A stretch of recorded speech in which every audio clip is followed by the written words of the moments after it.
Alright. You know what? Seeing as the Reus is really just a warm-up for the actual review part of today, let's skip straight to it. So...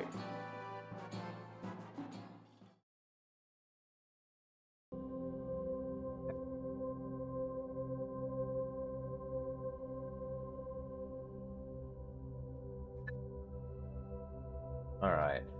There we go. World unweirdified.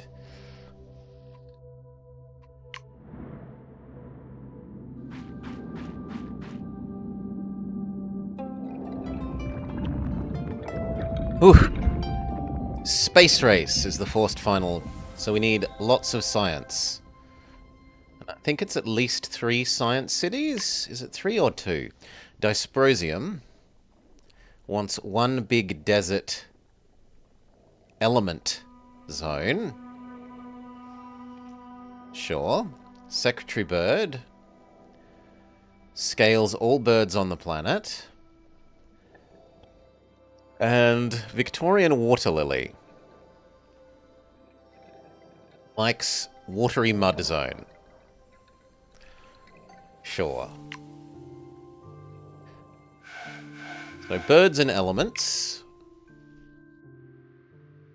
He's food, starting man. And what was his bonus? His bonus is like undergrowth, right?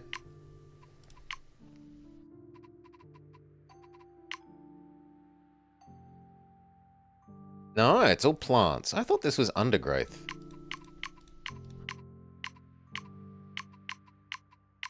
Maybe they changed it when I wasn't looking. So just all plants.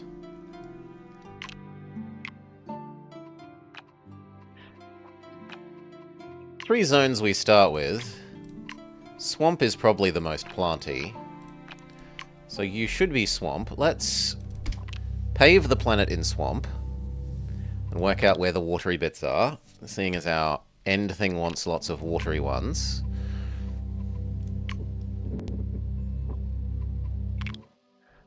Then re-terraform it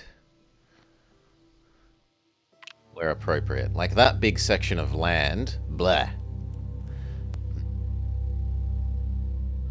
Same here. So we kind of prefer starting like there-ish.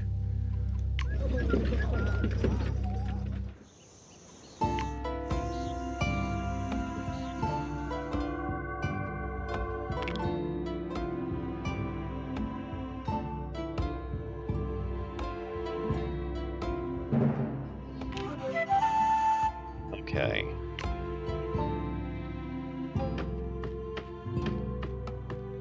Population only. So rice.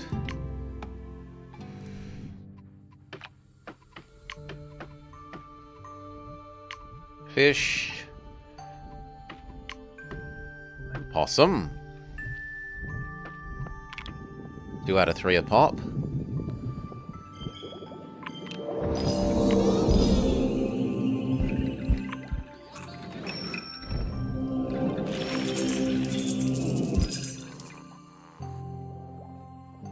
Should do it. Mission complete. Next person. Merchant would go fantastic in the desert.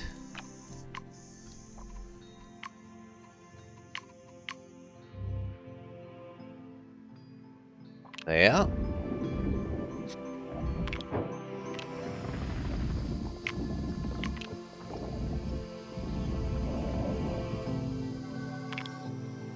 We want elements. Sadly, none of those are elements. The mud crack is. On the other hand, we almost certainly want this for the merchant's natural ability to love gems.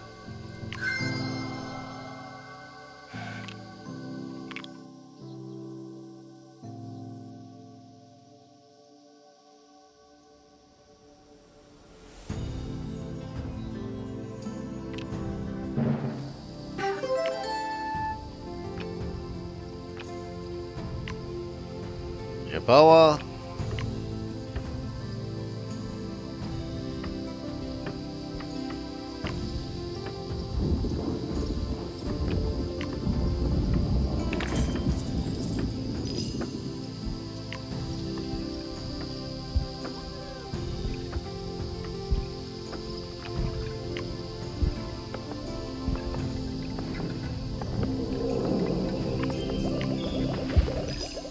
Kitty cat.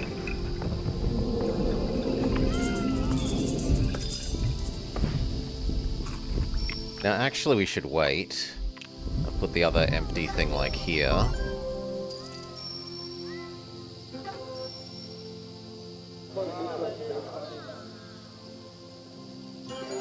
Okay, third zone. Third person. Huntress goes well on the savannah. You are the winner. But first, let's savannah up some land.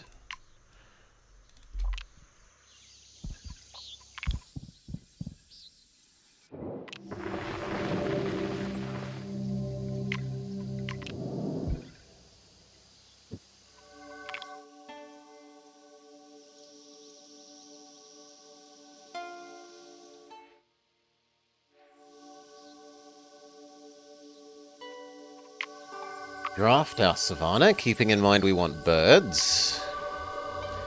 You are a bird.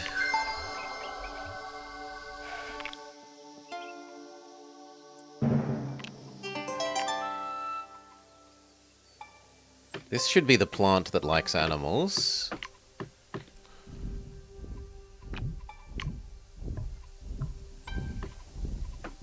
We do have a second predator.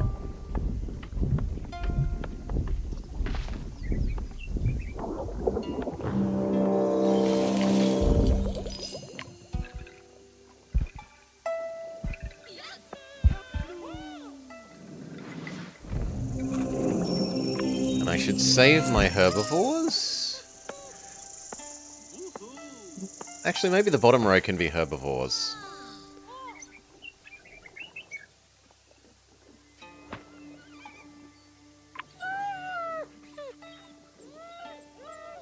Or we could have our element and bird.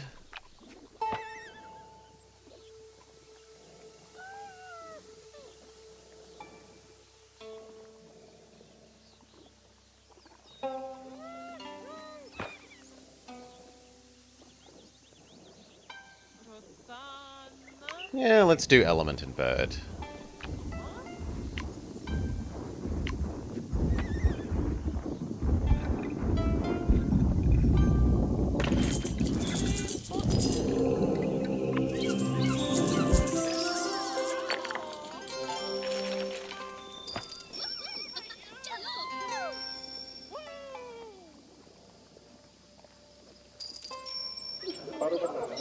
Not quite enough people to make her fully happy. First planet expand.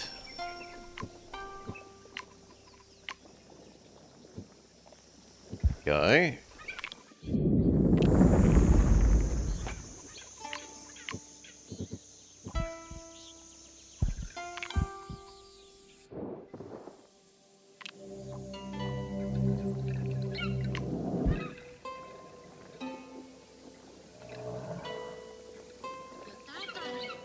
I guess this direction could be herbivores.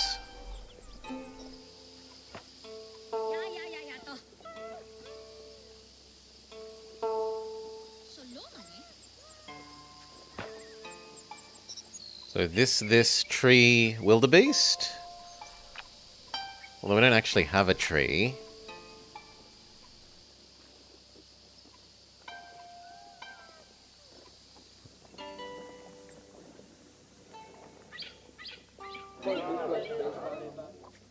Oh, that can wait. Alright, we've got our bugs to spend. What do we got? We have money animal, science plant, science mineral. We need to go science overall. So, science plant.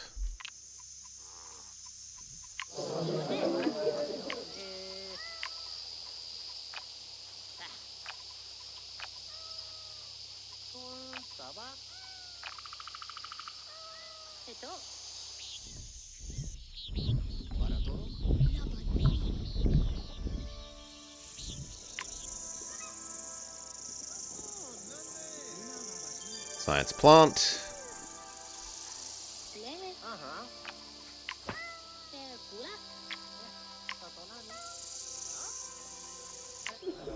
He's gonna have trouble with money. So I'm okay with money animal.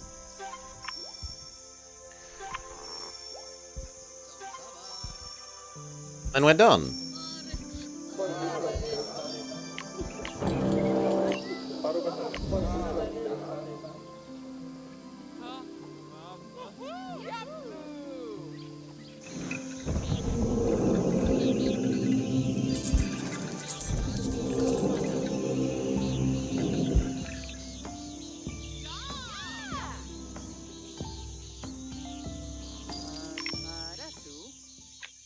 Monuments or bugs? Monuments.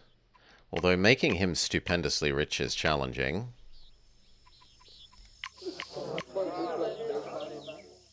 Yet, he is stupendously rich, mostly because he's culturally exchanged with the merchant.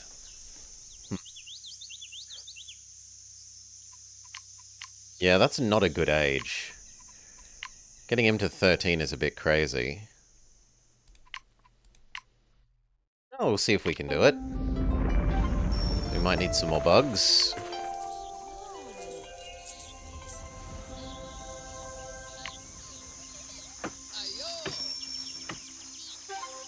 Ay, ay, ay. Some herbivores we can do, though.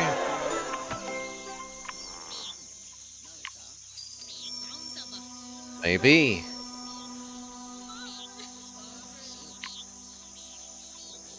We could do it if we make this side a bit more jungly and a bit less swampy.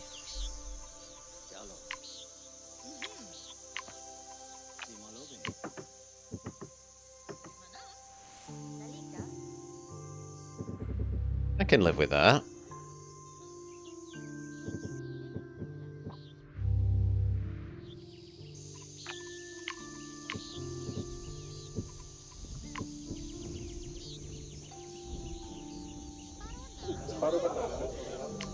Pyramids are doing good work.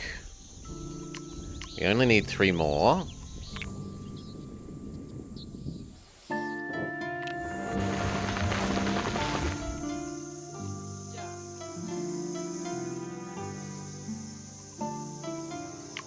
Gem, gem, animal, animal will do it.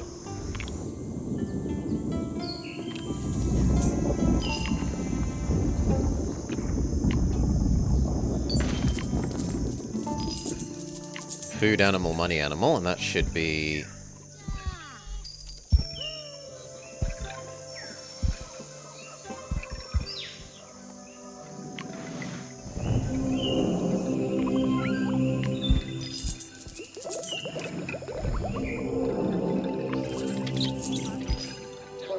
It's his herbivore quest. Happy? At least half happy.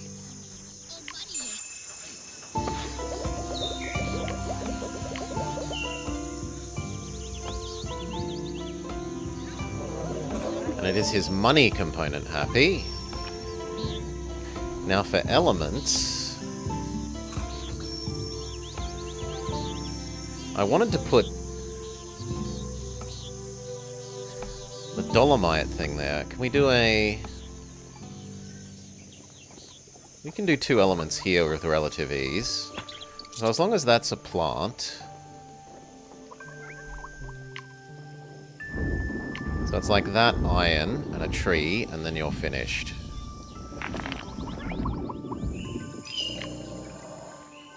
Or we could use the giant's power here already.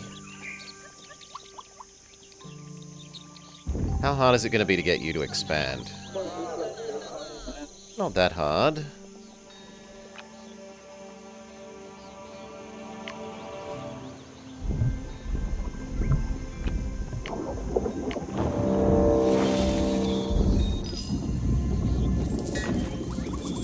Okay. That's the element component of the age objective done.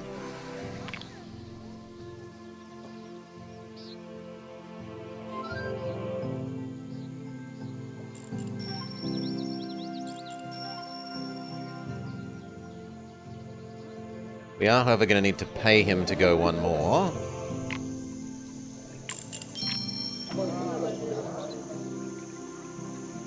Okay.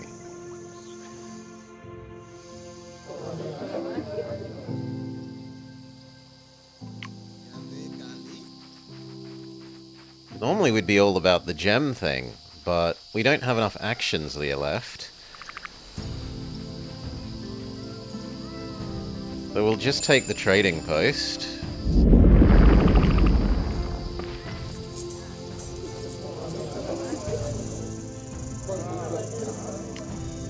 And then not having done her thing is actually to our advantage here.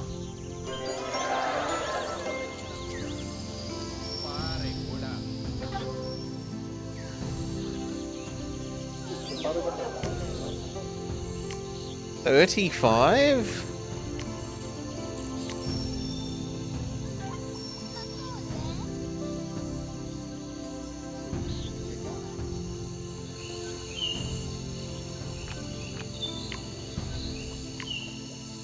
Food one would do a bit.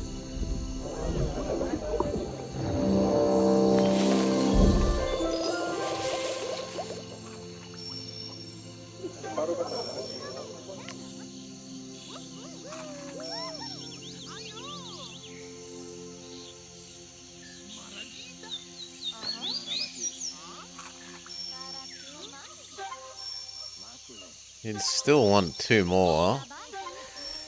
Two more, and then the reward for two more would get the age objective.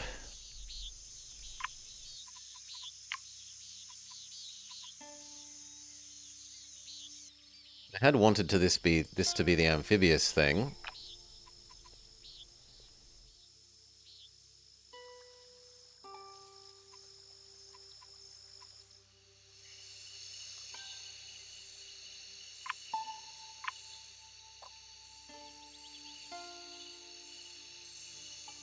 Do I go even further?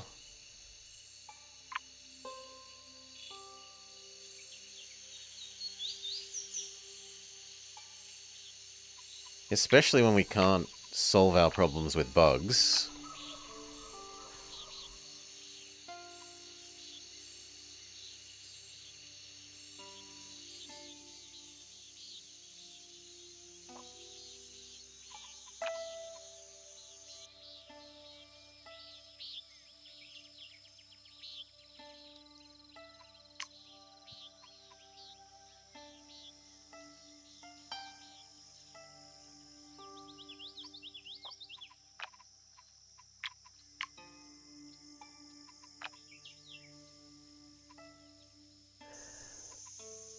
Oy.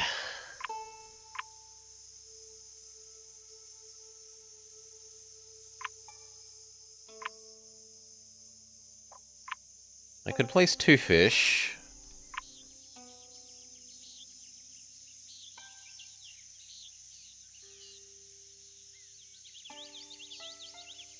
Yeah, two fish will do it. We'll need two actions.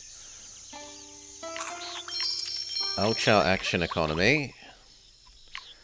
And these fish are going to get erased. That means I need to pay him to expand again.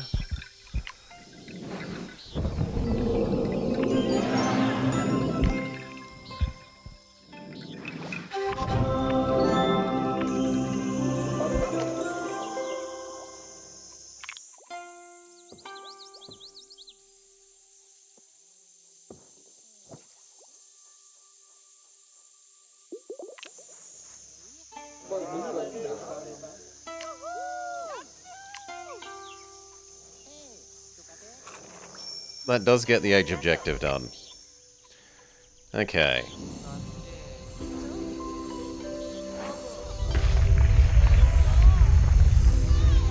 He doesn't get a very good payout from his gerbil raiser.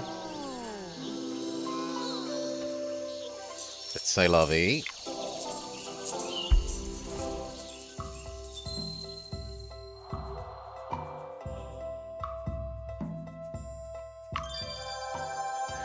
Even more money age.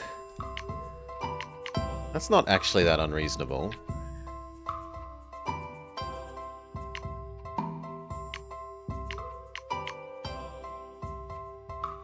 This is crazy because the Huntress is never going to have that science. So we'll try Merchant Age. Yeah,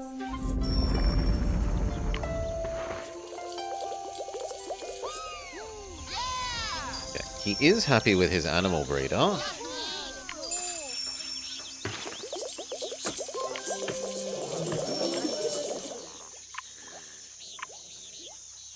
Don't know why. The fish aren't domesticable. Oh, the little parakeet is. Now, I want to erase this, but we really need to work on the others. He absorbed just so much attention in the first age.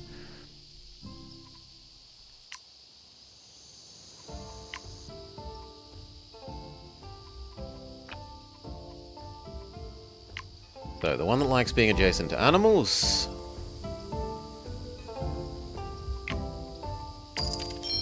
Let's buy your thing.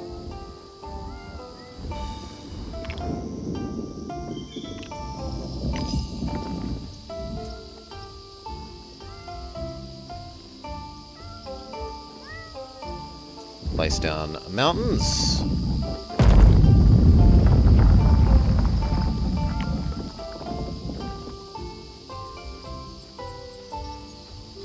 Place down the gem that loves other gems.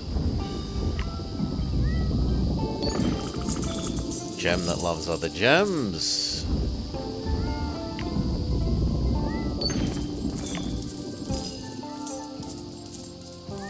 Generic gem.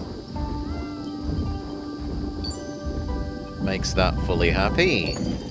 We can give you your gemsmith.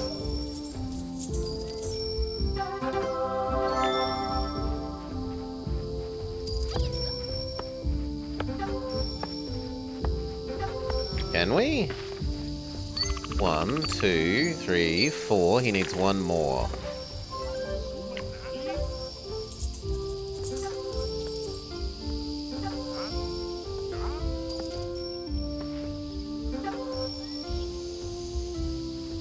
Well, let's draft our second.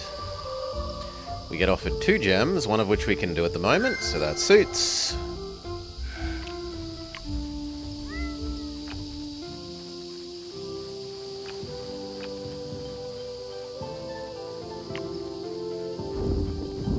Oh, but you ate this. No! That's meant to be his. Absolutely not.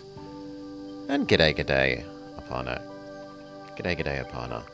So let's quickly roll that back. Stop the wrong person eating it if we can. So we need to expand the planet here. Which is expensive.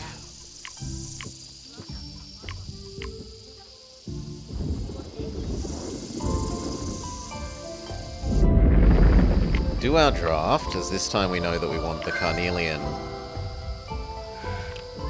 over here.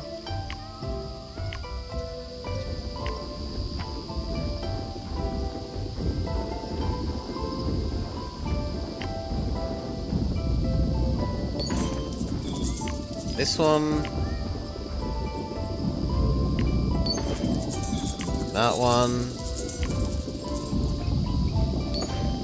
And that one. Should be enough for you.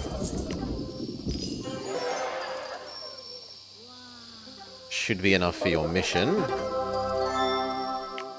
Yes, super gems. How's the daily going? The start was a bit rough because they wanted us to, well, I did it in a way that made us spend a lot of time in the very first stage on this guy and getting none of the other people really up and running.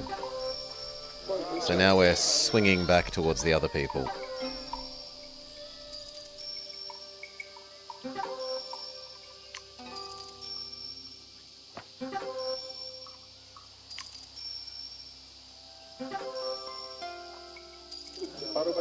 He's happy now. What about you? You want more pop still. Let's get our next savanna. Remembering that we want birds. Sadly, none of these offer birds that we don't already have.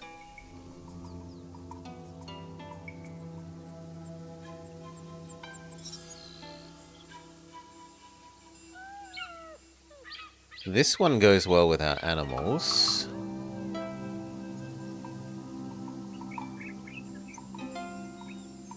You scale other animals. Yeah, and this only scales up to 3, whereas this scales literally everything. Buffalo wins.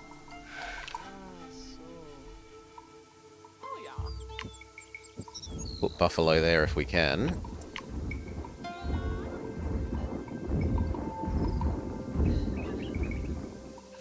It's gonna sadly be a bit bad because of the undergrowth situation, but...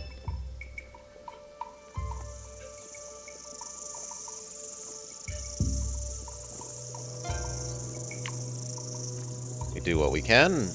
Oh, it ate the nice tile. Well, then you can go here instead.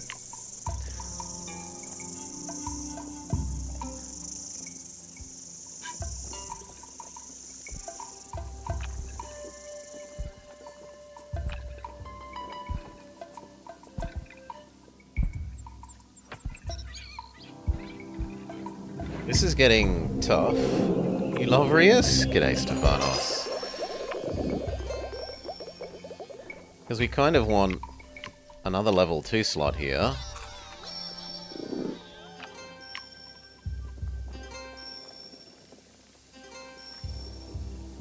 We're going to want a third level 2 slot.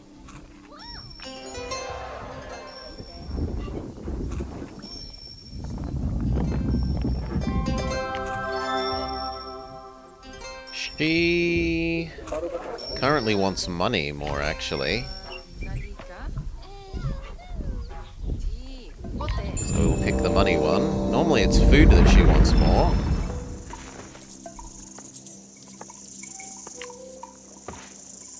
We're gonna waste that booster because I want the undergrowths to be all in the same row.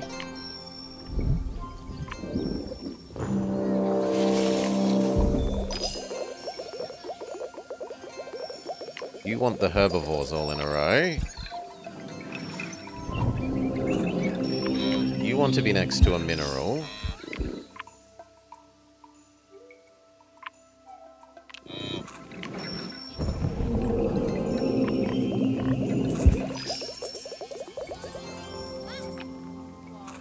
Now it doesn't really matter what we put next to anything anymore.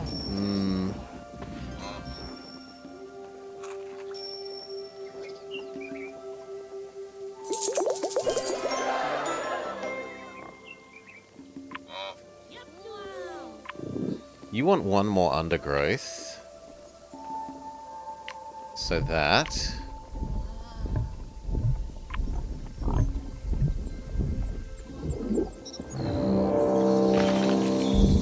you want a mineral and the pig wants a mineral.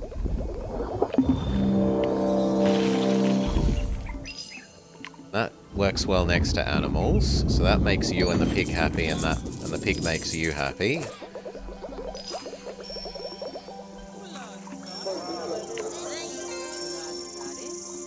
One more animal in her butcher or tavern would be... actually, no, only her tavern. So we should get the,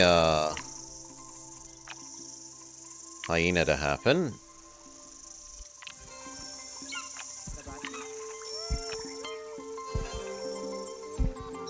And the hyena would kind of... the mud pool would go kind of nice there.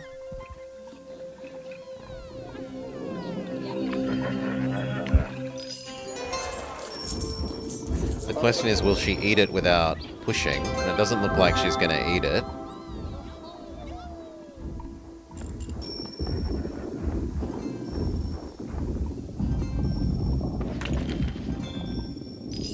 Still no. I might have to fill up this slot. Oh yeah. Amethyst is okay. And add some biodiversity. You need to get the DLCs. I like the swamp for the animals. I don't like the swamp man terribly much. He's too, like, all in on his thing that it's hard to make him work in other places well. He's good to make as a, like, single gigacity. He's a bit hard to make work well with other people or put in the other zones.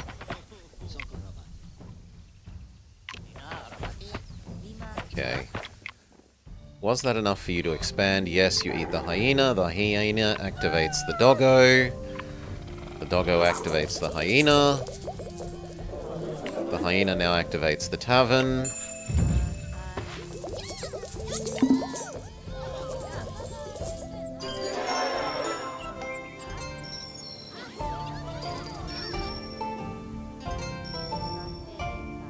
Remember to walk, Doggo. Doggo has been asleep in my room most of the day. Do you like anyone in particular? You already hate the Swamp Giant, so the Swamp Giant will stop you attacking the other person.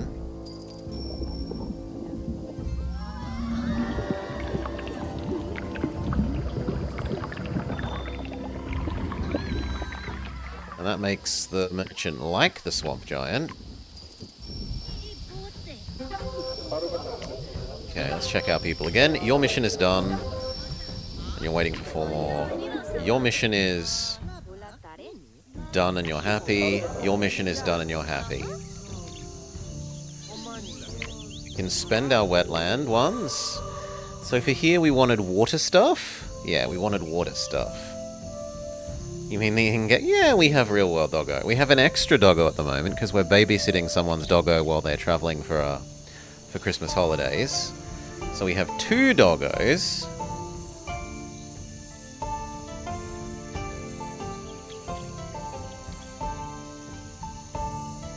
Yes, we have. Let's see what I can do about this.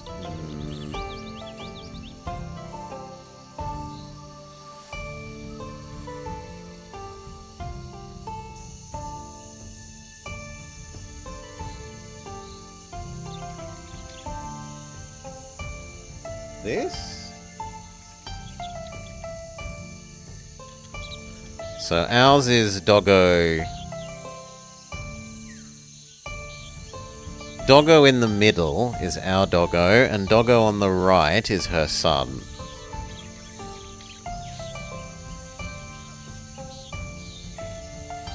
Our doggo was our guide dog mummy. We helped raise guide dogs, and she had 30 puppies. Went into the guide dog program. She's a little bit fat now, if we're honest, but you try having 30 babies and see what it does to your figure. For here, we wanted water stuff.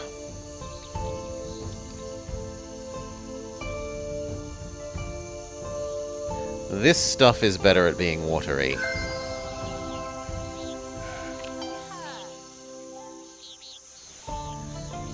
We wanted to erase these fish.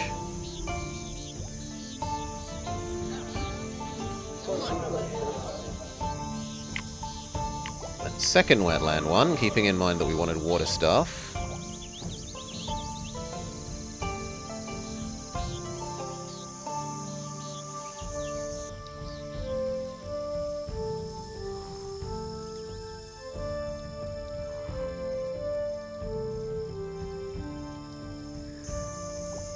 None of them are especially watery.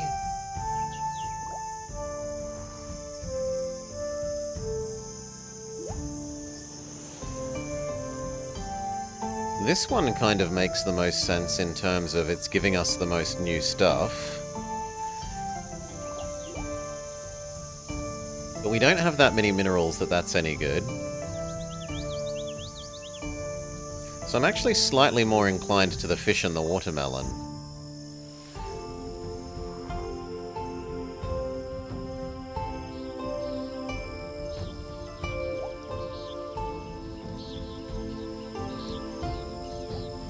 So we want a collection of plants.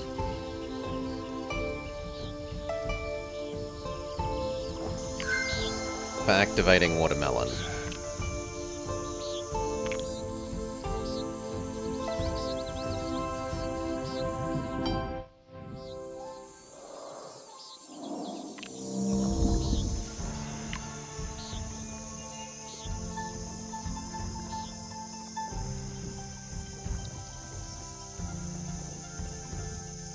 But watermelon also can't go on on watery ground.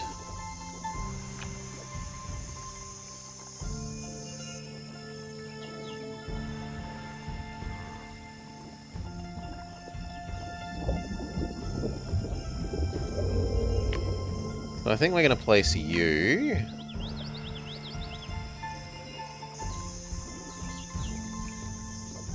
then flamingo, then fish. And then we will start on our watermelon area.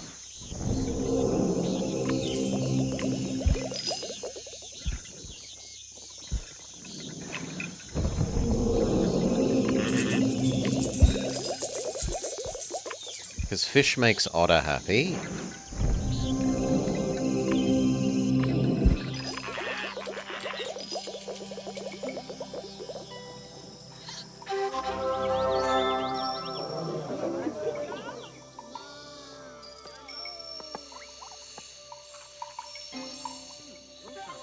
Really willing to pay you again this age. I am willing to fill up your empty slot.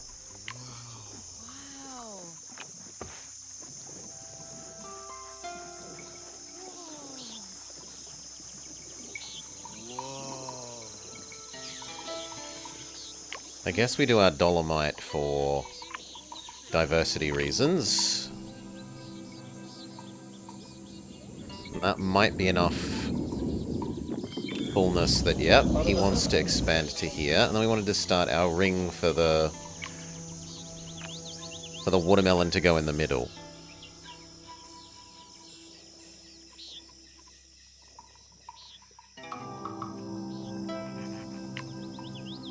You would go here, well, because of the flamingo. Ah, but we're out of actions.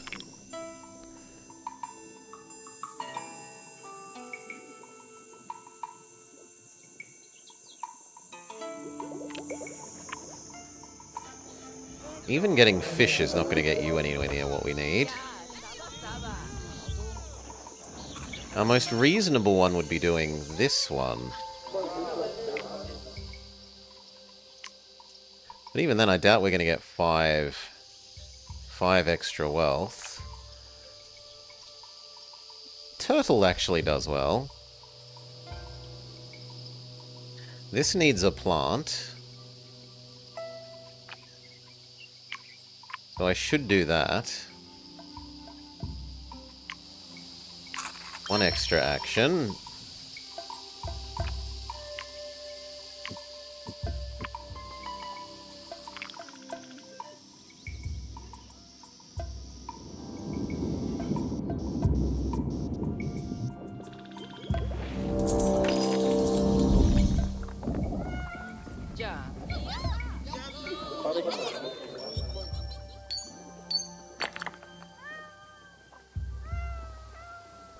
I could erase these and put this one down again.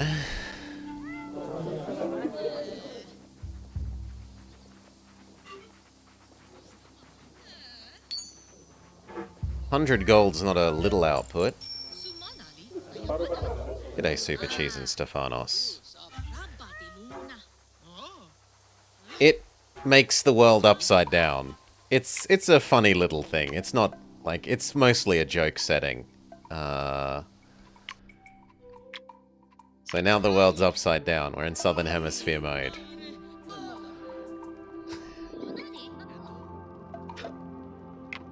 I think it's funny.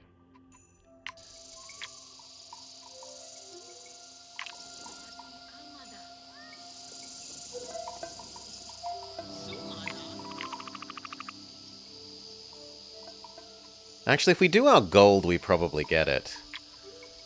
So let's just come over here, plop down a bonus thing, and see if that stays, and we'll plop down the gold. No, we get a science one. We need an extra action. We're going to buy it with money. We plop down our gold. That should generate enough money that his mission is complete. And then his mission complete means the age objective is complete. You were worried since you live south of the equator? We live in the best hemisphere. Okay, we need to start burning or buying rainforest. I'm going to actually buy 2 rainforests because we have made a rainforest zone. We like birds because we've got that bird that scales with global birds. And then again, neither of these is overly useful. I think the Cayman might be able to be in both zones, I forget. Yeah, the Cayman can go usefully in the swamp zone, so that's a good one to get. Because even though we claim that we're going to put it in the rainforest, we're actually going to put it in the swampland. Is it too hot there? It was 36 yesterday. And will it be as hot today? Today's quite nice. The other day was a bit warm, yeah. Had to keep all the doors closed and curtains drawn. We're good to end the age. We have 2 bugs to spend.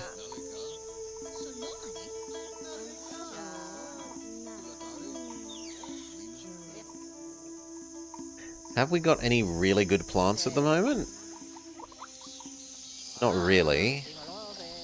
So I'd rather just do the basic upgrades. Who needs what? In an ideal world, you would have more science. So plop that down on your 1 tree. Then out of the remaining, everyone is pretty good at everything, honestly. Well, you could also have science.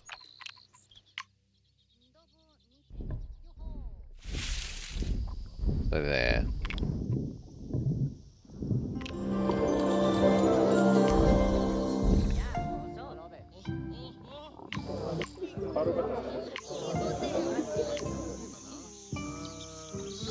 Okay. Age done. Purses filled, pockets lined. Humanity celebrates its wealth.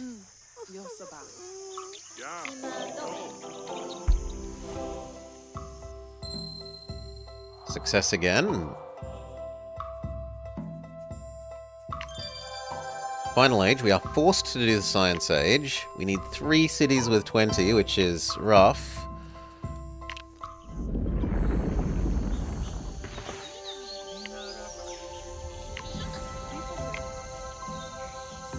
It's kind of a bit late to start burning. We might even do Tiger. He would go best with Cafe at the moment. It's like 800 food.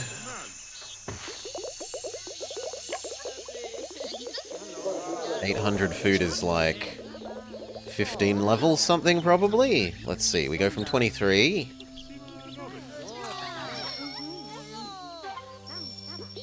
Eight, 9, 10, 11, 12, 13, 14. I was right on the money, it was 15 levels. Gets him up to his 2nd level of populationliness.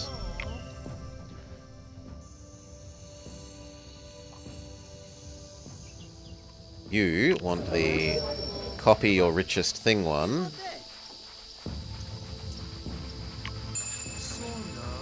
So he just copies how good the gold is.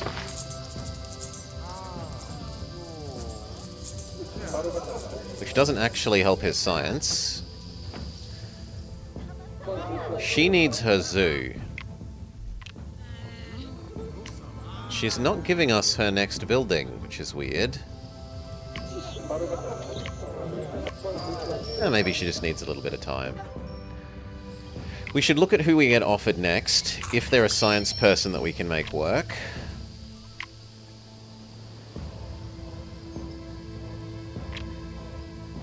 Entomologist, no, I want to save my bugs for my really high value things, not him. Although maybe we make him our really high value thing. So I've got like water lily. Yeah, that actually kind of works. So I'm willing to accept Bugman.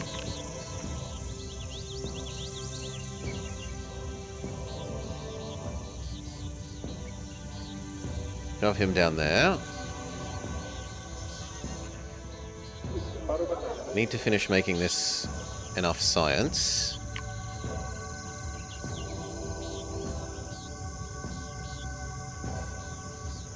You apparently want to be an animal, but I don't want you to be an animal.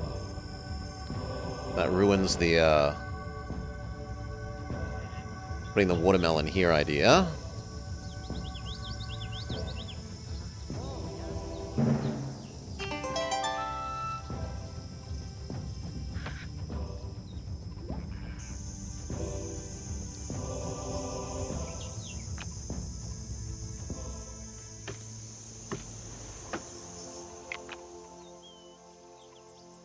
Super bird. Now, how good are you at converting science? You are bad at converting mysticism into science. So although I don't mind giving you the super bird, I don't want to give you the other super bird.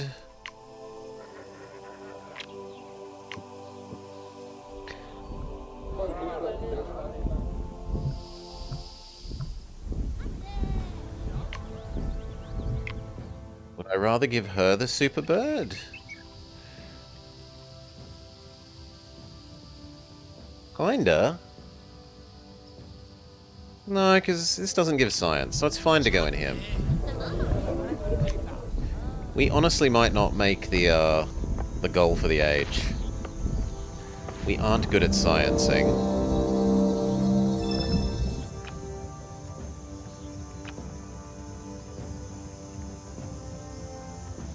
So, money bird.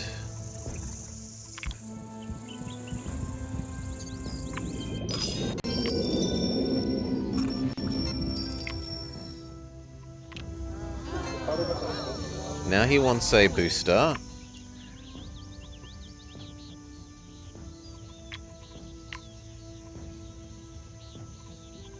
No, we should put it on a plant.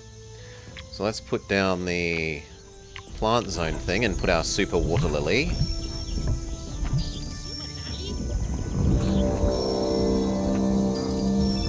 But we also want to place amphibious things next to that first. This isn't a fruit.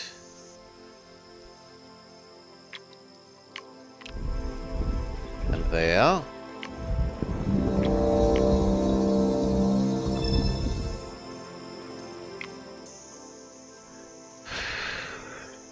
You want to go, and you want to go.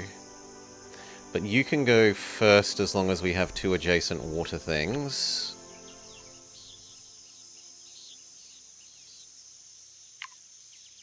So, like, Cayman can go there.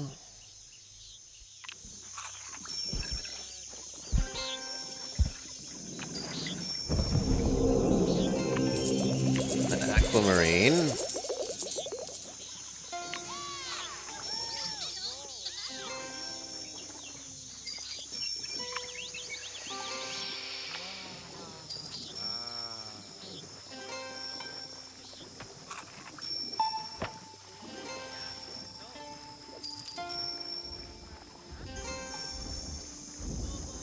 No, you're just going to have to go...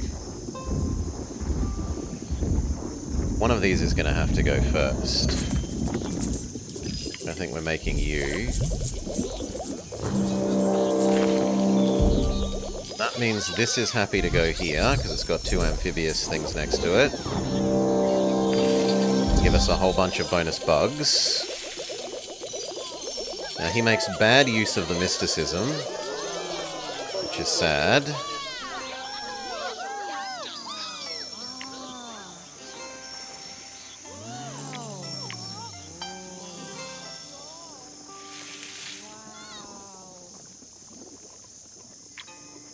Another upgrado slot. You can place the two nice plants.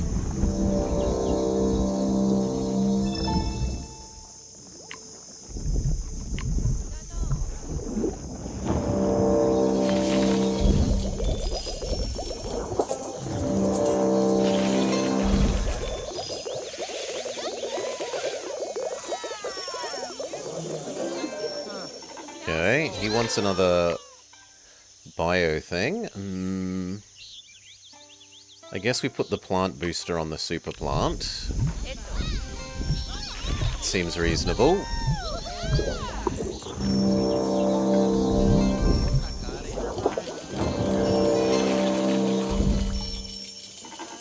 Herbalist.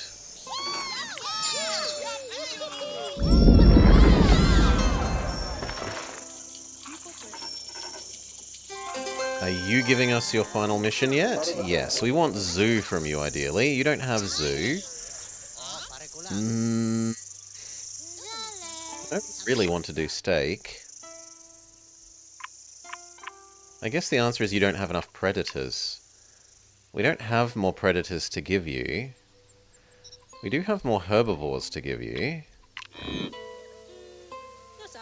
So steak is going to have to do.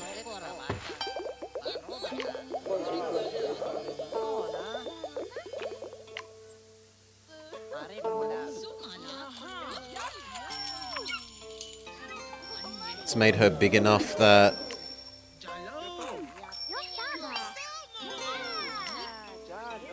Oh, it's about to make her big enough that her next level would trigger.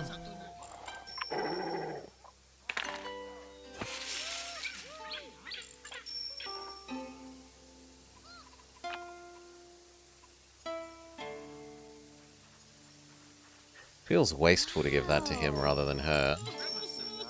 It doesn't produce food, and it does produce science in him, and we need more science, so okay.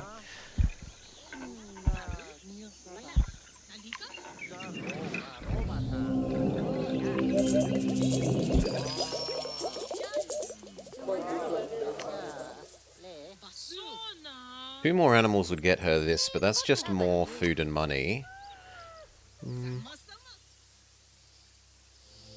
Put down two more.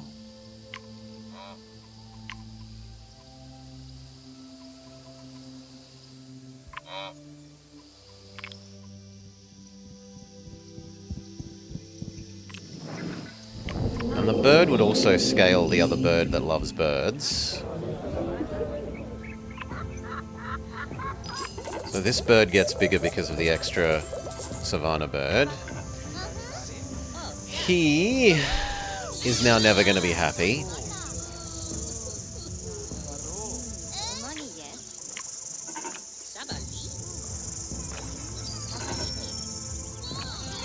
Yeah, he's never going to be happy with this. So we just say do whatever.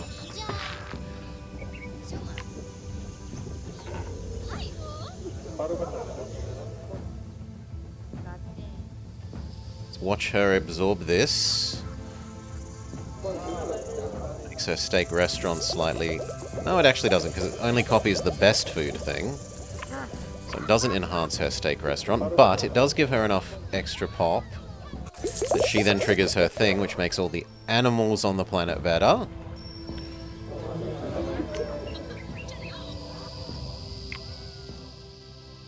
We should look at who the last person is. If it's another science person, that would be fantastic for us. It isn't. He's balanced, which is more science than we're going to get anywhere else.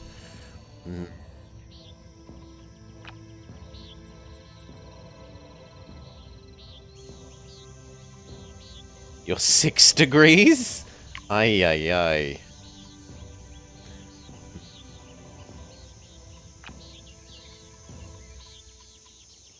I think we can make a mineral-loving swamp person that borders...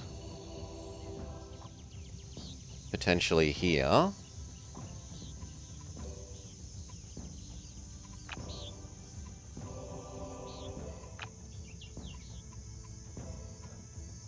Or...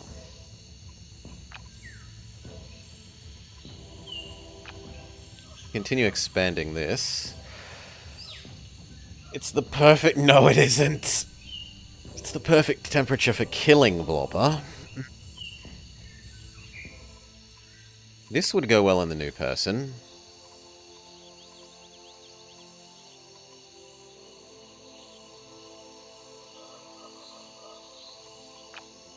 That's about it. Nothing else does big science. If anything, I want another water lily thing, really. How expensive would a second water lily be? Oh, you're just not allowed a second water lily ever. This is a lock this plant one. Well, that's awkward. The other option is expanding here and making it border between this and a new snow zone. So we need big science here.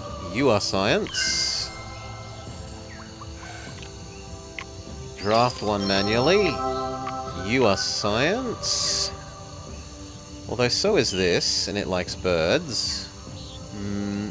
I don't think we're going to be far enough away from other cities. So the bird one wins. We planet expand. We planet expand here. We tell the other gods to get over here.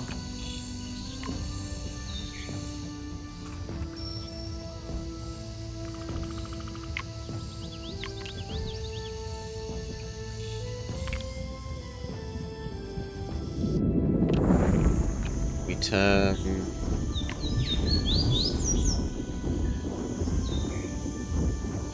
You're gonna absorb this? Settle here. I don't think this guy needs any more space. I'm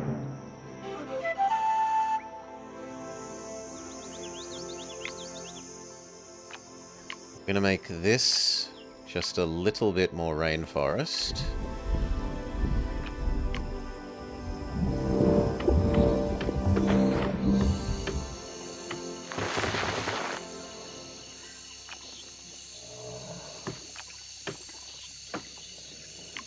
One more biodiversity thing.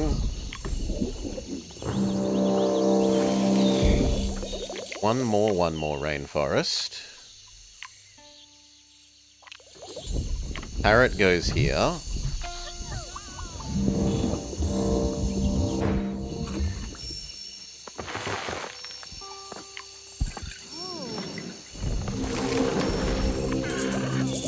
This is a tree.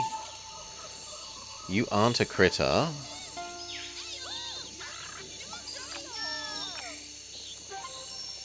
You aren't a mineral, but we could buy another layer of mountainousness with relative ease.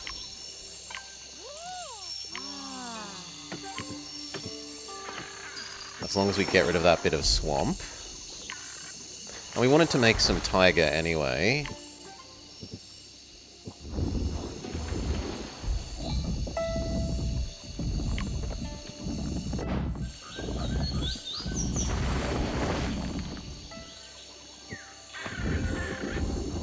And that also lets us supermax this bird by giving the bird more adjacencies.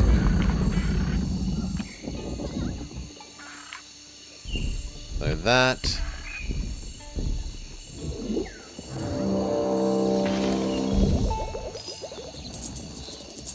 a science mineral...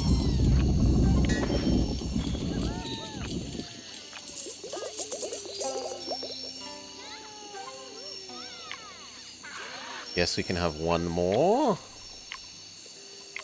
Well, can we? What would we put there?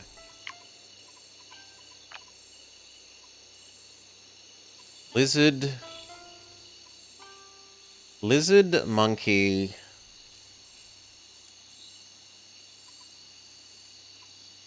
Snake. Probably extra tree.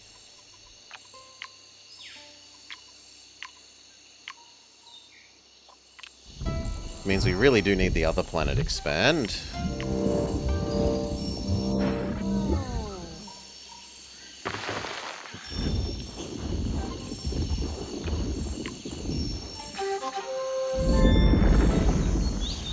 Lizard.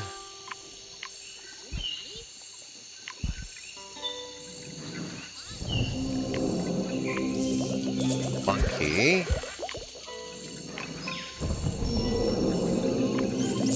Snake, and then that bird is producing an insane amount of bonus bird power.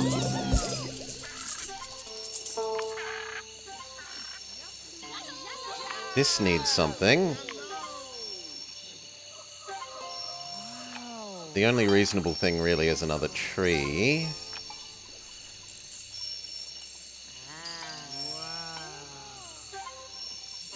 Or an animal-loving gem. That actually does work.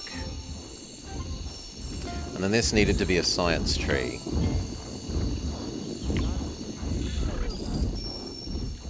It's the last Ryman tree we're ever allowed.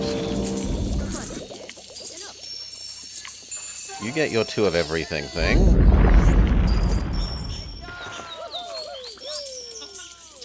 We do a lap of everyone else. You're happy, you're happy. You demand more bio things, which we could do.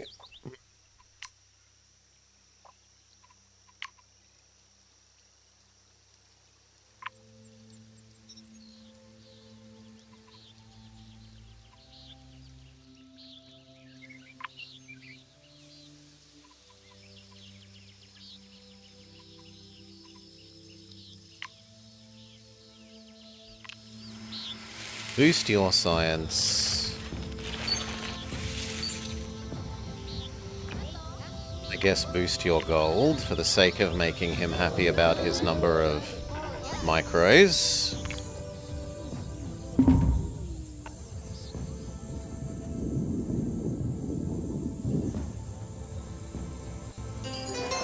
Okay. Whew. You will now do your distinct thing. We start on your snow zone.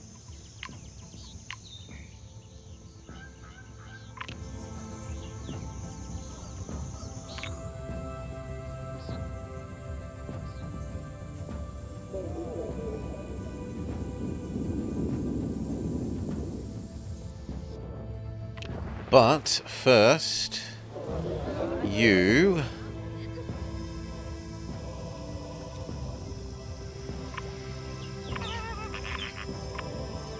kind of need the water lily copy, but we're not allowed to copy the water lily.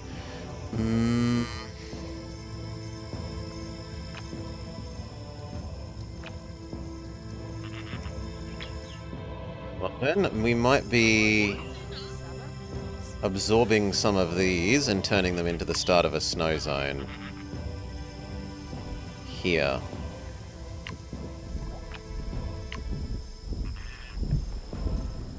Because he just... we've got to try and boost his science more. Metal and energy.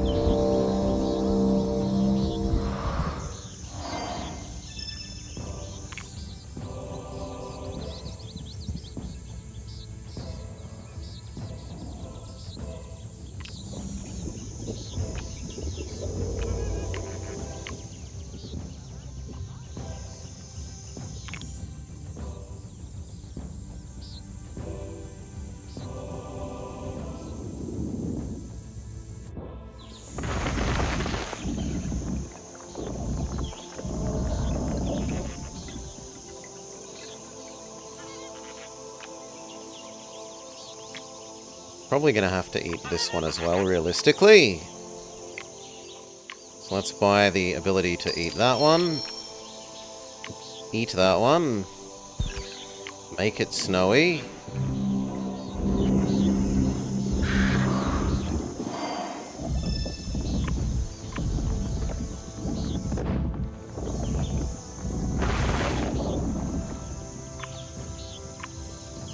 Okay.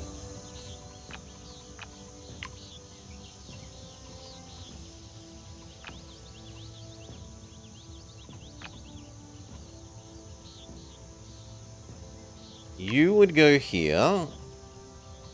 Need more biodiversity first. The birds can go down first then. Bird.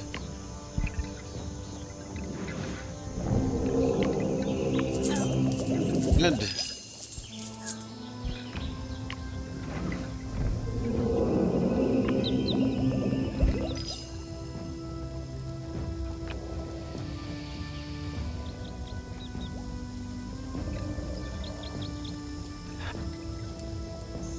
This wants to be an undergrowth. The only one we have is carrot.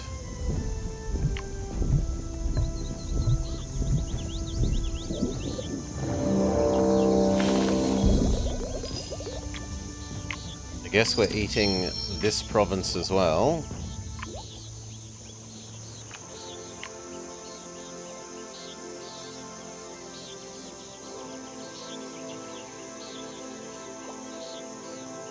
I don't have the action economy to justify not just erasing that first.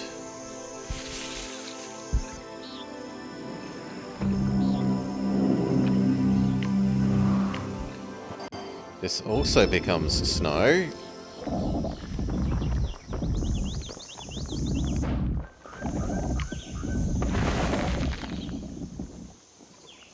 Super science boost on the one that gets minerals.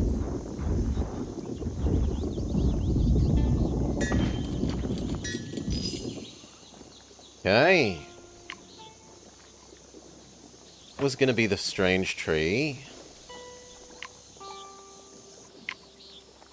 We buy one more of these and give them to him, because that gives us a lot of extra space here to work with.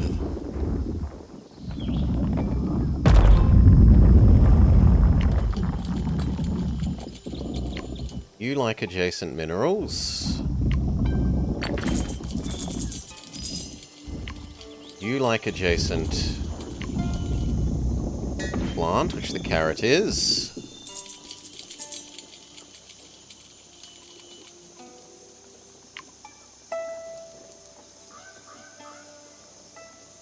You like adjacent science, which that is.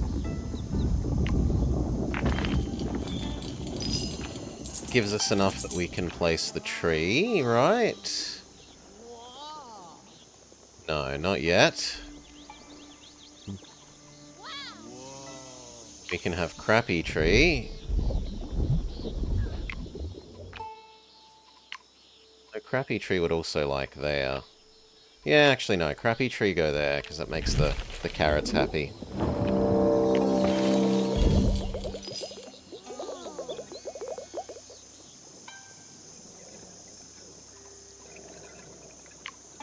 Iron. That gives us enough for the other tree.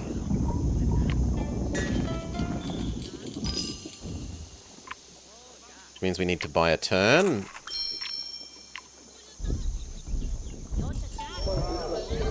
There's no way we're getting him to 50.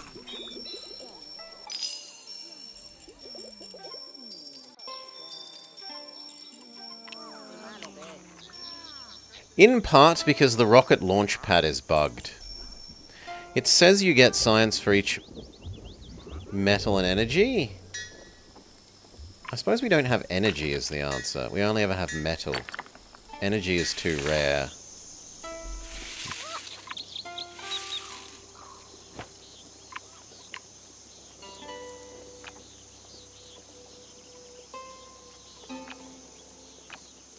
Energy is too rare.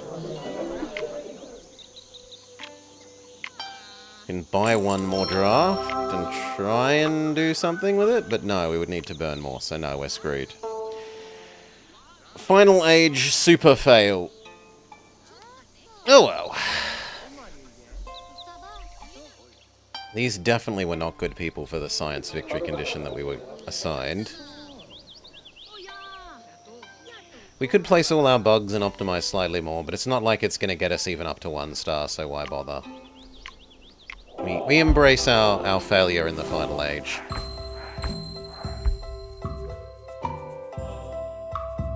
So, super success, massive failure.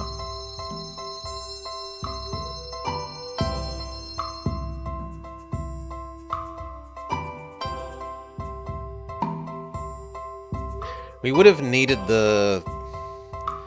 this to target the desert to get this to work.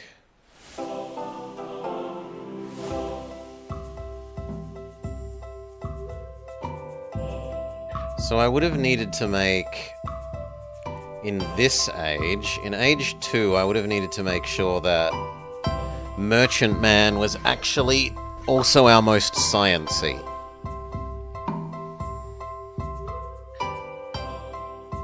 It is sometimes frustrating that these things assign where they want rather than where you want them, but I get that it's an extra constraint for you to play within the rules of, so 2 out of 3 isn't amazing, but it's not ultra horrible. Yeah, he only had 4 science, so it's not really a surprise that he didn't get given the rocket launch pad compared to 26. I suppose we could have just not done any science until the final age. That would also be a solution. Literally just have him do only food and money. Pretty much the same with her. That would be another way of doing that. Anyway, we also have a new weekly to do, but it's time to do our year in review. So, we lose this, change over to just chatting.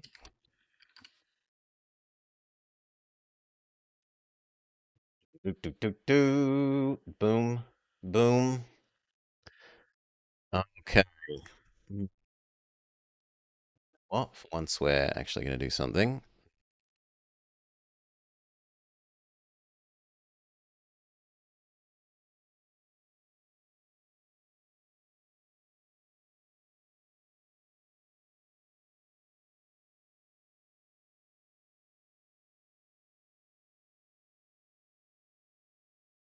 Ah.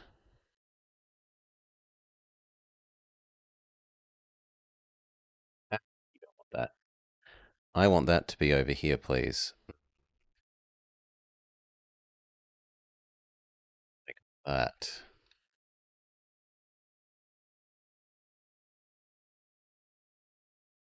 All right. Now we're good. Hail, Goka! What a fantastic time for you to join. Just in time.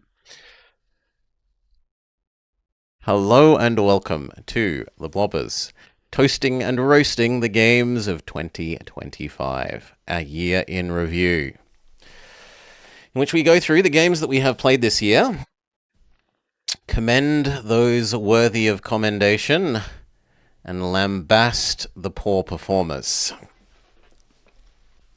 Okay, beginning with, above me, Nine Kings, which is a game that we first played this year. The rules for this are it has to be a game that I have first played this year.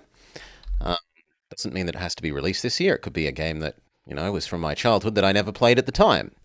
And demos don't count. It has to be something that is like a full game that we basically gave a decent shot at. Okay. So, what did we think of Nine Kings? And where does it rate in our list here? Is it a superb game, a strong game, a solid game, so-so, substandard, shitty, or Dino Crisis, Sisric Odn level bad? Is it ultra good or is it ultra bad? Nine Kings. My thoughts on Nine Kings was that it's a nice, simple card-based wave defense game, and it has a decent number of playable factions and a good sliding difficulty selector.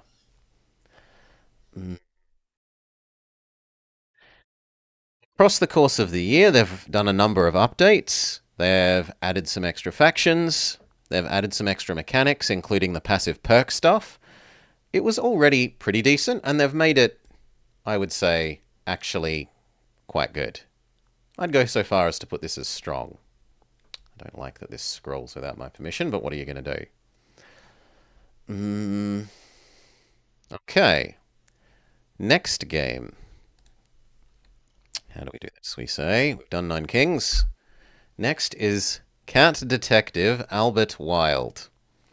What did we think of Cat Detective Albert Wild?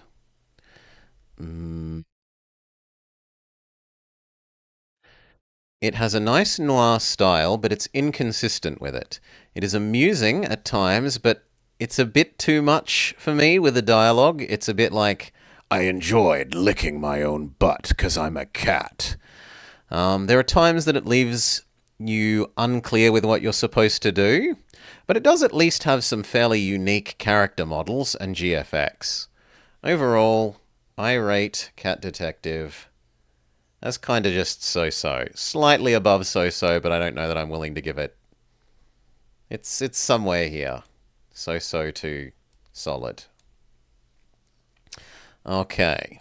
Next. An American Tale. Fievel Goes West. That was pretty late in the year. Nice enough, but a short action platformer. It has nice sound effects. It has decent tutorialization for this era. It hates the player a little in the minecart level, and the MC sprite is too big, so the edges of the screen are too near. Now, this is a really common problem with like mascot platformers at the time. In order to have a nice detailed sprite of the main character, and they want to do that because they're trying to make the main character look like the movie character, you need to make them big to get more pixels. If you make them big, that means the world around you Like how far away you can see can only be small. You can only have so many more pixels to the edge of the screen. And that is really rough if you're trying to move around quickly and run and jump and platform, because you can only see like two of your own character lengths to the side of you. Mm. Five all goes west. Where are you in this list of icons? Mm.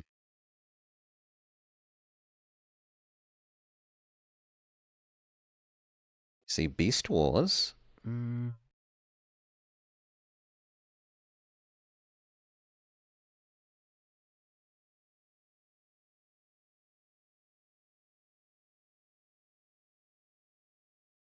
I genuinely don't see it.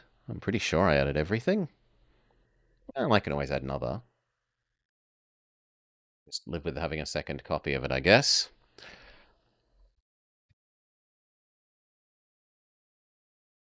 I think it's solid enough, especially considering the era. Alright, next. Age of Empires Mythologies. And this just shows you how much they wanted to attach the. Not Age of Mythologies, they literally called it Age of Empires Mythologies. Holla welly. They're so embarrassed or so trying to cash in on the Age of Empires name. Alright, what did we think of Age of Empires Mythologies for the NDS? A serviceable Advance Wars like, but with an Age of Mythology shell or costume on. It adds some city building and resource management aspects compared to Advance Wars. The campaign was kinda average, and the difficulty is all in the fact that the AI gets starting buffs relative to you, as opposed to the AI having actually any skill at the game. Still, I think it's on the solid. So if I was Age of Mythologies, where would I be? Yeah. Solid enough. Next. National Geographic Arctic Tale.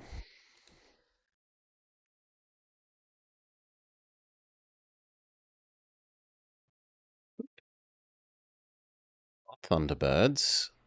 Come on.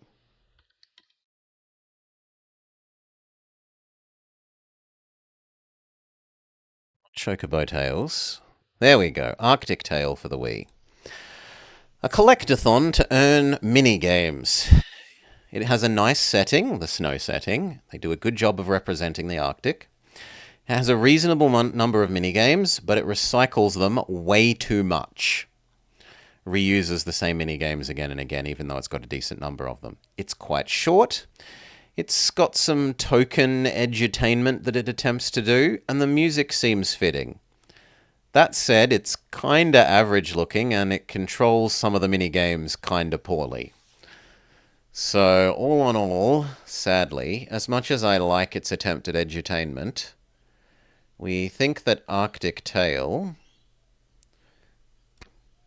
is kinda substandard.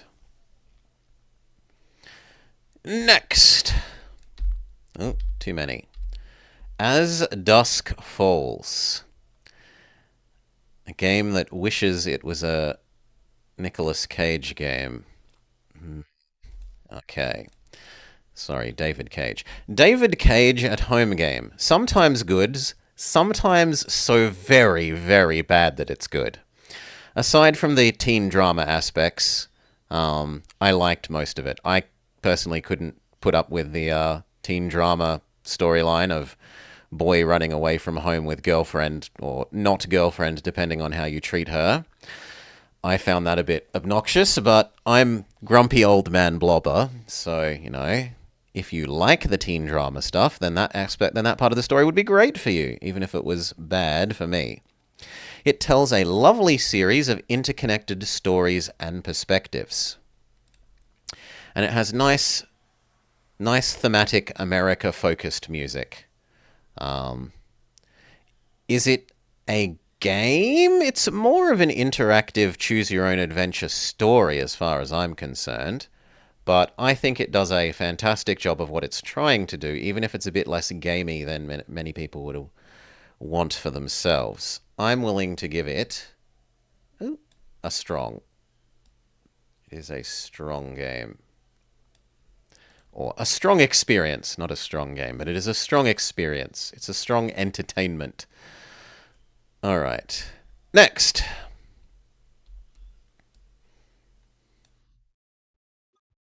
Asphalia. Panic at the Mansion. I feel like that was very early in the year. Yes. A solid kiddo game. A point and click about dealing with and confronting your fears. It has nice characters, dialogues, and jokes suitable for kiddos. Overall, I've given it a solid. Where can we find Asphalia here?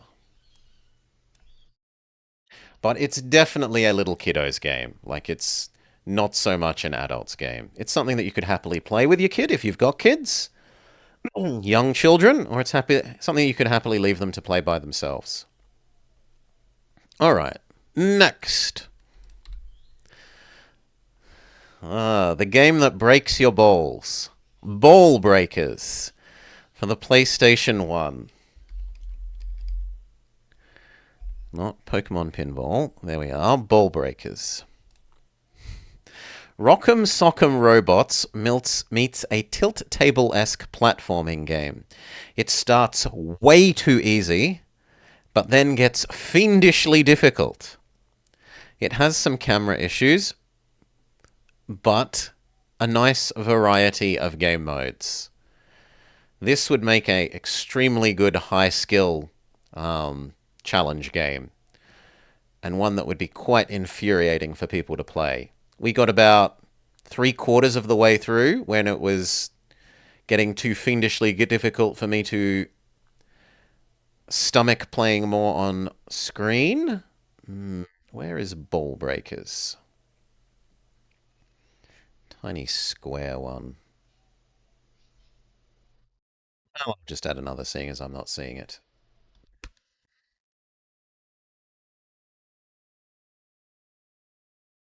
That said, overall, a bit substandard. It is unique. It's fairly unique. Oh, I have to give it that. Next, Banjo Pilot for the Game Boy Advance. That was pretty early in the year. Yeah. It's got a fairly limited number of courses, and it tries to pass off a mirror mode as a whole extra set of courses, which I find deceptive in terms of its kind of trying to lie to the player. It has decent music, acceptable controls, and a nice selection of modes other than just the Grand Prix. Because a lot of the kart games are just Grand Prix, multiplayer, time trial, done. It has a decent amount of replayability, which is kind of rare for a kart game outside of just I enjoy playing more karting. Because, boop, it has the collect the cheat page points things. It has like challengey things and like find all the hidden widgets in every map sort of thing to collect all the widget points. So, Banjo-Kazooie Kart Racer there is solid enough. Not amazing, but not just sort of average. A bit above average. Next.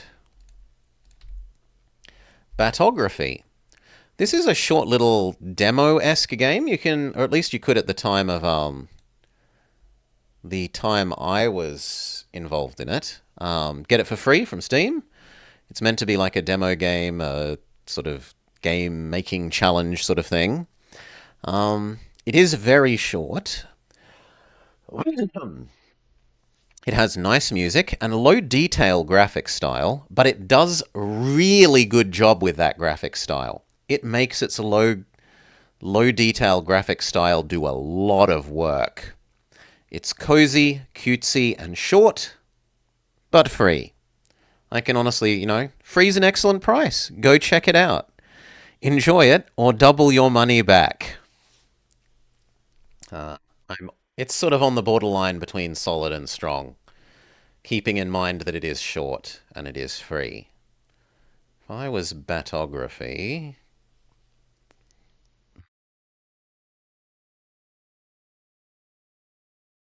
There. I think you are... no, no, no, not superb. Strong. Alright. Triple even? Yeah, you could even have triple your money back. Triple your money back guarantee. Okay. Next. Bear with me. This we played on Senior Detectives with Miss Morrigan Nightshade right at the start of the year. I think it was the very first Senior Detectives of the year. It was the very first new game of the year, even. Okay. It has S plus dialogue. Absolutely fantastic dialogue. Good story, art, and music. Uh, on the downside, it's kind of not the most interactive in terms of gameplay. It's a bit point and clicky where you walk around all the different screens, maybe find one new item or one new dialogue that you haven't done before, and then have to find who you rub that new item or new dialogue on. That said, the story, art, music, and the superb dialogue carry it well, in my opinion. So straight up to strong for you. You're amazed how warp your time was? You thought Bear With You and Dusk Falls was last year? Nope. Nope. Time Machine Welly. Next. Biker Mice from Mars. Biker Mice from Mars. Where's Biker Mice from Mars? I think that was our first official Sellout Sunday game, wasn't it? Yes, it was our first official Sellout Sunday game. Start of the legend that is Sellout Sunday. Biker Mice from Mars DS. It has a short music loop. Oh my, the short music loop. But you can't accuse that short music loop of not going all in on trying for the nostalgia of the kids' TV show. Biker Mice from Mars. The character models honestly don't look like mice men. It has zero tutorialization. It has an okay-ish story. It does have good interlevel cutscenes at times. It has way too many brawler levels. Otherwise, it has a good variety of game modes. It's got brawler, it's got the motorbike riding, it's got Moonlander minigame, it's got the shooting gallery, and a couple of others. It overstays its welcome in terms of being a brawler, and for something that's trying to cash in on the nostalgia of biker mice, the character models not looking very much like the biker mice is a big no-no. So I love it for the nostalgia factor, but I can't bring myself to actually like rate it highly. Was the biker mice from Mars icon? Where would I be? There. And you are only substandard, I'm sorry. Speaking of time warping, it feels like we did this merely 3 months ago. A whole year goes by very quickly. Indeed it does. Enjoy yourself. It's later than you think. Enjoy yourself. It's later than you think. Bionicle for the GameCube. Ooh, that's a bit too big. Let's shrink that down to more like that. So, this was also a sellout Sunday game, trying to cash in on Grandma knows kiddies love that Bionicle. I'll buy them this video game about Bionicle. Alright. It has a nice variety of game modes, with different levels and all the different kinds of Bionicle that you can play as. The music cuts out at times, which is blah. The graphics can be quite good, but they can also be quite bad. And it's got some fairly broken triggers in its like storyline gameplay stuff and is often unclear about what you need to do and where you need to go. For a kind of very somewhat generic action platformer, but with slight variety of different Bionicle skins placed over the player character, it's not the worst sellout game, but it's by no means a great game. Mm-hmm. Why was the Bionicle? You know what? Let's just be lazy and add another copy. Keeps life easy. Have to search for it. You're substandard as well, Bionicle, I'm afraid. Next! Boktai! The sun is in your hands! A game that I intended to come back to playing after it made me get stuck and said, wait in real life for like a week, which is crazy. And I never got round to coming back to. Okay. It has a fancy and kind of silly sun sensor system. So the cartridge for this game had a built-in, like, solar panel, essentially, and it would detect the ambient light level. And you were meant to play this game outside and point it at the sun, and it links to the in-game thing where everything is sun-powered. Your, like, magic powers are solar-powered and run on a solar-powered battery. So it's a really cool and interesting way of linking the in-game mechanics to your out-of-game, but it's also kind of annoying at times with it. It has an extremely fancy and impressive in-game physics system for moving things around. When you pull things around, you pull them on this rope chain thing, and the rope chain physics is impressive, as is the object moving around at the end of the rope chain. It has voiced cutscenes, which is, like, absolutely mind-blowing for a Game Boy Advance game. It has some very fancy time-based puzzles and some very nice puzzles. And all of these sound great, but it has one absolutely crippling flaw. You've got to, like, every dungeon thing that you do is a big long series of puzzles, oftentimes little mazes and things, and at the end you fight a boss. And you trap the boss in a box, essentially.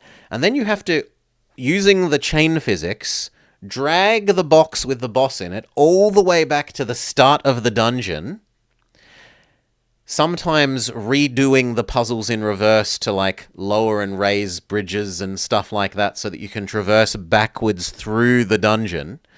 And whilst you're doing the little puzzles and letting go of the box that's got the bad guy in it, the bad guy's corpse box starts jumping away back towards the bad guy's room, and it's such a massive pain in the ass.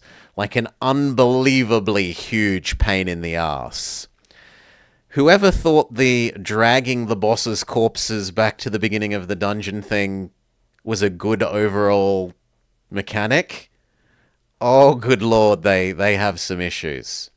So even though I love so many things about that game, I can't really give it more than a solid. I'm sorry. And anyone who says it's great, well, I'll admit that the great bits are great, but the painful bit is super, super, super painful. Boktai, where are you? Boktai. I see Klonoa. I see other Klonoa. You know what? We'll just add another copy.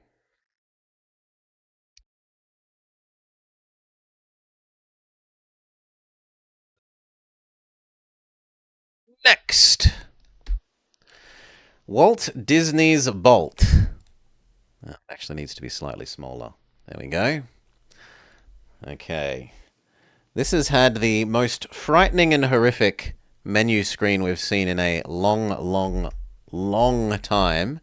The main menu has an absolutely frightening, crappy 3D model of Bolt that just dead-eye stares at you with the biggest eyes imaginable. Gotta love Bolt from Disney's Bolt. Yeah. Okay, the main menu and the final world are horrifying, say my notes, but the rest is an honestly solid action platformer.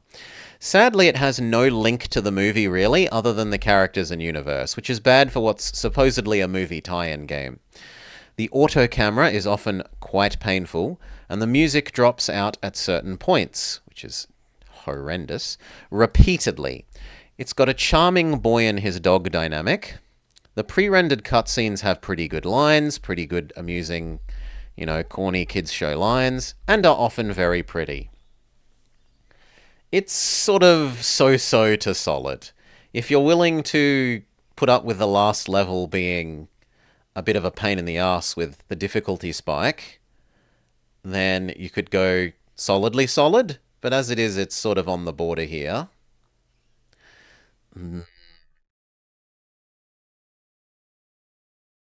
I'm not going to be extra nice to you, Bolt. I'm sorry. I remember how painful it was. Yeah, Happy New Year to you, Stefanos, as well. And everyone, if we don't see you later. Happy New Year, one and all. Alright, next.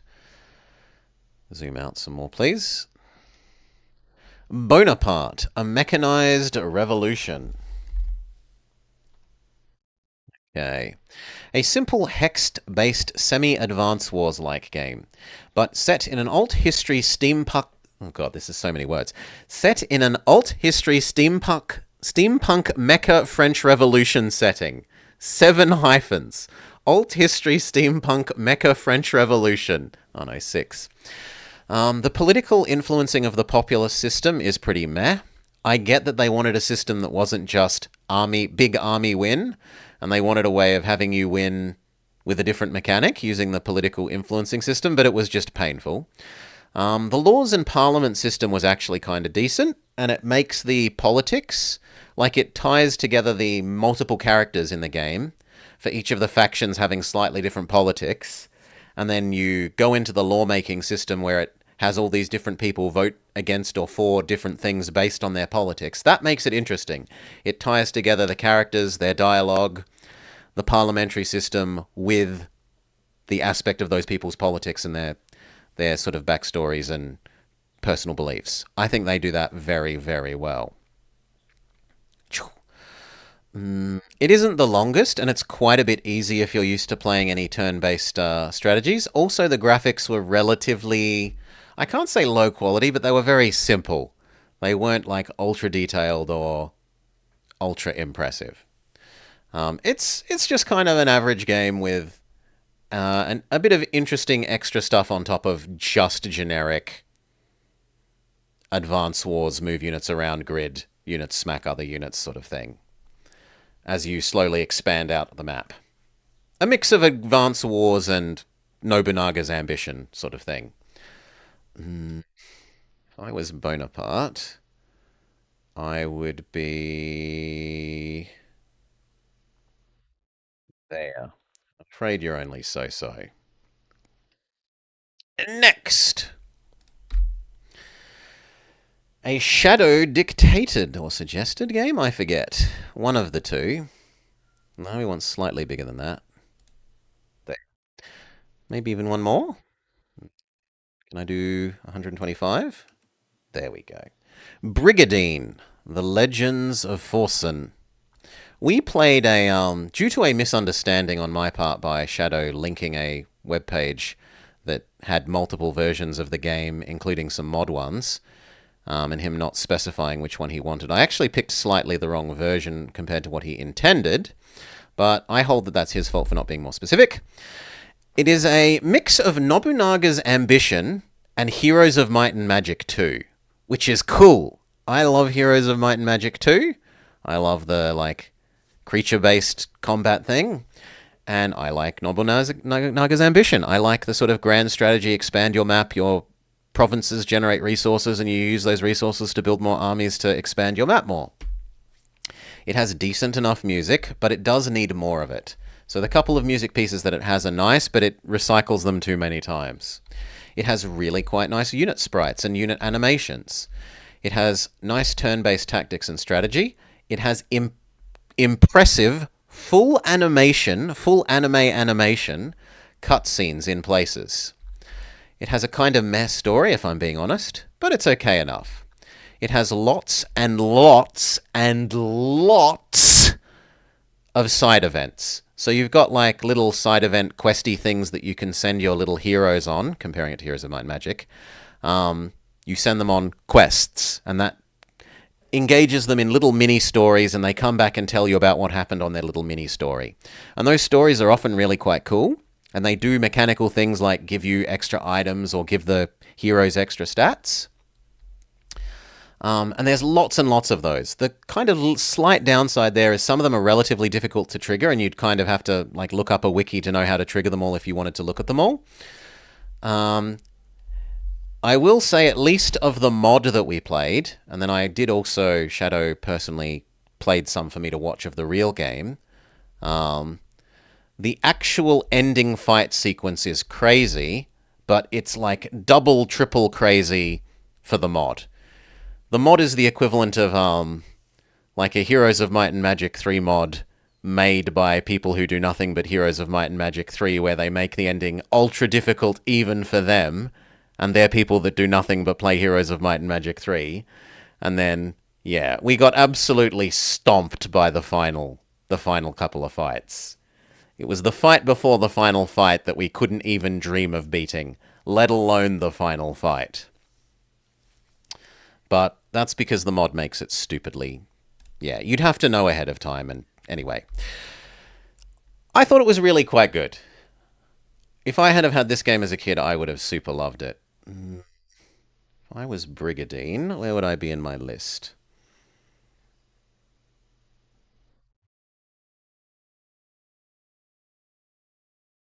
Seeing it, so we'll do the usual thing of just adding another copy. Makes life quicker.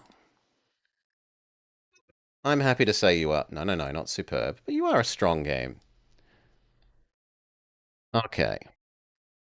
Next. Castle Ween, one of our Spooktober games for the year. For the Nintendo GameCube. Castle Ween for the GameCube. The camera is horrid. It has bosses that you can and will softlock against. And have to redo the whole level to get back up to the boss again, to re-trigger the boss, to be able to fight it in another again, get another attempt at fighting them, and hopefully not softlock, get them to softlock again. It does have good atmospheric music. It has suitable levels for kiddos' spooks game, like going through a graveyard, going through a haunted mansion. I think it's good in terms of that. It fails at its tutorialization, but it does at least try. I have extremely unfond memories of the Dracula boss soft-locking us and having to go do the whole level again up to starting to fight Dracula boss like 2 or so extra times in order to be able to fight Dracula boss in a way that didn't end up with him soft-locking against us. That really shouldn't happen. It is one of the worst games that we've played this year overall, even if it is kind of cutesy and has nice theming. Terrible camera, terrible boss fights that can soft lock you, sections that it doesn't tutorialize, and then you're like platforming through a cave in the dark because it hasn't taught you how to light the lights because it doesn't tutorialize. It's just, ugh. Blah. A truly spooky Halloween game. Spooky in how bad it is. I see Lord of the Rings. I see other Lord of the Rings. Well, we'll just take the lazy view of adding another. I really thought it would be easier to see the little icons of these. Castleween. Am I willing to put it down into Dino Crisis level bad? No, you can just be shit. You aren't quite Dino Crisis level bad. You have some nice spirit to you, at least. Alright, next. Choo Choo Rocket. A little puzzle turn-based game in which you move tiles around. It's a little bit Sokoban-ish, where you're moving boxes around, but you're organizing the movement of mice relative to cats. Shoot. No, come on. Choo Choo Rocket. Here we go. Nice puzzles, but good lord, does this game need more than one music soundtrack, are my notes. Short, sharp, shiny notes. I've given it a strong to solid. It's definitely something that you could happily, like, this is meant to be a GBA game, and it's certainly something that you would happily chew up the hours whilst waiting for your bus or riding the train. very well. Mm, you thought you were going to say Choo Choo Charlie? No, Choo Choo Rocket, which I'm now seeing so many of the ones that we've already placed. Like I can see Boktai now.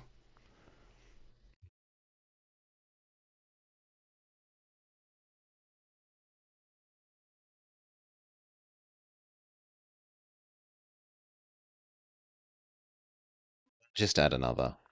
It's my fault. Choo Choo Rocket.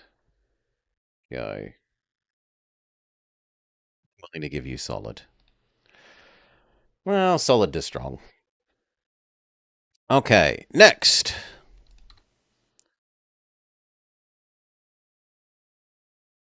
Sid Meier's Civilization Revolution for the NDS. It has zero tutorialization. Zero. The AI is a murder hobo bully.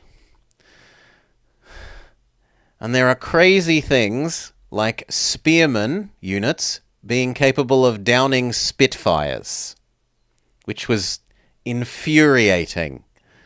Oh, yes, my spearman, well, the enemy's spearman counters my airplane.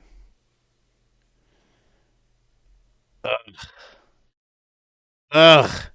But it's fun enough, even in spite of this silliness.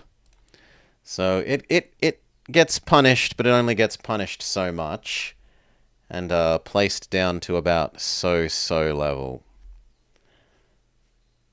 Now, where is your art?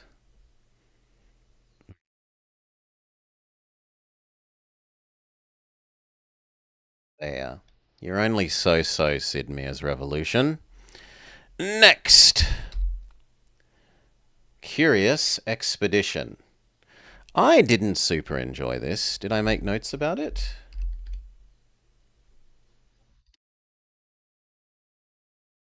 I did not. It's a time and item management game in which you are leading a little expedition to explore around the world and then come back to Mother England and show off the fancy trinkets and doodads that you've collected on your expedition. So, like, maybe you've gone to the hidden temple of Mondo Troll de Clip and discovered a sacred vase, and you bring back the sacred vase to show to the exploration society, and you collect a different amount of points and money. There's multiple resources. There's like fame, money, and something else.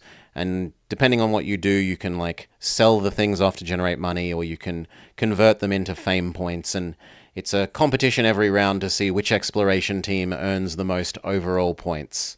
I didn't super enjoy it. I found it often doesn't explain things well enough and often has conditional triggers that mean you then have to do a lot of backtracking across the world, where it becomes a case of you just learn the events and you know what events need certain triggers so you know what to watch out for. And oh, we've encountered this type of building or this type of thing. I know I need to watch out for this and make sure to do other thing X in order that I won't get stuck behind door Y slightly later.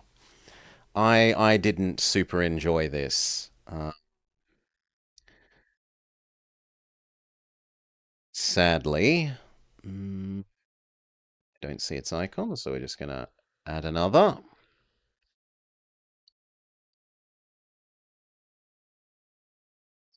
To me, you are substandard. Next, Dark Deity. This was one that we had at the beginning of the year. Very early. Dark Deity 2. An excellent Fire Emblem like, specifically the GBA era Fire Emblems. It uses the art style for the little combat animations of the GBA era Fire Emblems, and it really leans into that and it does an excellent job of them. But it uses a D&D class system and abilities for the various characters instead of the Fire Emblem style character development. It has absolutely excellent VA character and dialogue. It has, as I said, the nice GBA Fire Emblem style pixel art graphics, but with the high detail anime-esque character art and backgrounds for the VN sections, for the between battle sections. It has really lovely music. I've specifically downloaded the soundtrack and added several of the music tracks to my normal listening. The Sildarin theme and what's the other one? I forget its name, but there's one other track that I've added. However, that music could use more variety. There's only like 12 or so tracks, and across a game that's that long, you do notice the admittedly good tracks replaying. It has absolutely fantastic difficulty option availability and mode customization.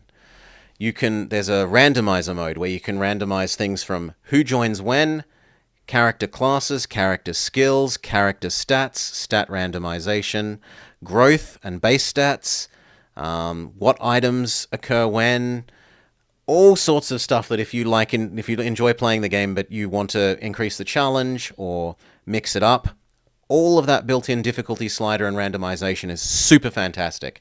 And we played a whole bunch of runs with the randomizer, and I off-stream played a whole bunch of runs with the randomizer as well. It does have some small GUI issues. In the character management, when you're equipping and unequipping the gem/ring kind of things, it's a little bit clunky. Because it's making some concessions to playing it with a controller rather than with a mouse and keyboard. But other than that, it was really fantastic. We encountered one notable bug fighting the end boss. The first one or two times that we played it, we encountered a bug once, and then since then that bug has been fixed, and that's no longer an issue. So it's had good support post-release to fix the known bugs. I absolutely love this. I love my old Fire Emblems. I did think that sometimes the story was a little bit too teen drama corny, but that matches being the anime-esque art style, and that is also very Fire Emblem. So even if I kind of slightly didn't like it, it does fit what it's trying to be. This is our first superb game for the year. I really, really, really like this game, and I can heartily recommend it to anyone who likes turn-based tactics or your old Fire Emblems before they turned into super dating things.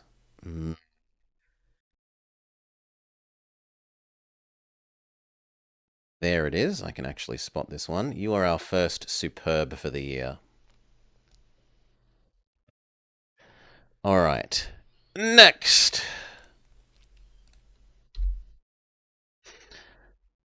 Hey, okay, next is The Murder of King Mir, something that we played very, very recently. Right down the bottom. Darkway, The Murder of King Mir.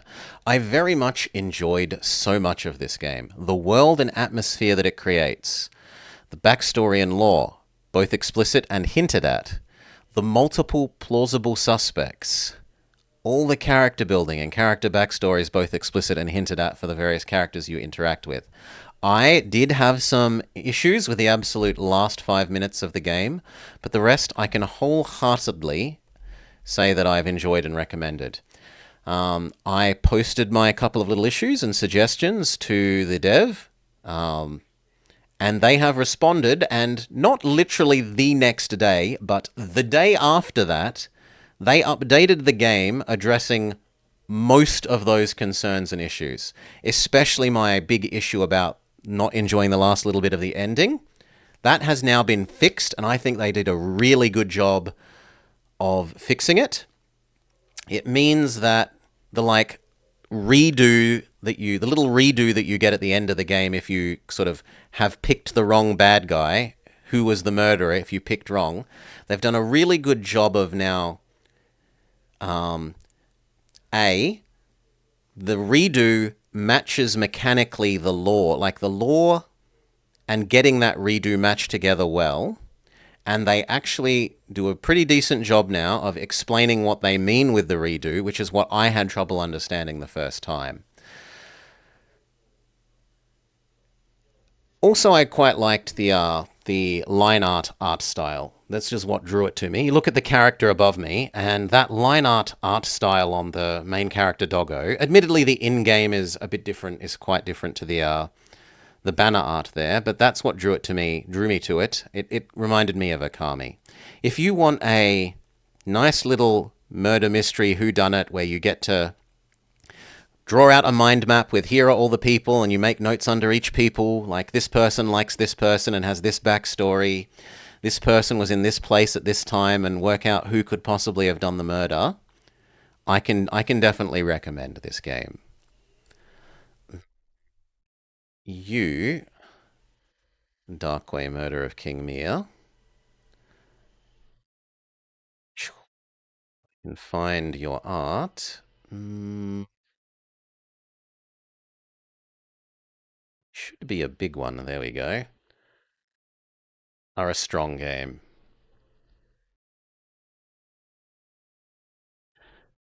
Next, Defendin' de Penguin. Defendin' de Penguin. Not Pingu, the world's most energetic penguin, the other penguin game we played. A simple tower defense. Some of the animal models are quite off. I suspect that one of the people making this game had a bit of a thing for feet, because they kept making the animals' feet on the 3D models really, really big. It doesn't do a good job of motivating the player to use anything other than the machine gun ice cube slash snowball and ice shard sniper towers.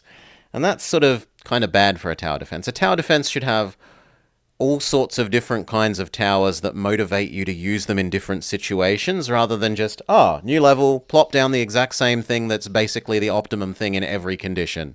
There are only 2 towers you want 90% of the time. I'm going to plop those down and GG. So strategy is sadly, therefore, fairly limited. But for a little kid's tower defense game, and it's kind of obviously targeted for little kids, it seems to do an okay enough job.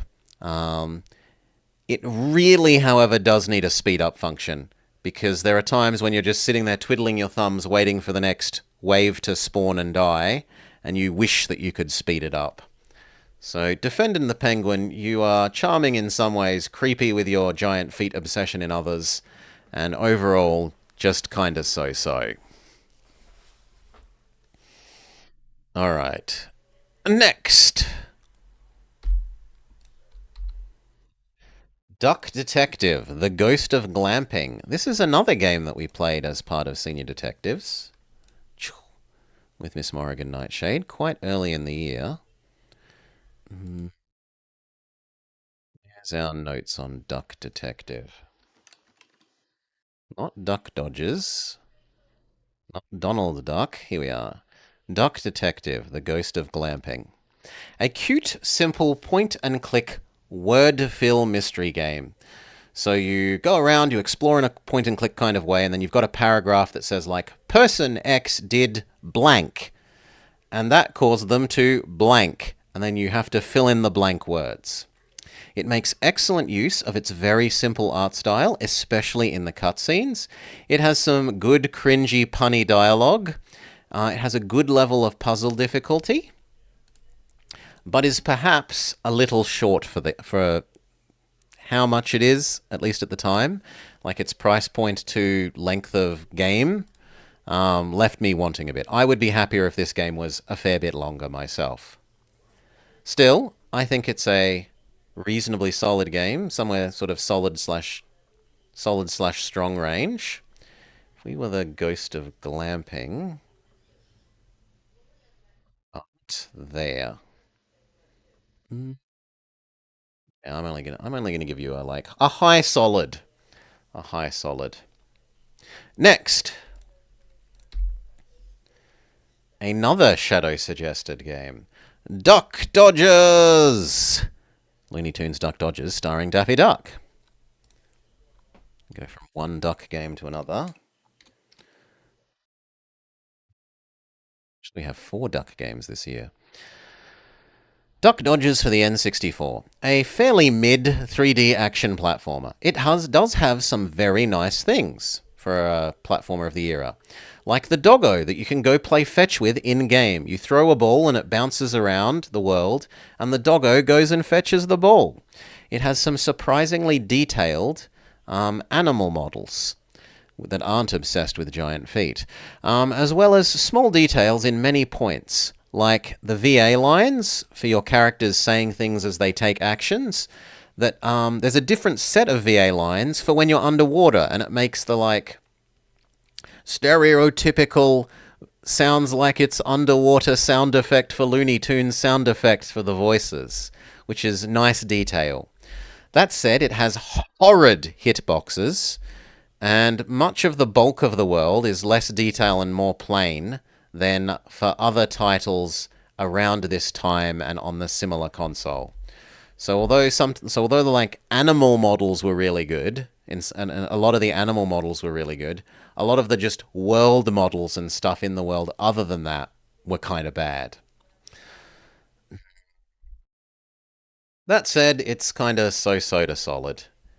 Mm, if we were Sea Duck Dodgers,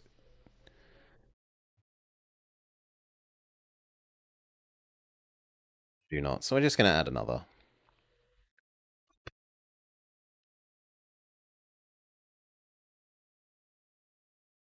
Kind of so-so to solid.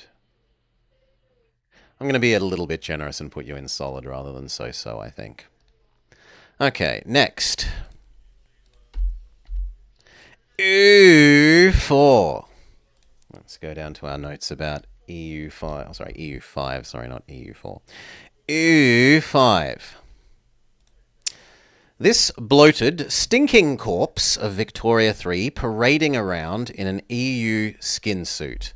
Playing it on release day, it was buggy, tedious, and had poor UI and UX. In terms of buggy, I would fabricate war goals, which would then accept that they existed. We could go look at our diplomacy screen and it would tell us, you have a CB against Champa. Go to declare war against Champa. The menu says, you've got no CB against Champa. It is completely fair to race your opinion of a game on how it releases. If they are willing to try and sell you the game, they're calling this a release in a state where things don't work, something as basic as CBs not working for an EU game, that's really embarrassingly bad and terrible. In terms of tedious, the market system that they have largely just copied and pasted from Victoria, because, why invent something new, is, I find, extremely tedious. It means that you are just micromanaging the availability of every single one of about 50 different trade goods to every single kind of populace, every kind of pop in your nation. And it's not just like in Victoria where you do it once and it's done for the whole nation. Instead, you have to do it on a market by market basis, where one market might be like part of the Iberia region and another market might be part of the Italian region, even though you're one single nation. And you have to, well, you don't have to, but it encourages you to do that tedious micro for every single market and every single pop type and every single good type. And I just found that it would be good for people that like the Victoria 3 number go up and micromanagement aspects. I do not like that. I think that is one of the bad things about Victoria 3, and that I do not appreciate them trying to incorporate that into EU5. I found that super tedious. In terms of the poor UX and UI, it has context menus that highlight things and tell you to click them to do something that then you don't actually, it doesn't do anything when you click them. And actually want you to go click something else. It has a tech tree, which you can't zoom out all the way and look at the whole tech tree, composed of lots of tiny boxes in free space. Imagine a big blank screen in which you have a couple of small tiny boxes with arrows between them, so that almost 80 to 90% of the space on screen is wasted. You can't tell what the text in the tech boxes are because they're so small. and far away from each other. If you zoom in to be able to actually read them, you can't tell how they interconnect. It's a really horrendously bad UI for the tech tree. And the thing is, we know that Paradox can do a good job of these things. You look at the EU4 mission trees, which I hate, but I have to admit they do a good job of presenting a large amount of information in a very dense way, or the Hearts of Iron focus trees. Those are the same sort of thing. They're a set of interdependent, branching, boxy information boxes, but they don't present them in a way that wastes 90% of the screen space and is unreadable. I really, in the strongest terms, suggest that they take another look at the way that they present the tech tree and try and make it more like either the Hearts of Iron focus tree or the EU4 mission trees, because that does a much, much better job of presenting box tree information densely without wasting so much player space and making it basically unusable. Yeah. It's... I wish I could grant it so-so, but if you're going to release a game and the CBs don't even work, I can't give it so-so. It's substandard.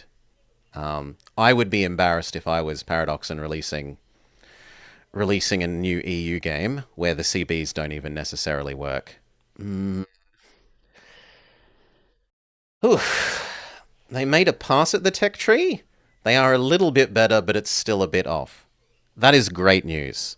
I am glad they are making the game better for the people that actually enjoy playing it. I am bitter and angry about the game, but that doesn't mean I don't want them to make it better.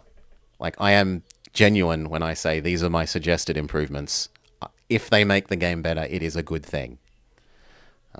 Sadly, based on what we saw on day one, it's substandard. I didn't enjoy it, and I cannot recommend it. Alright. Next. Fairly Odd Parents. Breakin' da Rules. Boop. A little bit bigger. For the GameCube. Fairly Odd Parents. Breaking the Rules. This has the dubious honor... Fingers crossed for the next patch. Yeah, I hope they make it better. I do. I do hope they make it better. Fairly Odd Parents Breaking the Rules has the dubious honor of being a game that has a worse main menu than Bolt from Disney's Bolt.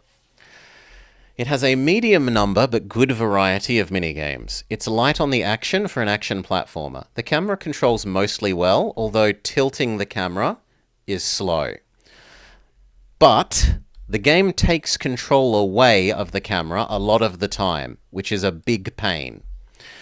And this results in needing to make a whole bunch of blind or angle indeterminate jumps. The VA is okay, but sometimes sounds like it was recorded in a tiny cave with a 50s era microphone. It has a good variety of different worlds that you explore across the course of the different worlds of the game, but it is very, very easy. It has nice music. Sometimes the models bug out and show the eyes, noses, or other parts of things pushing through other parts of each other. So like imagine I turn my head this way, and you can still see my this eye appearing on this side of my face, which is frightening when it happens and looks really, really bad. So, yeah. A fair few fairly significant faults. Fairly Odd Parents Breakin' da Rules. Although charming in some ways. No, I don't see it, so we're just going to add another copy. Boop. You're a substandard game, I'm sorry. Next. Boop. Final Fantasy Fables, Chocobo Tales for the Nintendo DS. That was a pretty early one. A serviceable kids minigame collection game. The story has poor tutorialization and exceptionally poor signaling for progression at a number of points. It has unskippable intros for minigames, And the overly long animations in the card battle game were also troubling. Sadly, Chocobo game, I do not love you, and you're only just sort of average.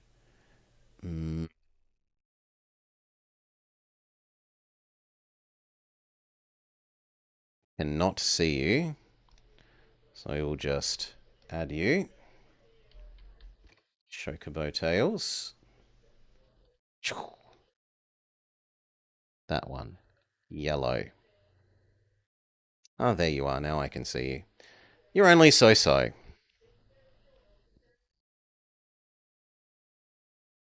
Next. Final Fantasy VI.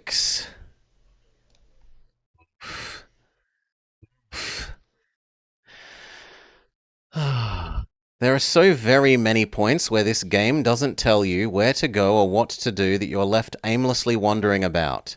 It has absolutely amazing graphical effects and music, but it makes you earn all your characters 2 times, which is a massive pain. So you go out, you explore the world, you collect and add all these people to your party, and then the game takes them all away again and says, go earn them again. What a pain in the ass.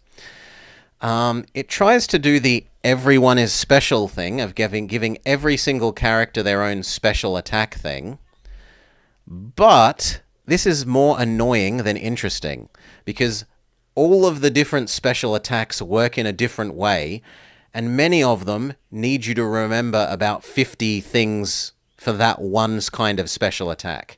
One person needs you to do Street Fighter-esque combos to do their attacks. Another person needs you to memorize all the special effects of monster attacks so that you know what all the different monster attacks do and you can select those monster attacks.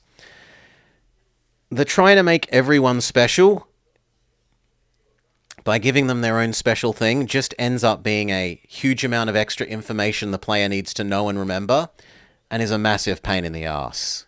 I cannot recommend that they do that. It was just bad. It's more annoying than interesting and expects you to remember far too much. Microing the espers around to learn spells and otherwise manage the multi-party loadout was also a huge pain in the ass. You need to equip the esper to a person. That person then gets experience points essentially in the esper, which then lets you unlock spells. Much, much, much better was the older Final Fantasy method of just you go to the store, you buy the spell, everyone can now use that spell.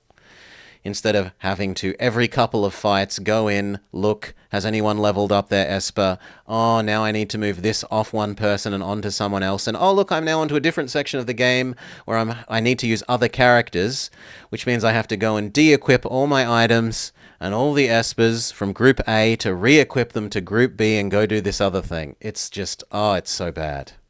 So bad. Where is our art for Final Fantasy VI? Here. No.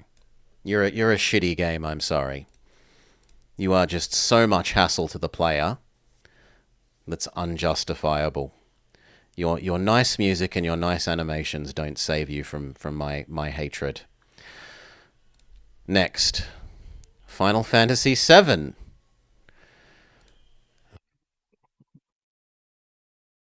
If you thought 6 was bad, it gets worse.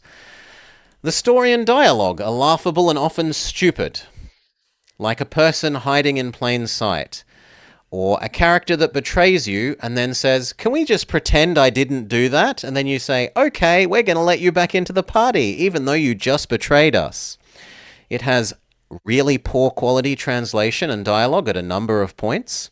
It has a horrible map navigation, terrible triggers for the story at many points, a whole heap of but thou must minigames, where even in the game it says, do you want to do stealth?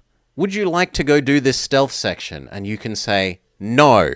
And then the game says, fuck you, you're going to do this stealth section now even though you said no. Here, do this stealth section anyway. It does have really nice music. The camera angles and backgrounds can at times be nice, but at other times they're really, really unclear and a pain to navigate. It does have, however, have absolutely like 12 out of 10 quality animations for the cutscene animations. They are so amazingly impressive for the time that it that's all you can say, right? They're just beyond good, beyond impressive for that age and time. That said, all the ways that it fails, the crappy story and dialogue, unbelievable, like, often bad mini games. Let's just do squats for 2 minutes. Press the same 3 buttons in a row to do 60 squats. No. You are also a terrible game, Final Fantasy VII. It supposedly has what's meant to be one of the most important and significant, like, impactful deaths in video game history when Sephiroth killed the decoy. But because the previous Final Fantasies, 4, 5, 6, have again and again taught you, if you've played them, that characters that die throughout the story magically come back to life at the end of the game, it means that you can't care when they kill someone off because you're expecting them to come back to life at the end of the game. So the supposedly like, oh my god, it's so important and it's meant to be a big emotional thing when they killed off Decoy. I'm just like, okay, they're dead. We'll wait another 12 hours and they're going to bring him back to life. Why am I meant to be more than mildly inconvenienced that they're dead? The power of friendship is going to bring them back to life at the end of the game and we'll be fine. Everyone gets to live happily ever after. And if they didn't want you believing that, then they shouldn't have done it consistently with, like, literally a dozen characters, game after game after game. Okay, next. Finding Nemo. Oh god, we're getting a whole streak of terrible ones. For the GameCube. Yeah, The Sins of the Father. It is paying for The Sins of the Father. If the game series has taught you to expect this and that they do it again and again and again, if they teach you there's always going to be a person called Sid who has a flying ship, then when you meet a new person called Sid, it's not unreasonable for you to think he's going to have a flying ship pretty bloody soon. When they teach you that they're going to kill off a bunch of characters and then bring them back to life at the end, you can't get emotionally invested in someone dying. Finding Nemo. For the GameCube Nintendo. Good use of movie video clips. It has nice music, but they loop far too much, and the music clips are too short. It has a good variety of games, of mini-games and activities, but you can get soft-locked in a number of them. It doesn't tutorialize well after the first game mode. It has some decent replay value because of the unlockables and collectibles in every level. However, it is extremely rude and mean to the player in a number of points. The jellyfish minigame will haunt my dreams and nightmares, quite possibly till I die. You would need absolute, like, instantaneous reaction speed. I think we slowed that jellyfish minigame down to a quarter of its normal in-game speed, and even then I was barely doing it. Ay. Okay. Finding Nemo. What do you look like? You look mostly blue. There you are. You are also a shitty game, Finding Nemo. Flotsam. Flotsam was a pretty decent game.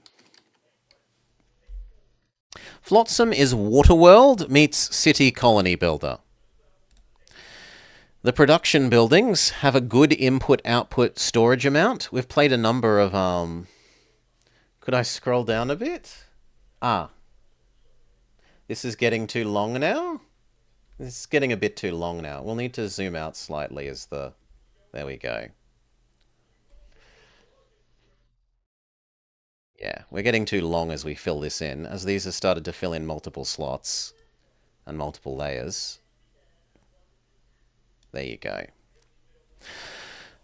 Compared to a number of the games that we played a whole bunch of city builders this year, and a lot of them, the buildings would only accept enough input to be able to run like one or two of their production cycles, which meant that you endlessly have people moving around very small volumes of goods to keep the buildings running, which was really frustrating. This game did not have that. In this game, the buildings will store a good amount of whatever they use as inputs and a good amount of whatever they use as outputs, and then people only move around the colony fairly chunky amounts of resources at a time, which feels good. It has some small tutorialization and encyclopedia fails, and it can be slow if you accidentally eat one of a resource that's like a new resource type that you're then meant to like pretend that it was fluffy bunnies. Pretend that you were given two fluffy bunnies and you can turn fluffy bunnies into, I don't know, fur coats or something. If you got given new fluffy bunny for the first time ever, and you also had a quest that said, give me some coats, the temptation is there to immediately kill those fluffy bunnies and make the coats. But later on, you'll find, oh, there's a later quest that says make 500 coats. So you should have actually put the fluffy bunnies in a fluffy bunny breeding thing and only completed the first make the fur coat quest once the original fluffy bunnies had started breeding. It's like that, but oftentimes for different kinds of plants, like wheat and tomatoes and stuff. There's a whole bunch of times where you get given one of or two of a new plant type at the same time that you get a quest that says I want them, and if you use them on the I want them quest, you then get royally screwed over for several hours until you can manage to find another source to start up the snowball of growing that resource. So that aspect of it I didn't quite like. The architect mode is really fantastic. Once your city gets quite big, eventually you unlock an architect mode where you can just rearrange everything in the city. That's really fantastic, and I wish a number of other city builder games let you do that. It's really good quality of life. The story's only kind of average to serviceable, but serviceable enough is all right when it's following through a campaign.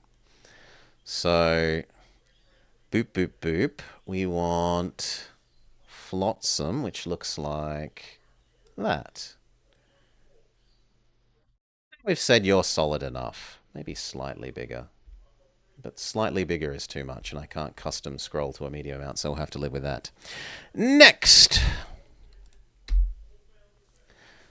Fossil Fighter Champions for the DS.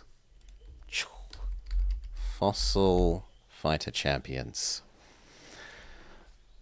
What will be Dino Tier Crisis, you wonder? There are a couple.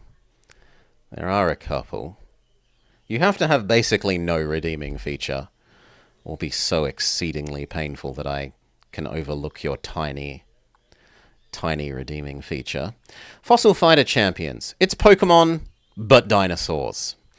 It's a significant step up in terms of the graphics, battling, and quality of life from the previous game in the series, which we also played. It's still got extremely little kidsy writing at times, but you kind of know that going in. And it does have some good laughs, including the fat scientist man who's like, I'm dying of starvation, please get me a sandwich, who being super melodramatic, says, whilst he sends you away whilst he's dying in air quotes, tell science I love her. Yeah. It had some good little tropes going on like that. Or your like friend slash semi-rival character who's super scared, and whenever it gets dangerous, he like, oh no, I've got a stomachache, I'm sorry, I need to leave. And you're like, you're just a massive coward, friend. You really should stay around and help, but oh well. So, Fossil Fighters Champions. Okay, it looks like that one.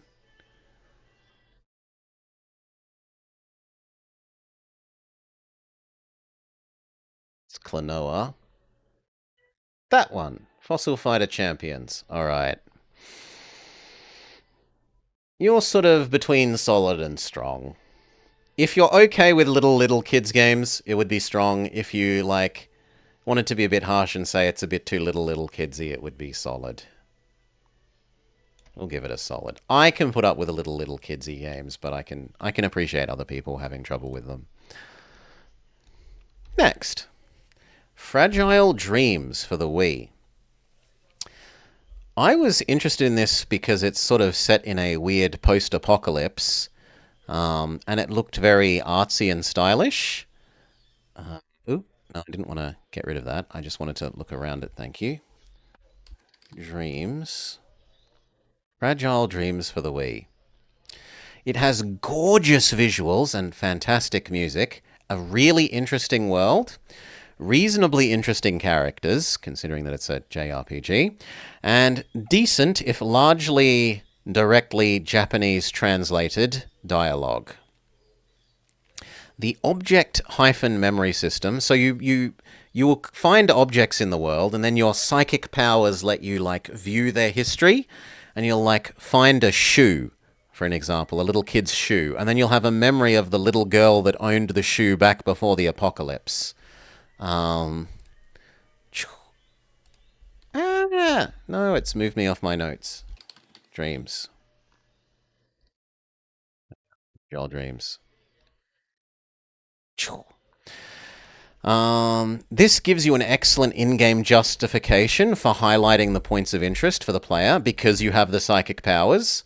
So, like, unlike some modern games where, oh, look, here's the thing you need, let's cover it in yellow paint for no real reason, even though that's out of place. In this game, they tie in the making things that you want to find and interact with well with the mechanics and lore because your psychic powers let you see and make obvious and give bright, glowy auras to the things that you want to find. So that's well done. More modern games could learn from tying that in well. Sadly, the execution of the combat, as well as the platforming, is lacking relative to the other aspects of the game. So, like, really nice environment and setting and story, and it does a good job of trying to tell you a interesting, like, post-apocalypse thing, but the kind of the playing the game bits let it down a fair bit, sadly. Such that I can only give Fragile Dreams a so-so overall rating. It's the sort of thing where you are really happy to watch someone else play the game and get to experience the story, but that you wouldn't really particularly want to play yourself. is my take on it. All right, next. Go Go Beckham, Adventure on Soccer Island.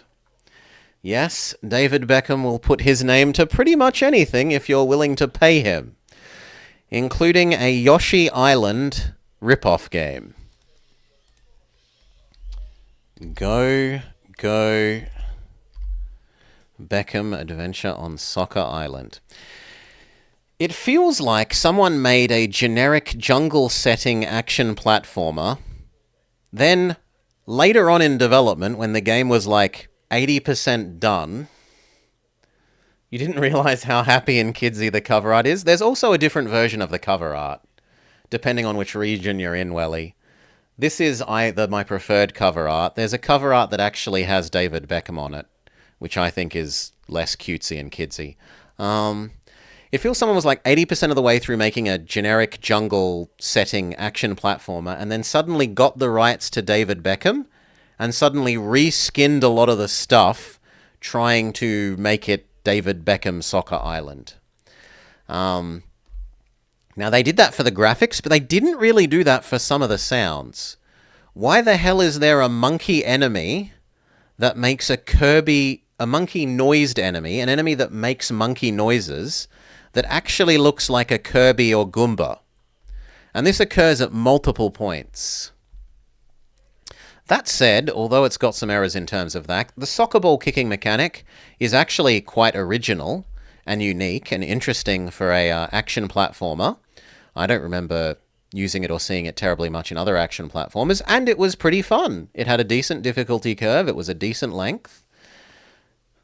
I'm pretty happy with Go-Go Beckham Adventure on Soccer Island, to the point where I'm willing to say it's a solid game, even if you kind of dislike the kidsy aspect of it. It's interesting and unique enough compared to just being just another action platformer that it's still worth a look.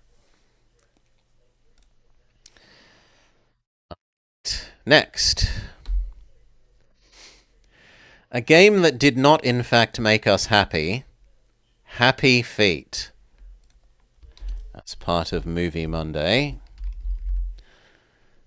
Happy Feet for the Wii. Average graphics, good sounds, music mostly okay. However, that's got to be matched to the music. Just so feet? Yeah, just so feet. It really only has 3 mini games. It has DDR, it has Star Fox Meteo, and it has Sonic Toboggan. Those are the 3 mini games, and it just cycles through giving you those again and again and again and again in slightly different skins.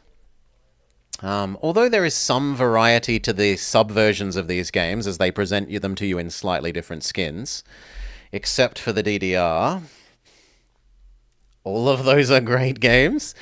It does follow the movie story really well, unlike some others. Bolt! So it gets points for actually being a movie tie-in game that follows the movie, but it is super baby difficulty, except for like 1 or 2 of the tobogganing and Star Fox levels. That said, it makes up for that by having a pity system where where it says, "Do you want to skip this level, you fool?" basically, if you fail it too many times in a row, which is great for little kids. If little kiddo playing their like little kiddo movie game has trouble and can't beat a level, rather than getting stuck on the video game forever, like many children from my era getting stuck behind the casino level of Sonic game, means they don't get prevented from experiencing the rest of it. So they're somewhat forgiven for those 2 weird difficulty spike levels. It is, however, a very, very short game. Overall, it's just kind of so-so. Not great, not terrible. Now, where is the art for Happy Feet? It should be vaguely blue. I see Wally.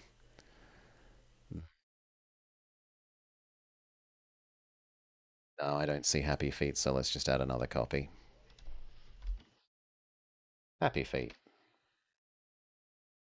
You're just kind of so-so, Happy Feet. Next.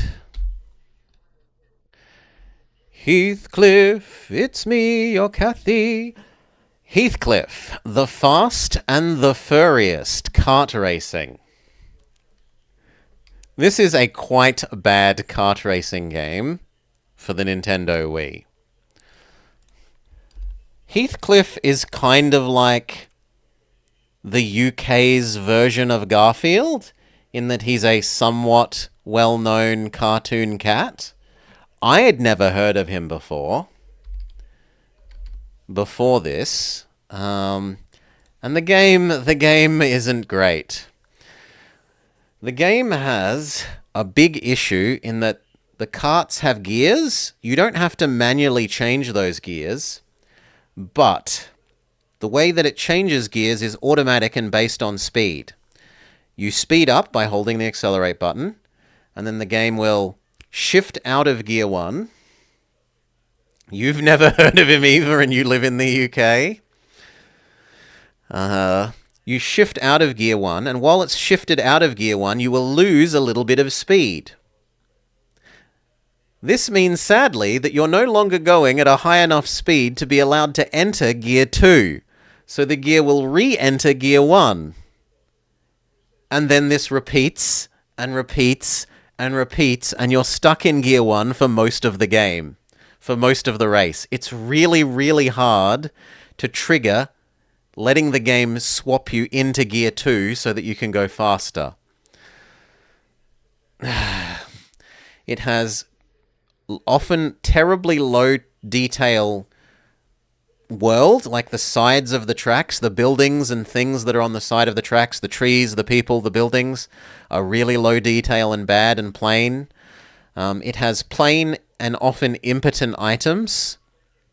It's got like generic boost, really crappy attack that barely does anything.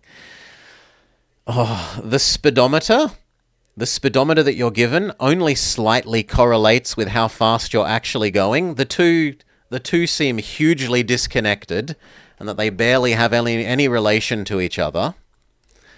It does have, as its redeeming feature, a couple of nice audio tracks.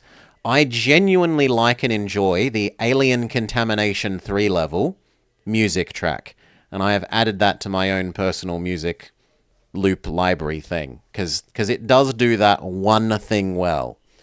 But other than that, you are a shitty game, Heathcliff.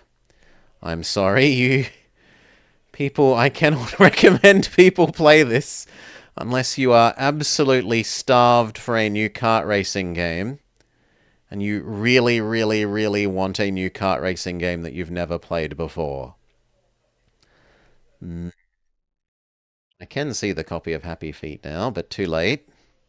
Can I see the copy of Heathcliff? Blue in the middle.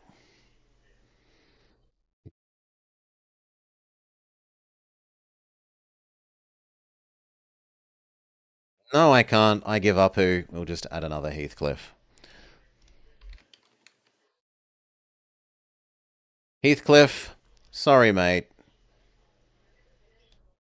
Am I going to be so mean as to put you in shitty? Yes. Yes, I will. You thought it was a candy bar? Oh, next. Oop, zoom out. He was coming. This had absolutely fantastic, like, chiptune music. For a new game, it commits to a low detail pixel art style, and it has really, really good matching chiptune music. Like, I love the main menu music for this game. He is coming. A nice little RPG roguelite auto battler. It has really nice music and graphic styling that match.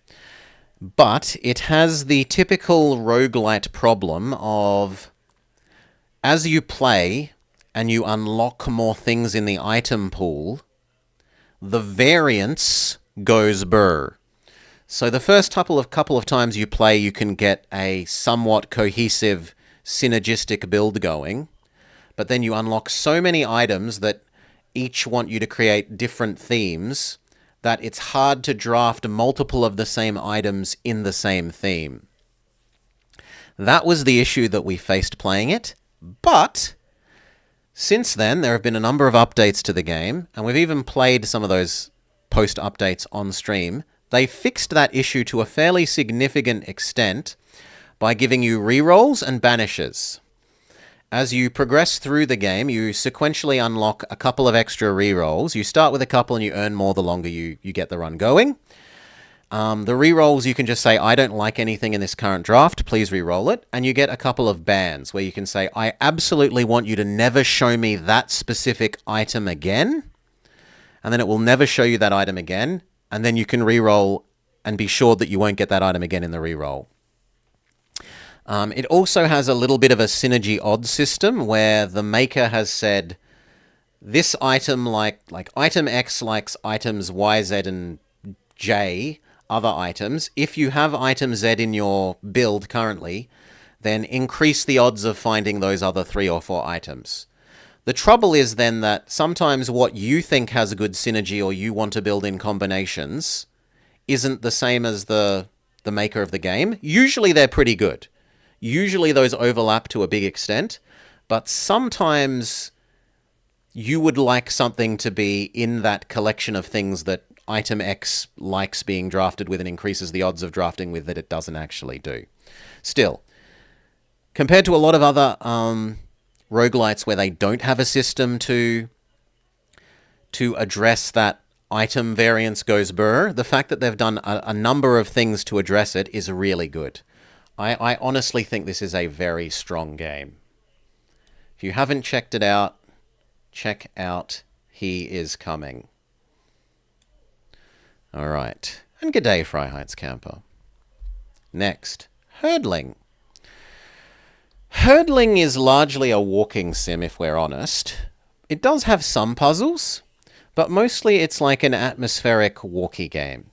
You walk around, you rescue these things that are like moths crossed with yaks, and you're trying to lead them to their moth yak homeworld, well, home territory thingy, kind of like a salmon going upstream to spawn, to have babies. You're kind of leading all of these moth things to their spawning zone sort of thing. It isn't a very gamey game, but it isn't entirely a walking sim either. It is a gorgeously beautiful world with gorgeous palette and the way the colors change. So your yaks will run through fields of colorful flowers, and then the yaks absorb those colors onto their, like, the pollen, the colorful pollen rubs off on your yak's fur, and then that is effectively a battery. The color is a battery that you use to do special actions, which is, it's super charming in terms of that. The music and color palette and world are beautiful and emotive and rousing. But it isn't very gamey. So if you want a very interactive game, cannot recommend. If you want like a gorgeous, emotive, artsy experience, I can strongly recommend. Where is Hurdling in this list? I see Wandering Village. It should look vaguely like Wandering Village.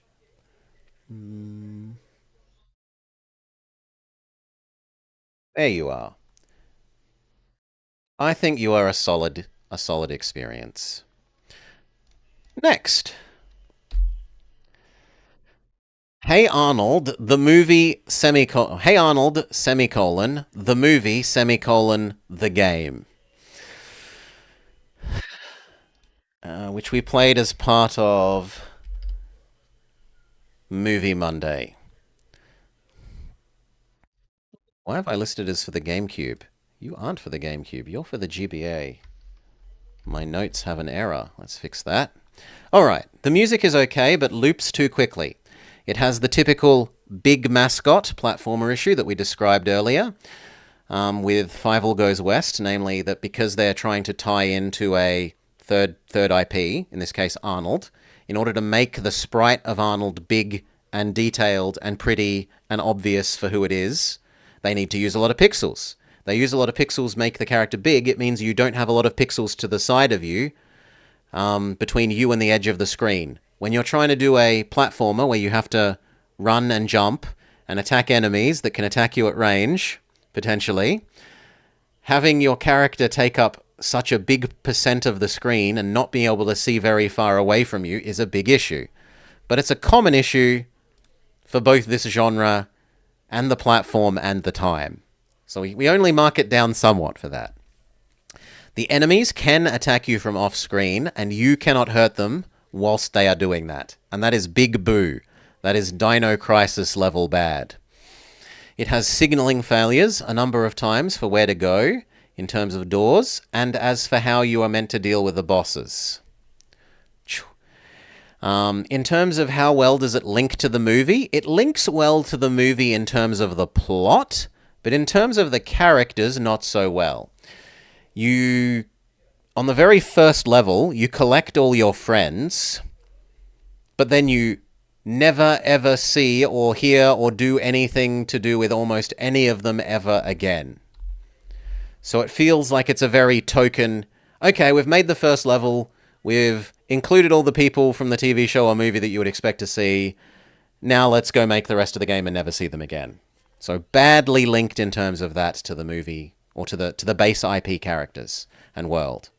It does have a pretty decent amount of replay value, because there are like hidden golden tomato things that you need to find on each map. And so if you don't find them on the first playthrough or two, you can replay the map again and again until you find all the secret hidden golden tomatoes and collect them for every level. So overall, Hey Arnold, the movie, the game, Just kinda average. Next, House MD for the NDS. This is quite like As Dusk Falls, uh, in terms of it being a fantastic mix of so good it's good and so terrible-tastic that it's good. In terms of the badness, it has repetitive and mid to poor gameplay at a number of points, but it's kind of like a bad B movie where the you get the sometimes it's so terrible that it's just terrible-tastic dialogue, and the characters feel very much like their characters from the House MD show. I don't know that I can recommend playing it, but it is a really good experience to watch someone play this through, I think. Um, and get to see all of that terrible tastic character dialogue and writing. But the mini games themselves are often really hideous, like stylus flick things around the screen to rearrange the Tower of Hanoi of magazines was just a terrible mini game.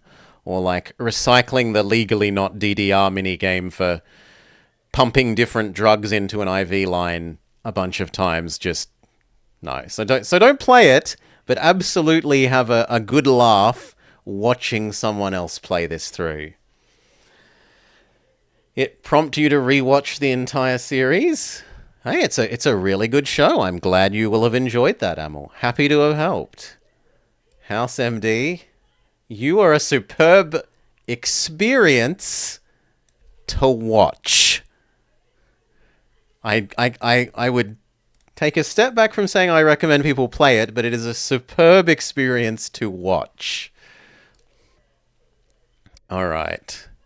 Next. Oh my. From superb to absolute shithouse, we have How to Train Your Dragon. This did not do well. Okay, I shouldn't be using... I should use dragon as my keyword for... Yeah, here we go. Okay, it's pretty. It does have nice music and sounds, but it's not related to the movie story in any way. It just reuses the setting and characters. Customizing the colors and like the little frills or extra little doodads on your dragon is really cool. You can make your own dragon. Maybe you want a blue dragon. Maybe you want your dragon to be green with yellow highlights. Maybe you want yours to have extra frills or like a tail, like a stegosaurus plates or something. There are all sorts of things like that you can do that are actually really quite cool for customizing your Dinomon. But the mini-games are extremely simple. They aren't tutorialized well, other than the dragon maintenance bit. And good God, doing your dragon maintenance is tedious. You need to gift your you need to feed your dragon food, kind of like a Digimon.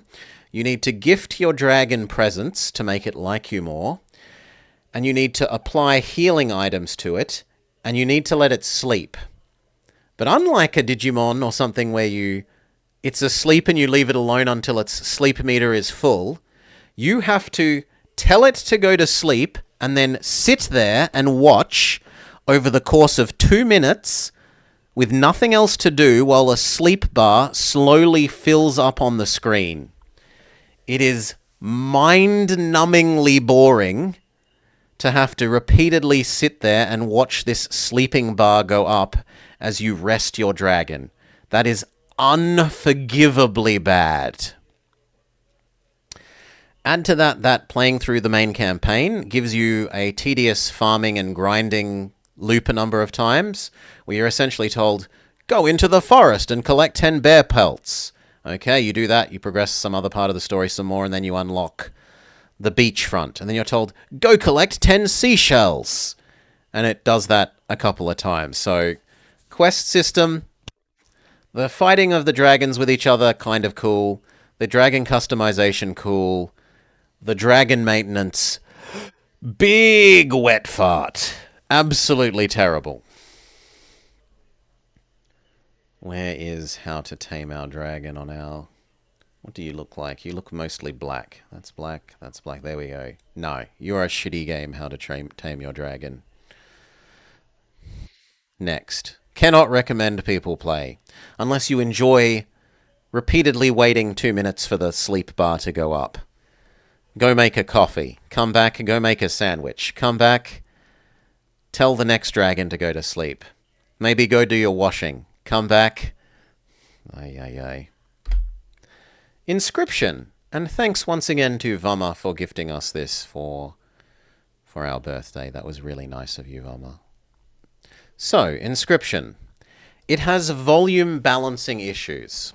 So some of the noises and sounds and voice lines are really quiet.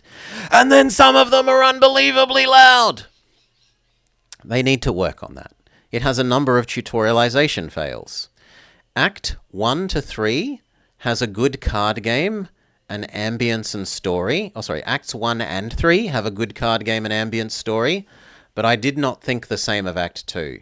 I found the Act 2 graphic style and way of conveying the card information to be very poor. Needing to play the whole of Act 1 in a roguelite way in order to get the next hint for what you need to do to progress the story to get outside, I thought was really, really, really bad and hugely painful. You need to win the whole roguelite in order to be told, here is the next single step that you need to do. And then you've got to beat the roguelite again, and that could take another half an hour. Okay, now here's the next single step of thing you need to do. Do that a dozen times potentially to progress to the next act. It was painful. Act 3 does a much better job, where it has the sub-areas and different teleport locations where you get to make a save, but as soon as you backtrack too much, it doesn't undo the save, but it undoes the fighting in that area so that you have to do that bit of thing again. I think that is a much better way of making it roguelite-y. If you lose in an area, you have to redo that area, but you don't have to redo that area time and time again. You can just finish that area once, or have a go at that area, decide I'm going to go do another area and come back, and only have to redo that area the one extra time. You don't have to do it dozens and dozens of times. Playing the game, the in-game video clips that play, they are nice lore, but they are way too slow. There's like half hours of in-game video clips of watching someone record themselves with a little camcorder that you're expected to sit through that's slow, and yeah, it's kind of nice lore, but it's way too slow and boring. I think those need a YouTube equivalent of right-click, play at 2 speed to make them tolerable to a player. The way that they speed them up in the game is 5 times as fast, and at that speed you can't absorb them. There needs to be a happy medium where it's fast enough to be noticeably faster, but you can still absorb the information that's trying to get to you, sort of thing. All right. Thank you again, Vama. It was a really lovely present. Much appreciated. Next. Oh, baby. You have to save us! James Cameron's Avatar the Game. The camera is horrid. The Z targeting likes to target enemies around the corner instead of the one that's right in front of your face. It has an obnoxious escort quest system with an idiot of an escortee who doesn't let you go forwards and clear out the enemies in the area ahead of you before telling the escortee to advance. Instead, he walks forwards into the swarms of opponents and then starts screaming at you, "You must save us! Please help us!" Oh my god, it's so painful and bad. The laser gun shooter / Star Fox sections have a ridiculous number of things that you need to shoot per second, considering that you are trying to aim at them quickly with the Wiimote and lock onto them dodgily with the Wiimote. It is pretty, and mostly intuitive, other than the times that it isn't showing you as the player the QTE input tutorialization for the new kind of thing that you need to know it's QTE or that you need to walk up to and interact with to do a QTE because of the bad UI encoding. It is hideously painful to play in so many ways and has essentially no redeeming feature, as far as I'm concerned, that it is our first Dino Crisis level game for the year.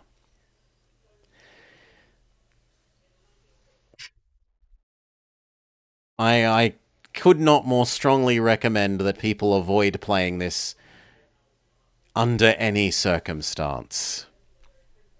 Alright. Next. Please save us! I'm walking ahead into the machine gun! Oh, it's so annoying. The Jetsons Invasion of the Planet Pirates for the Super Nintendo. Okay. It has nice theme music use in the main menu. It plays the Here's George Jetson, his boy Elroy, daughter Judy, Jane, his wife. Dun dun dun dun dun dun dun. Like it does a really good job of that, of adapting the show's theme song music to use it in the game's main menu. But other than that, the game isn't really connected to the IP other than in the very start of game and very end of game cutscenes. It is often horribly rude to the player and exceptionally difficult for a little kiddo's game. Like, this is monstrously difficult for a little kiddo's game. This is a Nintendo hard game in a number of points. The manual provides an incomplete explanation of the buttons, like we actually went through and read some of the manual on screen. Allegedly, the new game is quite good. And the in-game doesn't explain some of the things that will gate progress, like the teleporters. There's a teleporter system that they just don't explain, ever, in any way, in-game or the manuals. It does have nice backgrounds and animations and some okay music, except for the main menu theme music, which is fantastic. That said, overall, you're still kind of just a substandard game. Jetsons, sorry. Slightly substandard. Next, Jimmy Neutron, Boy Genius, Jet Fusion.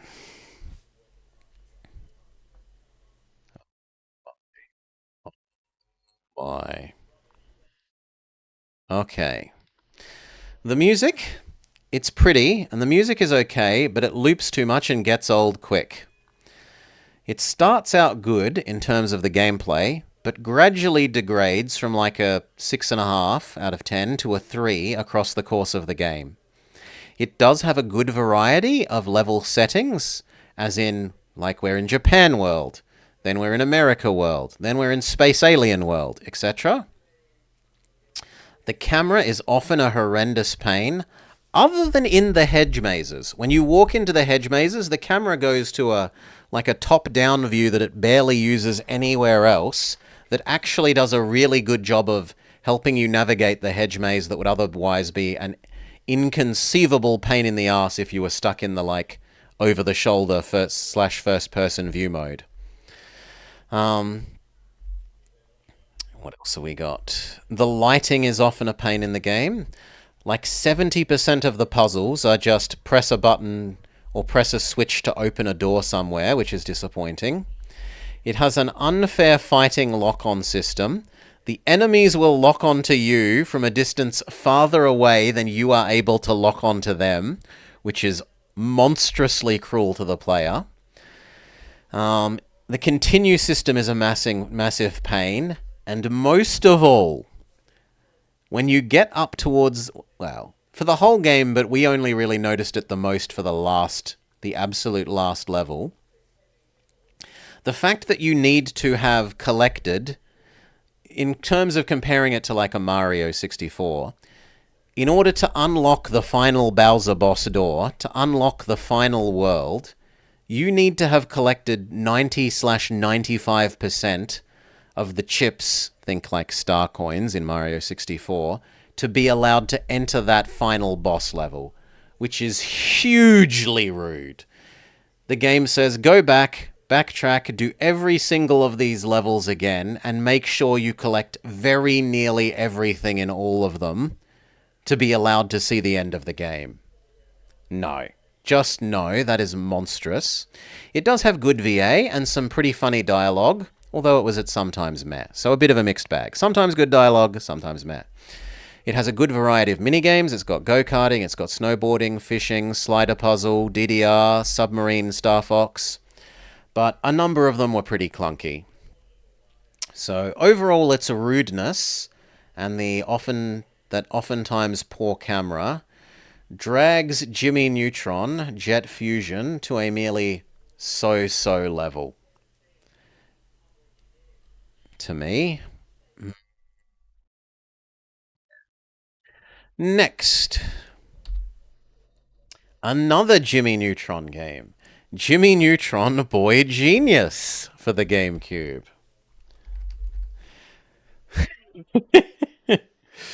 Oh, God. Okay.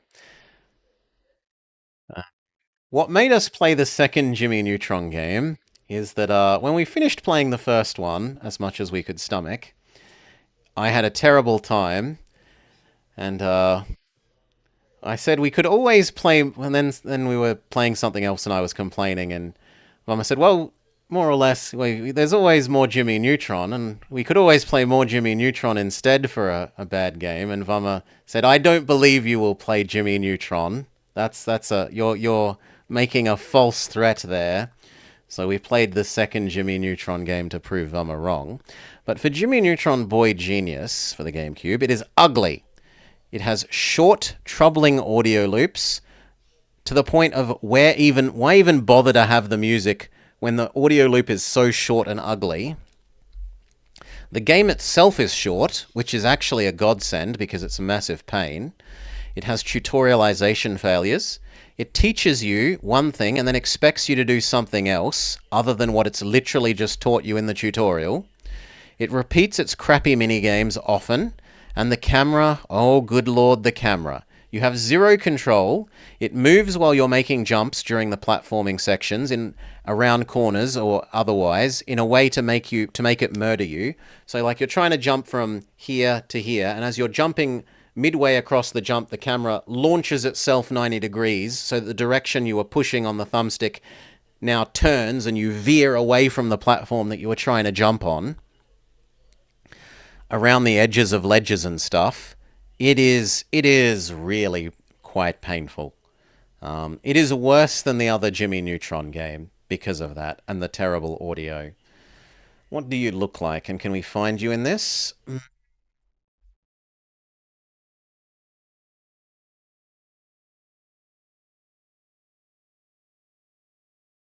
I don't see you. It's too small, so we'll just add another copy of that one.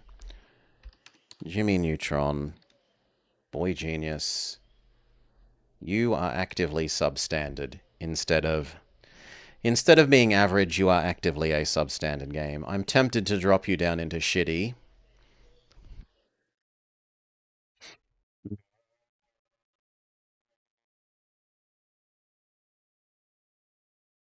Yes, I'm willing to drop you down into shitty. Second image? Yes, second image. Alright, next. Klonoa, Empire of Dreams. These were really charming, and we played these towards the beginning of the year. Not the other one, not Dream Champion. We played them in the wrong order. We played the second game first. Klonoa Empire of Dreams. It's slightly simpler in terms of in-game graphics than the sequel. It has considerably simpler graphics for the cutscenes, but they're still okay. Not quite as fancy music as the sequel either, and it doesn't have the quality of life look around the map function, which is a kind of a big no-no, considering that it's like a puzzle platformer. However, it kind of makes up for that by the fact that the level design is so much better. It's so much better directed level design, and I really liked that. You don't need, like, it's still nice to have the minimap feature thing, but you kind of don't need it when the level is put together in a way that it directs you where to go properly so that you don't feel like you need the minimap to work out where you're meant to be going. The dialogue isn't quite as kidsy as the sequel, so if you're kind of put off by that aspect, then that's nice. Overall, I think this is a really enjoyable little action platformer. It's charming. I had a really good time, and I think the level design is really good for a GBA era action platformer. Yeah, your boy Klonoa. Your boy Klonoa. So I am willing to give you a strong Klonoa. Can we find your art? Should be mostly white. I think it's this one. Yeah, that one's the Klonoa art. Woohoo! Yeah. Wah, wahoo! Very, very Mario 64. Okay, next. The sequel, Klonoa 2, Dream Champ Tournament, which, given the man with the giant revolver rifle, the giant gun on the cover, you might think, hey, this is less kidsy. But fun fact, no. It has really great music, gorgeous graphics and effects for the platform. The in between level cutscenes for a GBA game were amazing. The dialogue is good, but a little too kidsy, even for me, honestly, at a number of points. And the final three bosses aren't as good or reasonable. But other than that, it was quite good. And sometimes the translation into the English from the Japanese was kind of weak. Where's the banner? Oh, sorry. I minimized the banner partway through. There we go. Klonoa. Behold man with giant revolver rifle that is, like, as large as he is.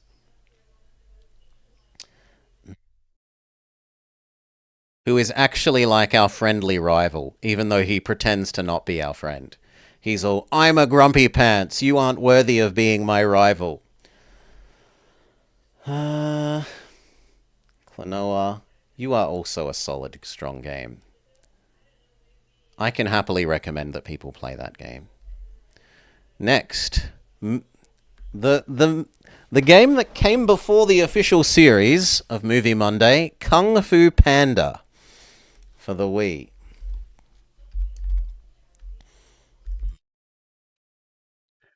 So this is the sort of game zero of Movie Monday. Kung Fu Panda for the Wii. It needs to be slightly smaller. Can we... There we go. Often bad and at best mid. It doesn't feature the big storyline point, or it does feature the big storyline points from the movie, so at least it isn't a totally unrelated cash-in. There are often invisible walls. There's a frustrating auto-attack that will happen to branches and edges. It was a good difficulty for a little kiddo game, however, for the most part. Ooh. But those are about the only nice things I can say. The Wiimote controls are often painful. A lot of the boss fights were painful for fighting with the Wiimotes. Attaching to the poles, sometimes working out where it wants you to go. You're just kind of a shitty game, I'm sorry, Kung Fu Panda. Alright, next. Let Them Trade. Make that even a bit smaller. I did not enjoy this. Let Them Trade. My notes.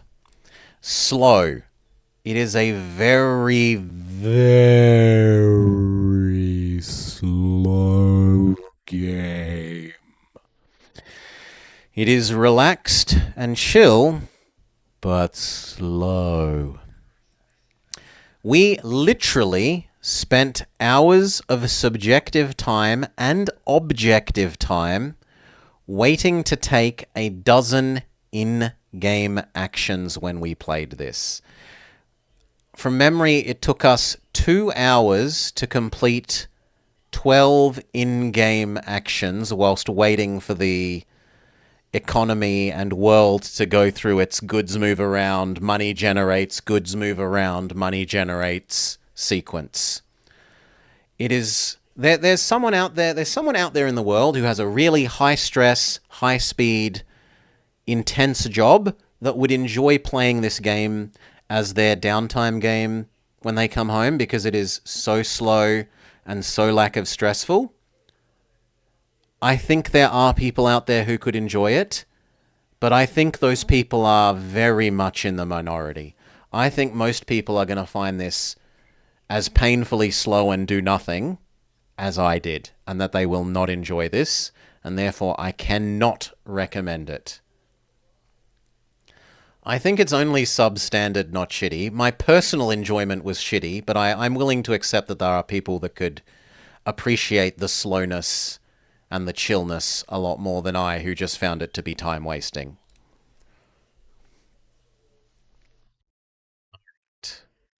Next, Little Problems.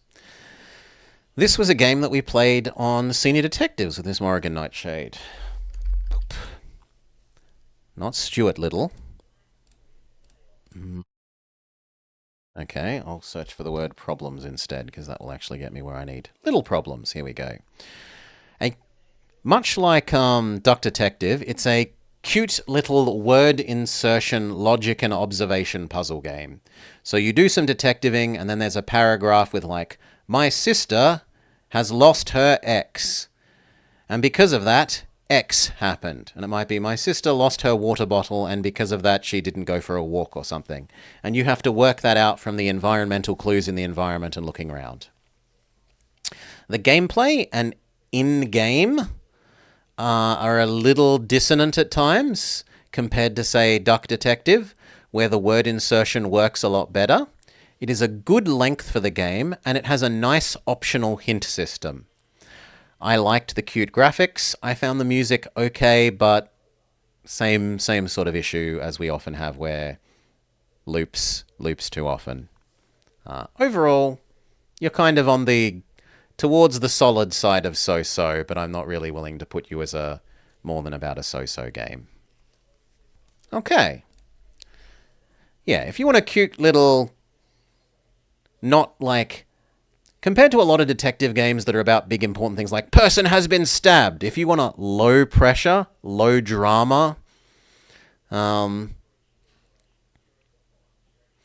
mystery game, this is a bit more, this will do well. And it matches the cute art style, the cute anime art style matches that low pressure sort of theme that they're going for. Dealing with life's little problems. Next, Looney Tunes back in action, as suggested by channel friend Irreverent Wellington for our Sellout Sunday. No, for Movie Monday. Movie Monday? One of the two. It was one of the two. Looney Tunes back in action. It fails to tutorialize a number of things. The camera can be a pain, but is mostly okay when you aren't next to walls or tight corridors. The voice lines are quite good, but they repeat way too much. Like every time you jump, it makes every time you jump up and down on a car in the first level, it's like, I like jumping up and down on cars, says Bugs Bunny. And he'll say that line like 100 bloody times in the first level. One of your greatest misremembers? Well, we've seen from you thinking that a number of these were games we played this year that Welly's memory, even within this year, is unreliable, let alone going back to childhood Welly. It has unclear goals for the levels a number of times, and the fact that you have to mash A to both jump and glide is unforgivable, because it means that you will start gliding. Like, the transition between doing a maximal height jump and starting to glide is rough. That That said, it is kind of bright and colourful, and it does keep its Looney Tunes themes fairly well. So it isn't entirely horrid, just horrid in certain fairly painful ways. Can we see your box? Be fairly obvious with a like diagonal. There it is. You're just kind of so-so Looney Tunes back in action. You aren't actively bad. You just have some bad things about you. Next, Lord of the Rings: The Third Age for the GameCube. For the GameCube Nintendo. So, this is, from memory, let me check Movie Monday, but I think this was it Sellout Sunday? Neither of these?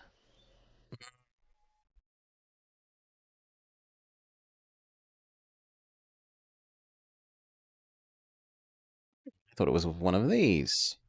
Maybe we didn't do the thing at the end of the day. In any case, Kitty suggested this.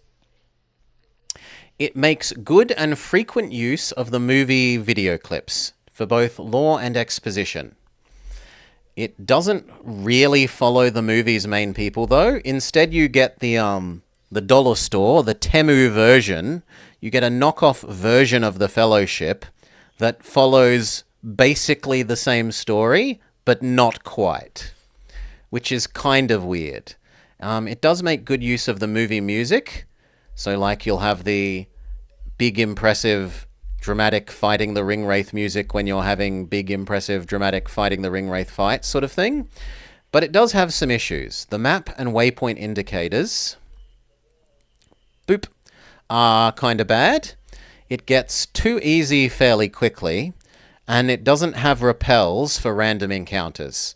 So once you start getting even slightly stronger than the oppositions, you'll get kind of sick and tired of the encounters that you absolutely stomp, get very little experience for, and can't avoid.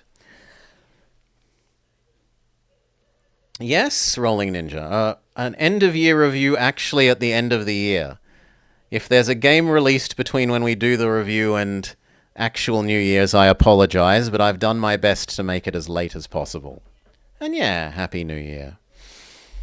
Late game enemies will happily spam full party reflect spells when you have a very, very limited ability to dispel enemy spell effects, which makes the final sequence of fights on the final level and world and boss sort of thing extremely tedious. But even taking account of that, it's really quite a good game. Like, we really enjoyed the Final Fantasy dressed up in Lord of the Rings game.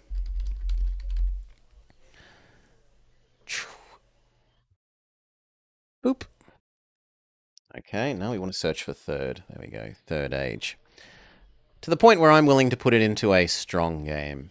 Now, where's your art? It's one of the ones with white on the edges. That one. You are a strong game. Alright, next. You need to watch someone play it, Rolling Ninja. My recommendation there is very specific.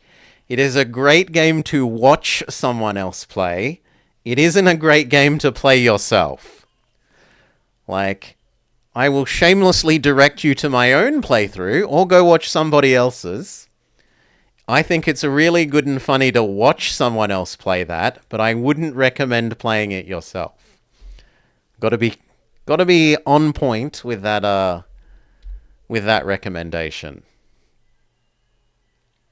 It isn't just a trauma center like, no. No, it's not cut things away from people. LSD Simulator. This, I'm not sure I'm willing to grant this status as a game myself. It's kind of a walking simulator, but let's go through our notes. So it has nice footstep sounds. It has some nice models. And the way that the textures change on the world to make it sometimes seem like a different place when it's otherwise the same location works really well at times. So like imagine you wake up in your house and then later on they're reusing the model layout for your house, but suddenly all the walls are covered in like bleeding blood or something, and it makes it seem like a different location, even though it is technically the same like model as your house because they've done a really good job of laying different textures on the same thing. And they do this in a number of points out in the world that you're exploring to make it seem like an area isn't just a copy of another area because of how different the textures are on it. I think they managed to make that work surprisingly well for what really just is a texture swap. It has a weird... it has the weird energy of kind of Crazy Dreams Down, which is what it's trying to go for, seeing as it's named itself LSD Dream Emulator. It was a little bit too walking sim or unguided for me, but I do think it is it gets lots of points for originality. I don't really remember playing anything like this. So in terms of giving you a unique and original experience, it gets some points. In terms of being a terribly interactive-y game, no, I'm not sure I'm willing to grant it that. So, where are we? What does your thing look like? Blue. So in terms of being a game, maybe even all the way down into shitty, but in terms of being a experience, an entertainment, I'm kind of willing to put it up into substandard. I think it's original enough and unique enough to be worth, if not something that you play yourself, a look at someone else having a play at least for like 20 minutes to see how unique and original it is. Next. Luck and Loot. I did not enjoy Luck and Loot. Not Super Lucky's Tale, which we did like. Luck and Loot. I've described this as He Has Coming had a baby with Slice and Dice. Serviceable, but not standout. And it gets a solid, but when there are so many quite really good roguelite games, just being kind of above average isn't noteworthy enough to sort of warrant sticking your neck out for to recommend.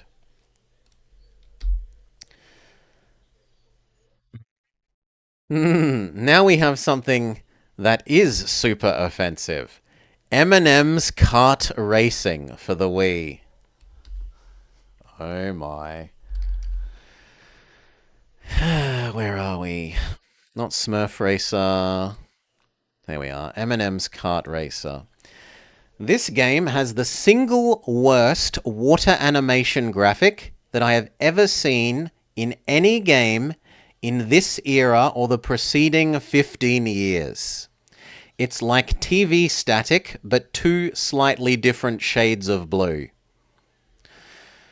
It has 15 tracks, which is honestly a good amount for a kart racer, and far more than any sane person would want to play of this game.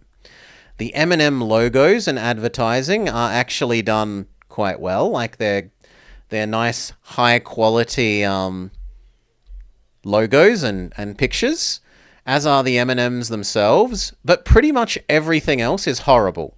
Pop-in walls, getting stuck on invisible walls. Why the hell are you collecting coffee cups to make the M&Ms go quicker? How does a coffee cup make a go-kart go quicker? It has big made by a coat, like made by the programmer energy. The programmer themselves live on coffee, so they've decided that in absence of any art direction or any other kind of game direction, that coffee is the item that will make the go-karts go quicker. So many of the tracks are just a big circular loop. How does a mushroom make a cart go quicker? It's biofuel, Freiheits Camper. You make some biodiesel out of the mushroom. There's literally just even a NASCAR one that is a big circular loop. To its credit, it does have a multiplayer mode and a couple of extra game modes. But some of these were at least partially broken when we tried them out, and they don't always tell you what to do. And they will also tell you literally at the same time, you've won and game over. We had the game tell us at the same time, you've won and game over. You fail. It is the worst kart racing game and almost the worst game we have played this year. I'm willing to put James Cameron's Avatar down as less enjoyable to play than Eminem's Kart Racing was. But it is still a Dino Crisis bad game. It is good at being a sellout. It is a massive sellout, and it does a massive job of trying to push Eminem's advertising at you. It does that aspect of its job well. 1 second, I need to cough and have a drink.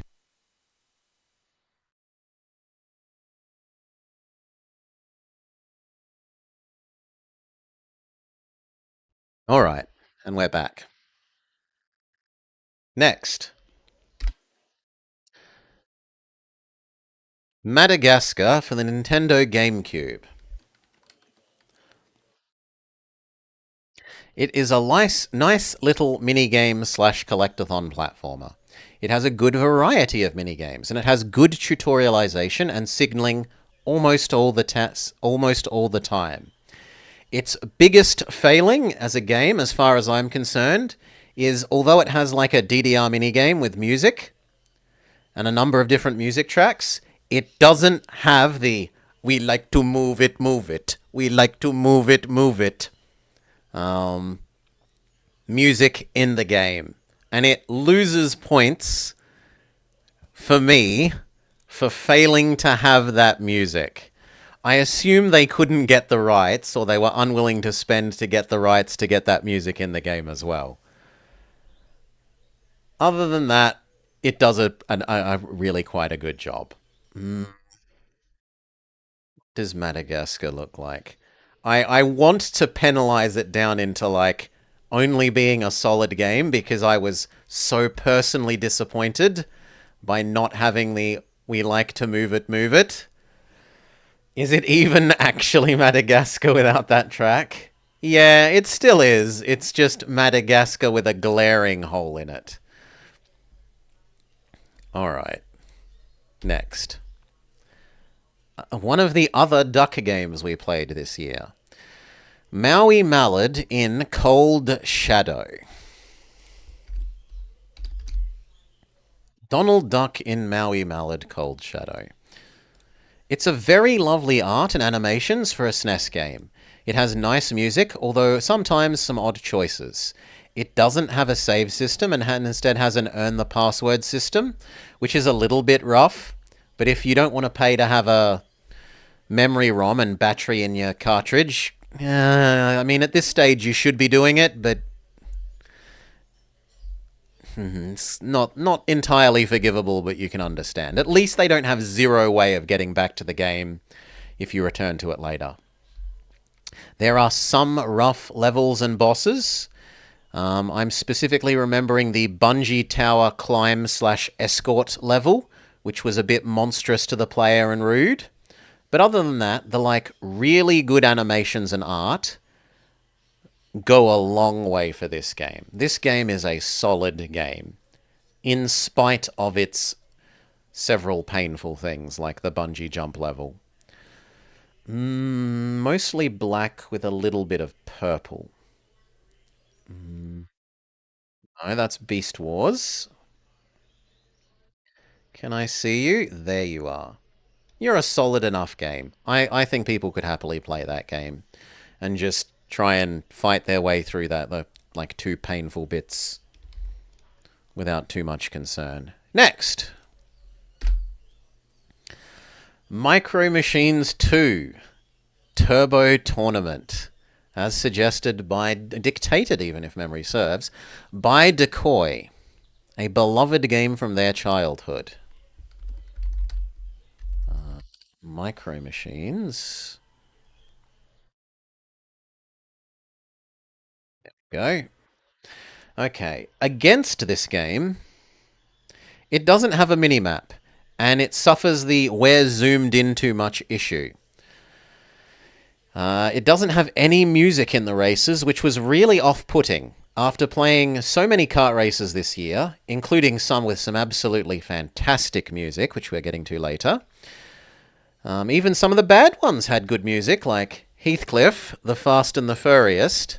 Having one where we had no music whilst racing was a big turn-off.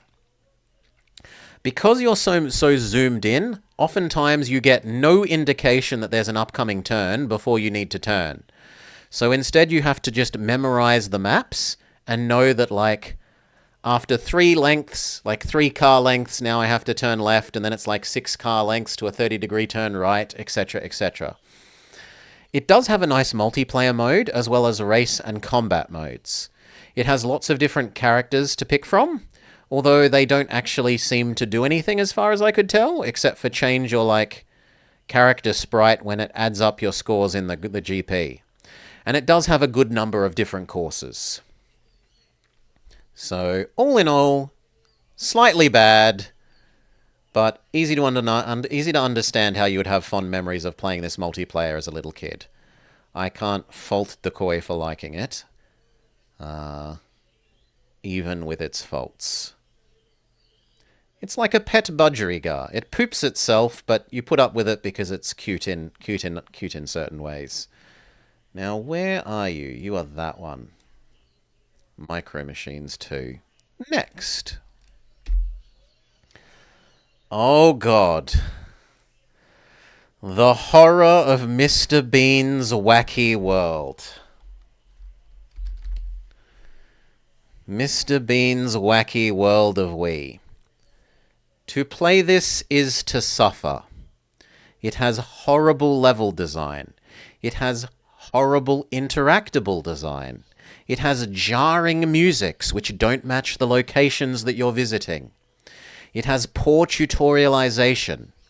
The puzzle and whack-a-mole minigames are the only kind of decent things, and even then they're only just mid.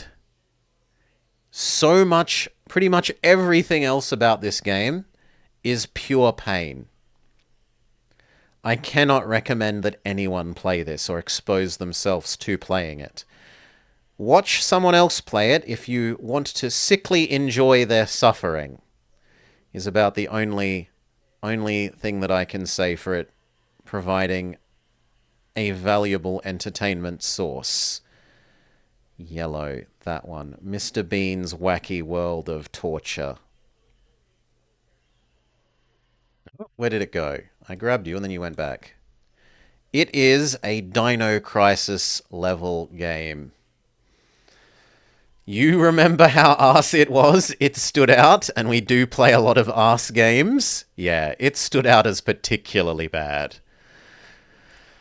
Okay. Nancy Drew, The Secret of the Old Clock.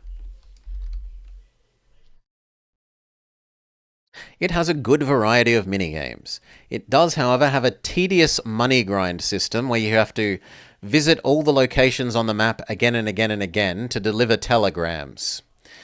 It has a number of puzzles that don't detect the correct solution properly, which are known issues to the game's speedrunning community, which is just, ugh, Nancy Drew is peak. I think you mean...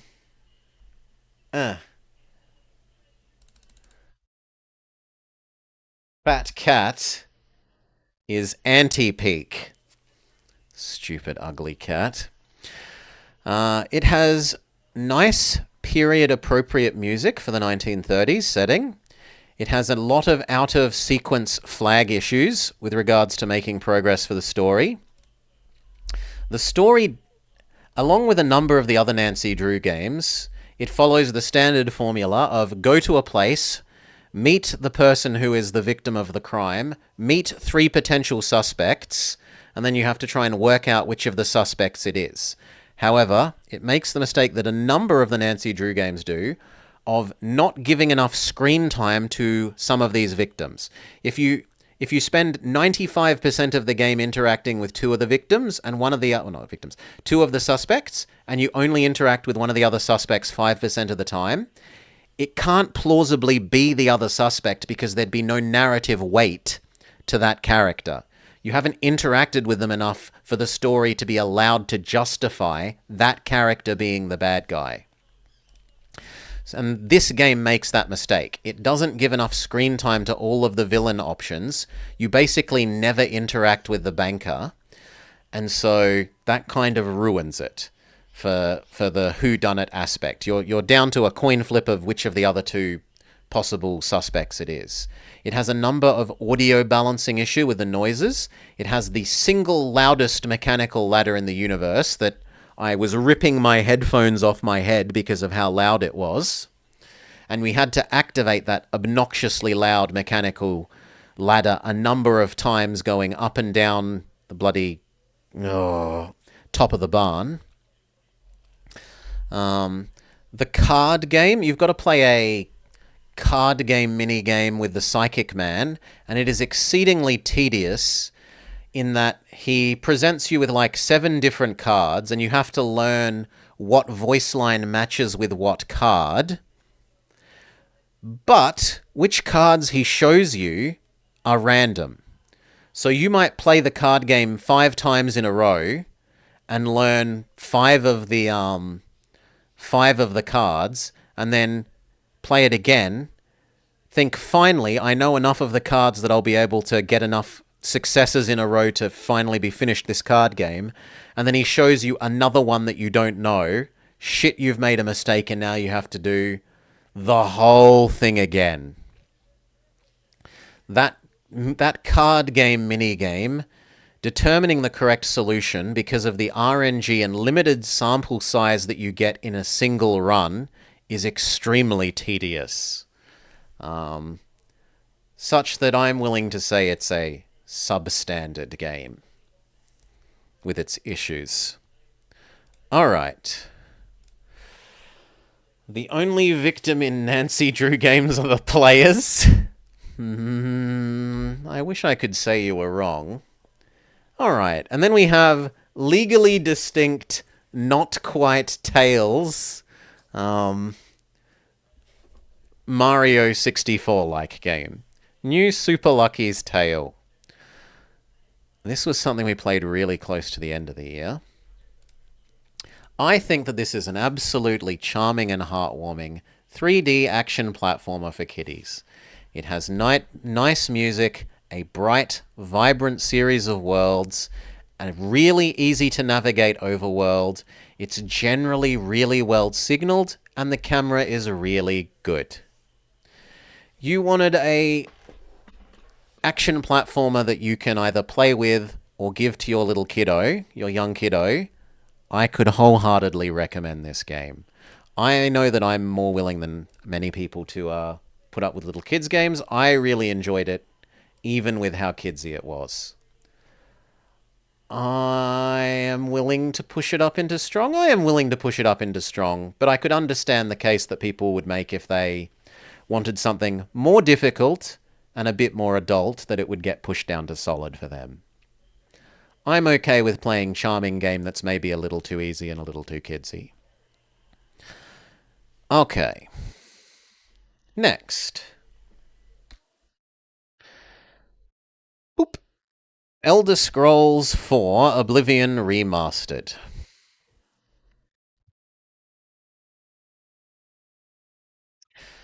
This is mostly an improvement over the original. It's extremely pretty, and it gave me a lot of nostalgia love. However, there are some of the changes that are downgrades.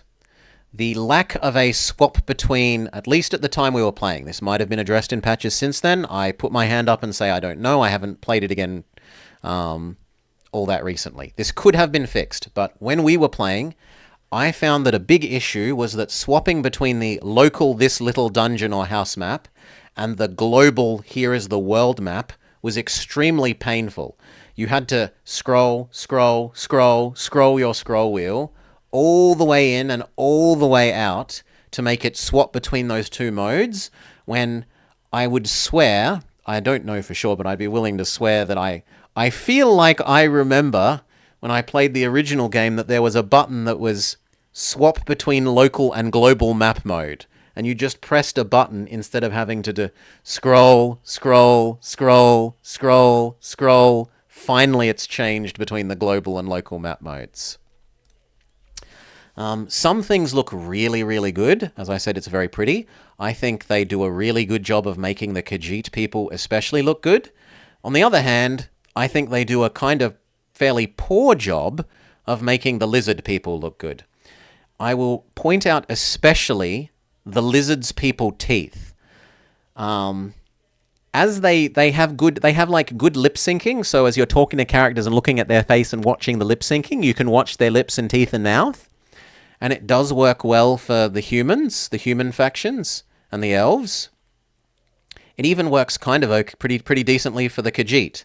But for the lizard people, the lizard's people's teeth bend and flex and move as they're talking to you. And I found that really, really off-putting.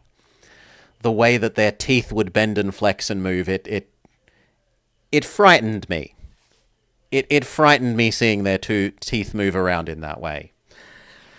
I'm still happy to recommend this as a really good game, but you're then weighing up you are kind of resubmitting your homework here. This is a game that we already loved once before. You don't get full credit for serving us the same plate of food twice. The lizard people are just off-putting in any case. I really dislike their teeth moving when they talk. I think they do a good job of giving them good color and hair and hair, the scaly, the horns and the frills and stuff and the different colors. I think they do a good job of with the lizard people, but the way their teeth move when they talk is it's very wrong. Whatever lets them delay putting out Elder Scrolls 6, we are now 1 day and 1 year away from there being a larger gap between Arena and Skyrim than Skyrim and a sequel. 1 year and 1 day. I don't think they're going to make it. I personally don't think they're going to make it, but maybe they will prove me wrong. Okay. Oblivion, it is a superb game. That said, I am tinged by nostalgia. You might gain or lose based on how much nostalgia you have. You could say, I have nostalgia for it, but I remember and have played that game enough. I don't need to play more of it. It loses points. You could say, I love getting to play this game that I loved before with extra fancy graphics. That's fantastic for me. I can see it falling both ways.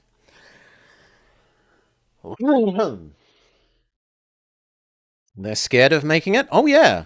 No, that's understandable. Skyrim is so big and popular, and there's almost no chance of them doing it well enough that they keep everyone. There are just so many fans of Skyrim that no matter what they release, there's going to be a large enough vocal minority that don't like it that it's going to cause issues, even if the next game is very good and most people like it very much. I really can't see them not having that issue. Next. Overlooting. This is another little roguelite RPG style game. I really enjoyed this, and we played a fair bit of it on channel. As well as I played a fair bit off channel in my spare time. So, simple graphics and music, but an enjoyable RPG roguelike. The extra characters and the difficulty slider enhance replayability. It does, to a small extent, have the as you unlock more and more, you get too many options issue. Like, the variance for the different character feats goes burr. That trying to build a specific combination of character feats is a bit tough. But even then, I think it's still really good. Trying to get a win with each of the different classes means that you get a good amount of replay value. It's not just beat the game once and you feel like I'm done, or at least I didn't. I had a really good time, like, how do I win with the samurai class? How do I win with the peasant class? How do I win with the wizard class? How do I win with the etc., etc., etc., for the, like, dozen-ish classes that there are? It's well priced, I think, for its for what it is. I can hardly recommend this as a strong game. I think people should check this out. Put it on their watch list. Very reasonably grab it as is, but if it goes on a good sale, super duper grab it, would be my advice. If you like the sort of roguelite experience. Okay, next. Pingu. Pingu. Sekai de ichiban genki na penguin. Pingu, the world's number one most lively penguin. For the Game Boy, a game released only in Japanese, which hindered our playing a little bit because my Japanese is somewhat weak, and even game aimed at 5-year-olds features a lot of grammar and words that Blobber can't handle. Pingu, the world's most energetic penguin. It has nice big sprites for the Game Boy, so it looks quite good for a Game Boy game. It has a good number and variety of mini-games. However, the fishing mini-game with its button mash needs a crazy high speed of button mashing. Little child me, with my hand going nuts, would not have been able to button mash quickly enough for that fishing mini-game. It's also nice in that it doesn't hold its punches from the player. You fail a mini game and it throws up in the screen at you, bad play. And then when you win, good play. I think it's a solid enough game. It's not so-so. It's above average, but it isn't ultra good or fantastic. Solid Game Boy game. All right. Oh, too far. Pocahontas for the Sega Genesis. Disney's Pocahontas, which we played as part of Movie Monday. Yeah, Pocahontas for the Mega Drive. It has amazingly pretty graphics and animation. Amazingly. Really good use of parallax layers. An extremely good conversion of the movie sing-along songs to the Mega Drive music with appropriate instruments. Like it uses panpipe-sounding instruments to play Colors of the Wind. And I think unique, as far as I remember seeing for a game this old, it has a like quest marker where to go quality of life feature. If you stand still and wait long enough, or press a dedicated button to interact with your bird friend points in the direction you need to go to like get to the next thing or do the next thing that will make progress, which is absolutely amazing. I was really dumbstruck. Like, how have they done this? And then, why weren't other people doing this at the time? Presumably it's hard to do. Come on, stop going off the thing that I'm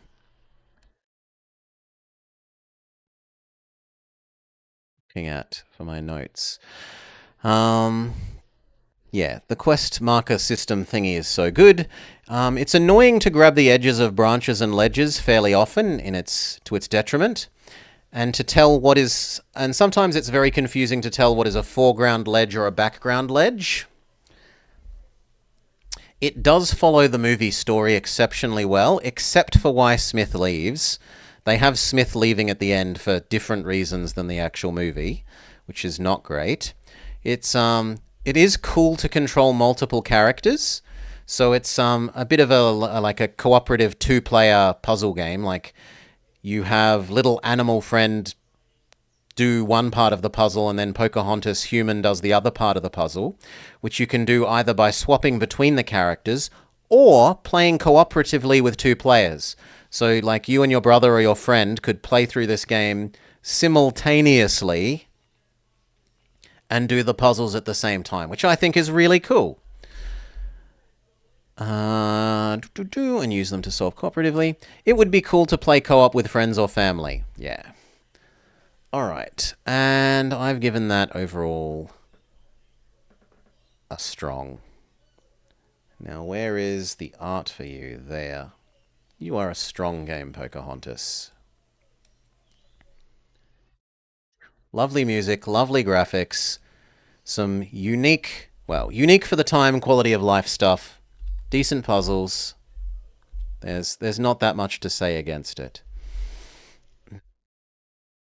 Next, Pokemon Infinity.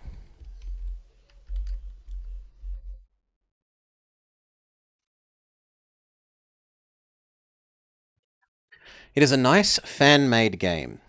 Decent sprites on the fan-made mons and new regional variants.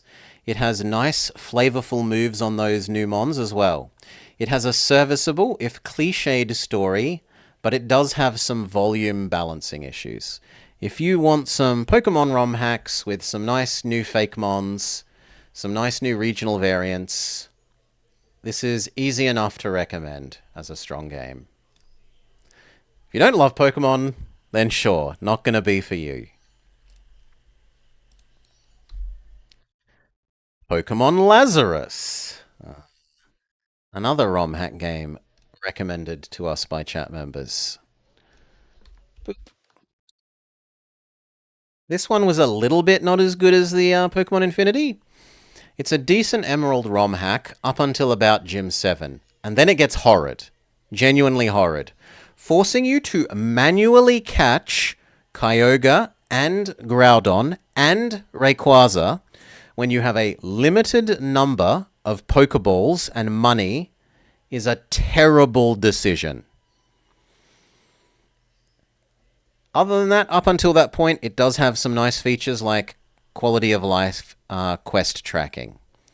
So I would say it's a very good experience up until Gym 7, and then just stop playing because it's going to make your life hell.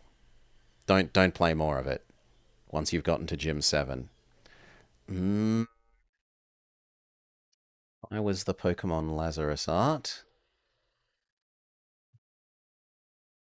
It's solid for me because I love Pokemon. I am happy to see a new ROM hack. I could easily see someone that doesn't say it's so-so or maybe even substandard because of how bad it gets after Gym 7. All right. Next. Pokemon Mystery Dungeon, Explorers of Sky, where Kitty and Finboy set out to save the world.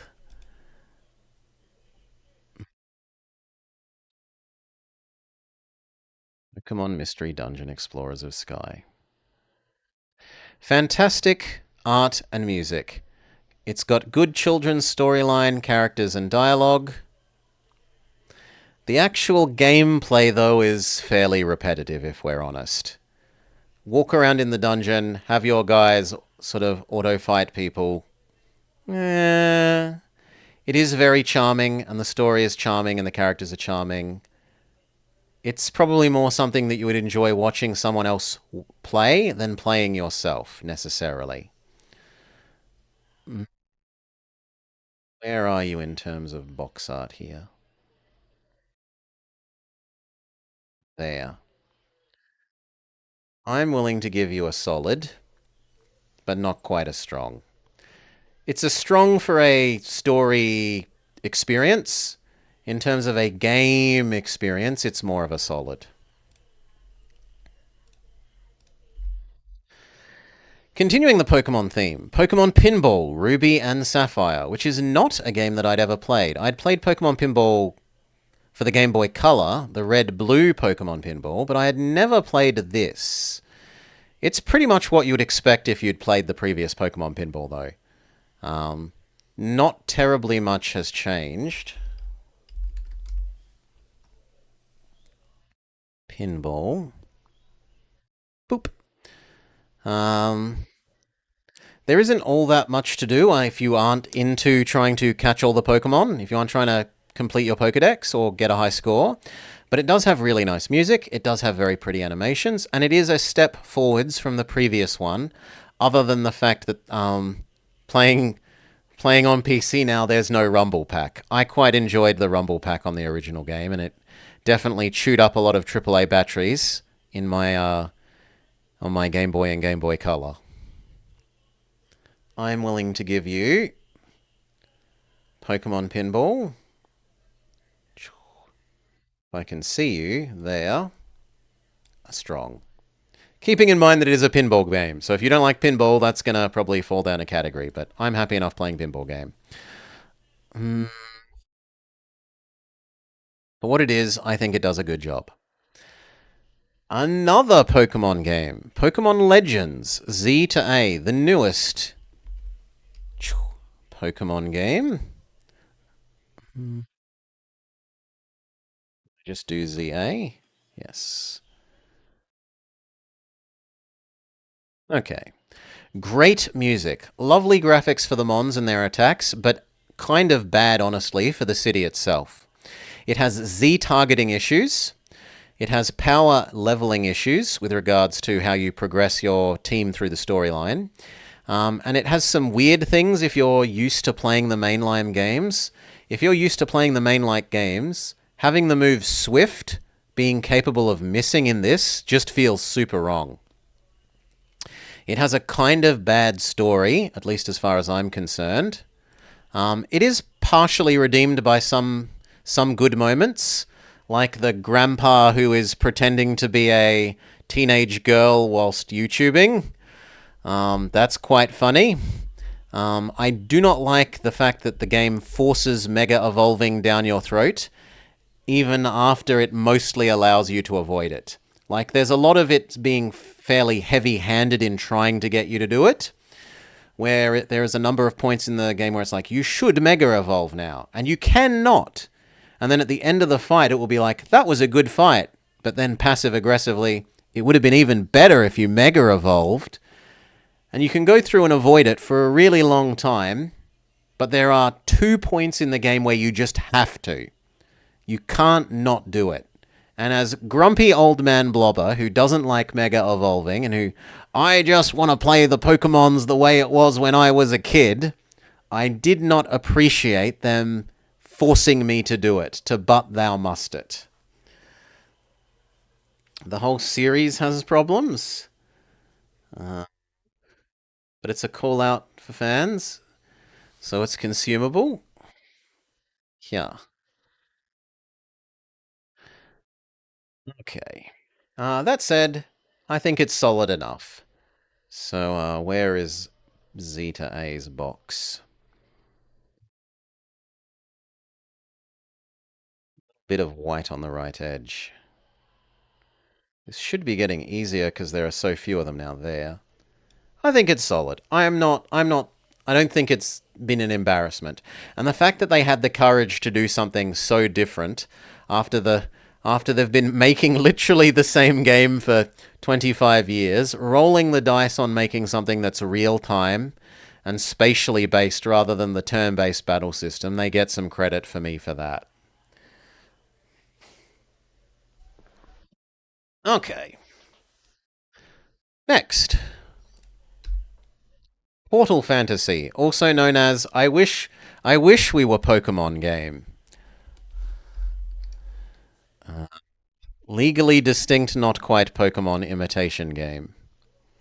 This is Pokemon meets Stardew Valley. The organ harvesting of the not quite Pokemon after you capture them is definitely a different take on the usual EXP grind. So what you do is you go capture the legally not Pokemon, and then you organ harvest them, and you turn the organs into upgrading your other Pokemon, or your other legally not Pokemon. That said, the crafting system, to me, looked like it was going to be far too grindy and take too long to get into. and I have relatively little tolerance for the Stardew like chop wood, carry water, do chores on your farm type stuff, such that it turned me off of it. If you like that kind of stuff, then definitely it's going to be more up your alley than mine. But for me, Portal Fantasy is only just kind of so-so. Might move up to solid if you like the Stardewiness of it that I don't particularly love. Next, Unenhance. Unenhance. Stuart Little 2 for the PlayStation as part of Movie Monday. Okay. This is a Spyro or Mario 64 like, but with Stuart Little plastered over the top. It's a collectathon platformer with action elements. It does do a good job of following the movie story and using the movie clips, and it's fairly pretty for a PS1 title. It has relatively few pain points throughout it, such that I'm willing to put it as like a high solid, low strong. What is your art? Your art is blue and square with a bit of red. That one. High solid, low strong. Germans like that word? Oh, like that kind of stuff. They come home from work and then play some work in their free time. I've got chickens less than 3 meters from me where I sit. I don't want I don't want farm stuff. I don't want to be doing digital farm stuff when I've got real farm stuff so close to me that I could be doing. Anyway, for other people, it's some escapism and something different from what they normally do. For me, it's just painful. Okay, next. Technically a new game, even if it is a beloved classic for me. I definitely have hundreds and hundreds of hours in Railroad Tycoon 2, but we don't. I had never before played Railroad Tycoon 2 as released for the PlayStation 1. Did they. Was it going to be a case of what have they done to my boy? Or did they do a good job of porting it to the PlayStation? I endeavored to find out. Tycoon. Rude. I didn't make any notes for that, seemingly. I've been a naughty boy. Well, I still remember. It does a surprisingly good job of porting a PC game that's going to want to be controlled with a mouse to the PlayStation. They do make some simplifications, like the stations are now a single square that can have track touching them on any side. And there are some simplifications to the stock market system and the money system. But the actual running the trains around bit is still pretty much just as good as the PC game. I was not saddened. I was not in a vengeful Godfather mood. What have they done to my boy? I could totally see people having a good time with this, and that's not just my love of Railroad Tycoon 2. I genuinely think people could like this. Playing this on the PlayStation. All right, you are solid enough. Not as good as the real full game, but decent enough for a port to a platform that doesn't really suit you. They've adapted you well, considering. The GOAT, you might have been over. Look, the original game is the GOAT, the greatest game that has or ever will be. But the PlayStation implementation isn't quite that. We can't have a medium amount of zoom, so we have to live with being slightly small. Ratatouille for the Wii as part of Movie Monday. Your memories of playing XCOM on the PlayStation You needed so many joystick action. Yeah, controlling stuff with a thumbstick instead of a mouse is a bit of a pain at times. But they did a surprisingly good job of it. We're looking for Ratatouille. Alright. It does have some camera pain, an attacking and swinging points pain, but otherwise it's got generally good graphics. Other than the fact that the cutscenes are more like their PlayStation 2 or GameCube era cutscenes than Wii cutscenes. It's like they didn't bother resampling the cutscenes from the like to match the quality that the Wii is capable of presenting. Um, Generally good music. The story does not do a great job of following the actual movie, at least according to chat, because I haven't seen the movie. I'm willing to take chat's word there.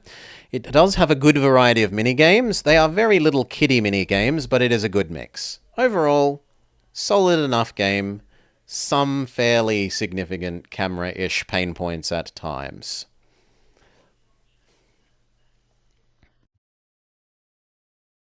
If I was Ratatouille, what would I look like?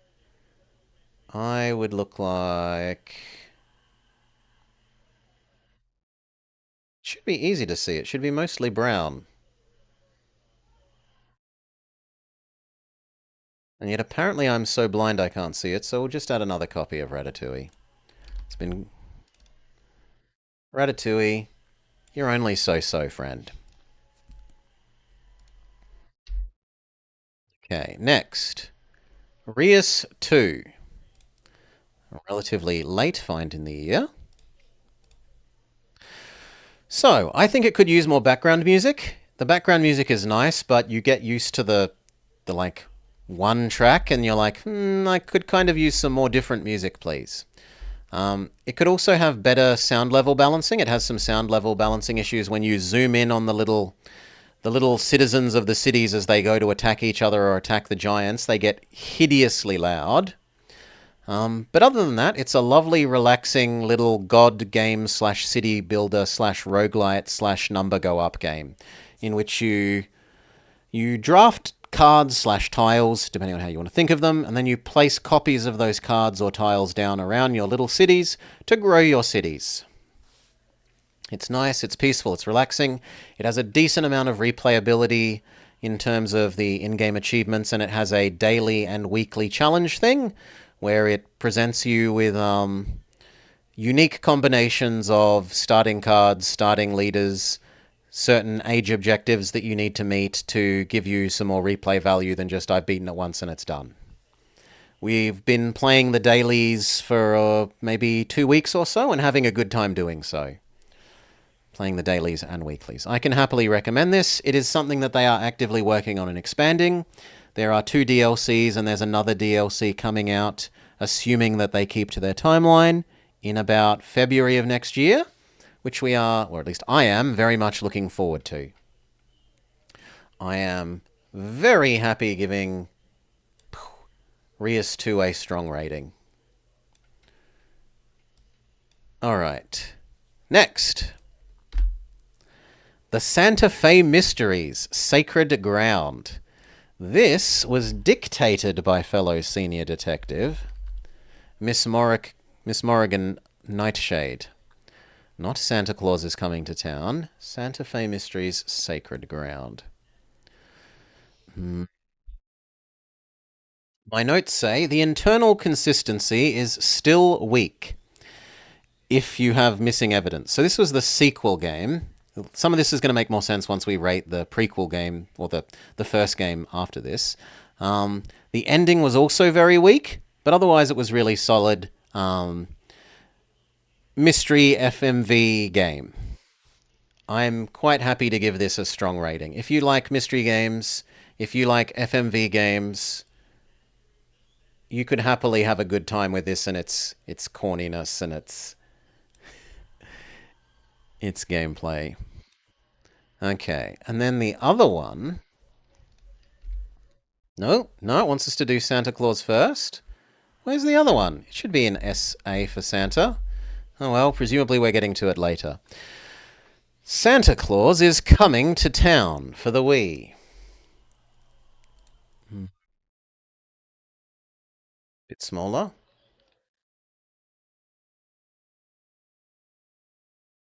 Okay. Point at the screen to deliver presents.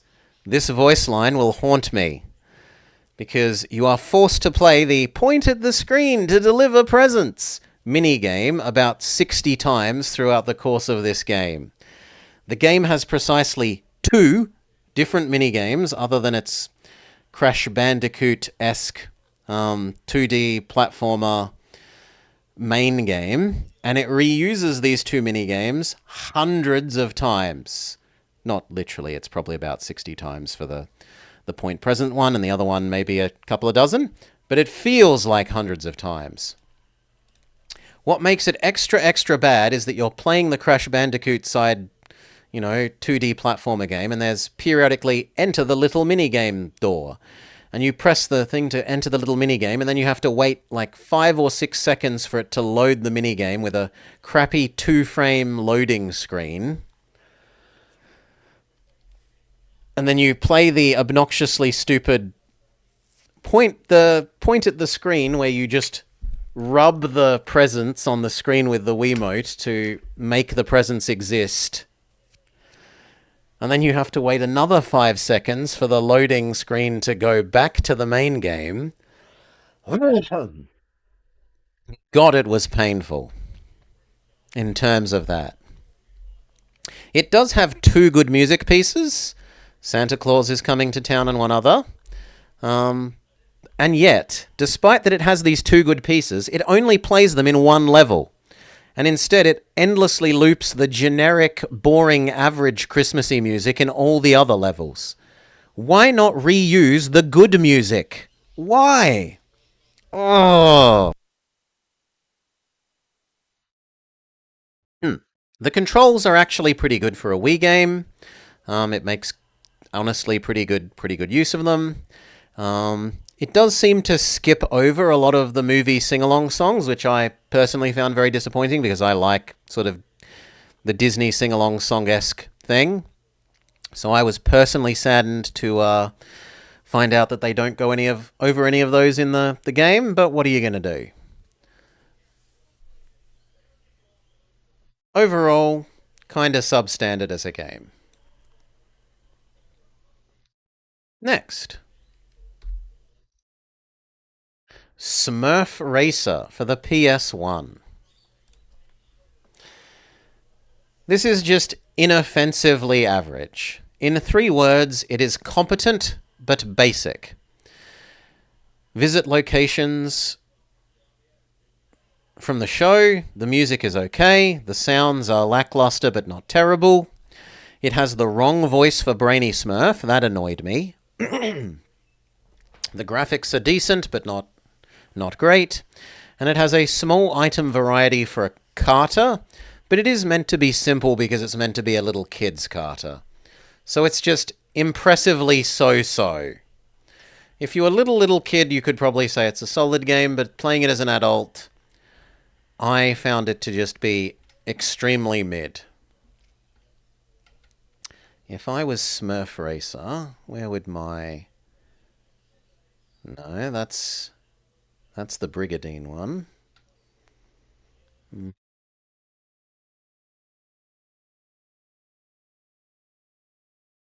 Oh, I'm not seeing it, so we'll just add an extra copy. It must be there and I'm just not seeing it, but... Smurf Racer. Are just aggressively so-so. There's not a lot to be angry at. There's almost nothing to be angry at, but there's nothing to write home about either.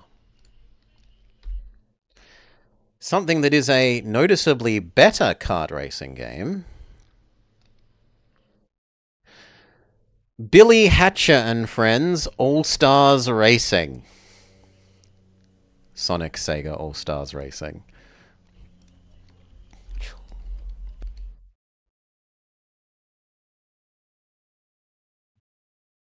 Sonic Colors, not Hidden Rings, not Sonic Riders. Where is...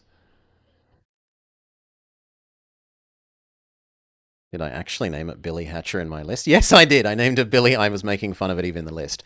Okay.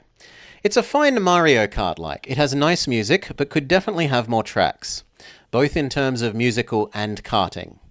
It isn't, however, just a Mario Kart clone.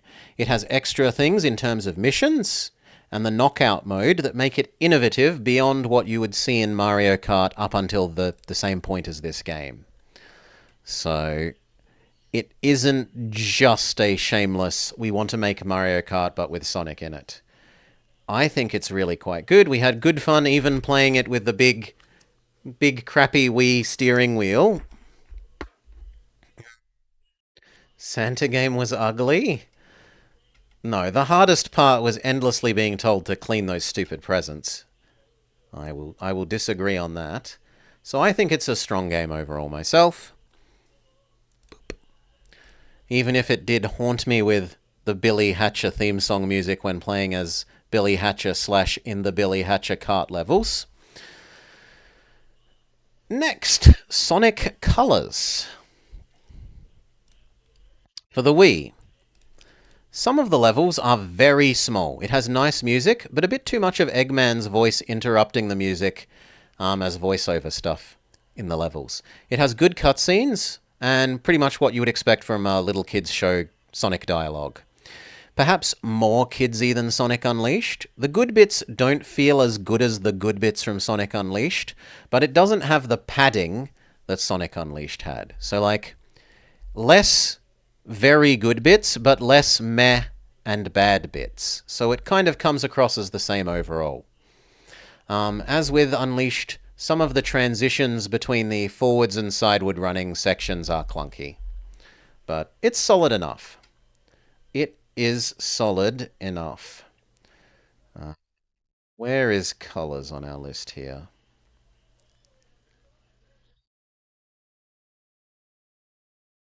Not seen it. You'd think it should be easy to see. Well, we'll just add another copy.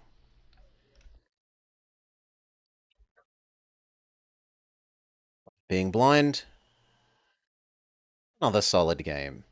Oh, but we're now getting to the point where we need to zoom out even more.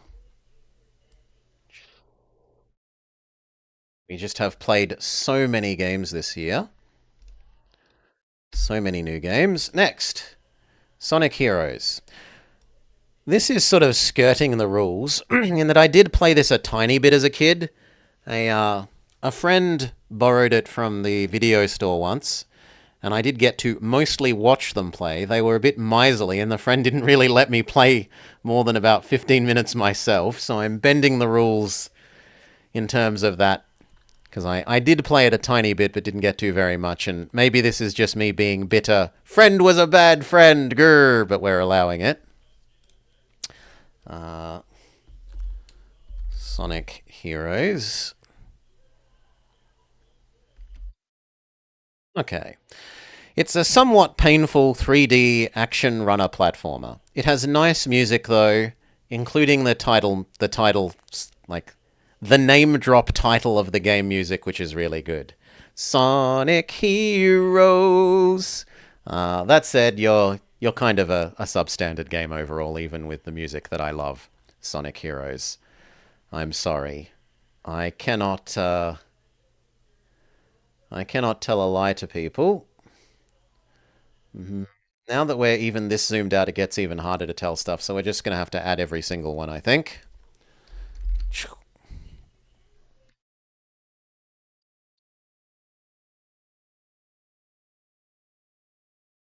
That one, and you're just kind of a substandard game. I'm sorry. Next, Sonic Unleashed for the Wii. And it's worth pointing out that we're playing the Wii 1. The Wii 1 plays with the Wiimote, which is a horrendous way to control stuff. And there are, relative to the releases on the other platforms, it doesn't have. There are certain levels. There's a level or two that gets cut out, and one or two of the bosses are different. And at times, chat was lamenting that we were playing the bad version of the game. That said, give me a sec, I need to do the lights, it's getting dark. Yeah.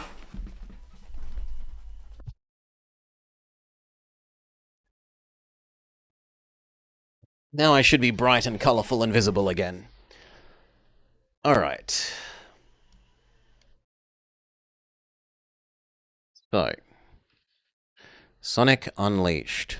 The Werehog sections can be clunky, but honestly, the speedy levels do feel great when they are well signaled or you know the level because you've played it multiple times. However, getting to that point on the poorly signaled ones can be quite rough. The gesture controls for playing the brawler sections as the Werehog are relatively good for a Wii game, which is honestly kind of rare for Wii motion controls.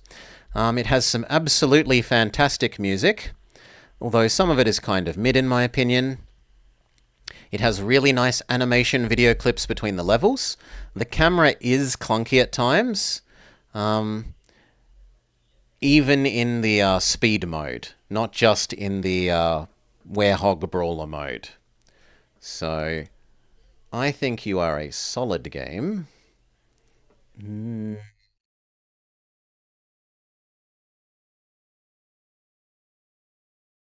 I should be able to tell that, but it's just too small. So, again, we add you. We deal with you that way. I think you are a solid game. Next. Oh god, a much less, not quite so solid game. Sonic and the Black Knight for the Wii.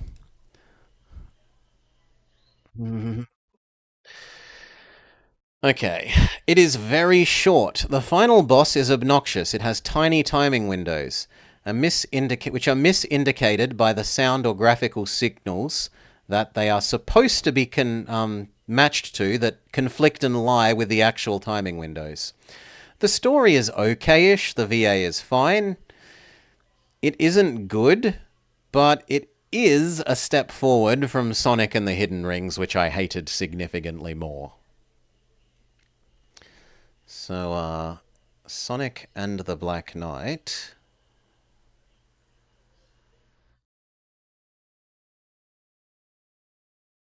Can't actually see that one either.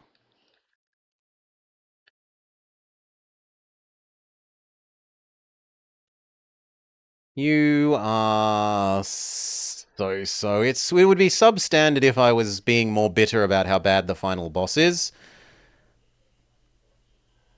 No, I'm going to put you in substandard anyway. Blaze plus final boss equals substandard to me. Fighting Blaze.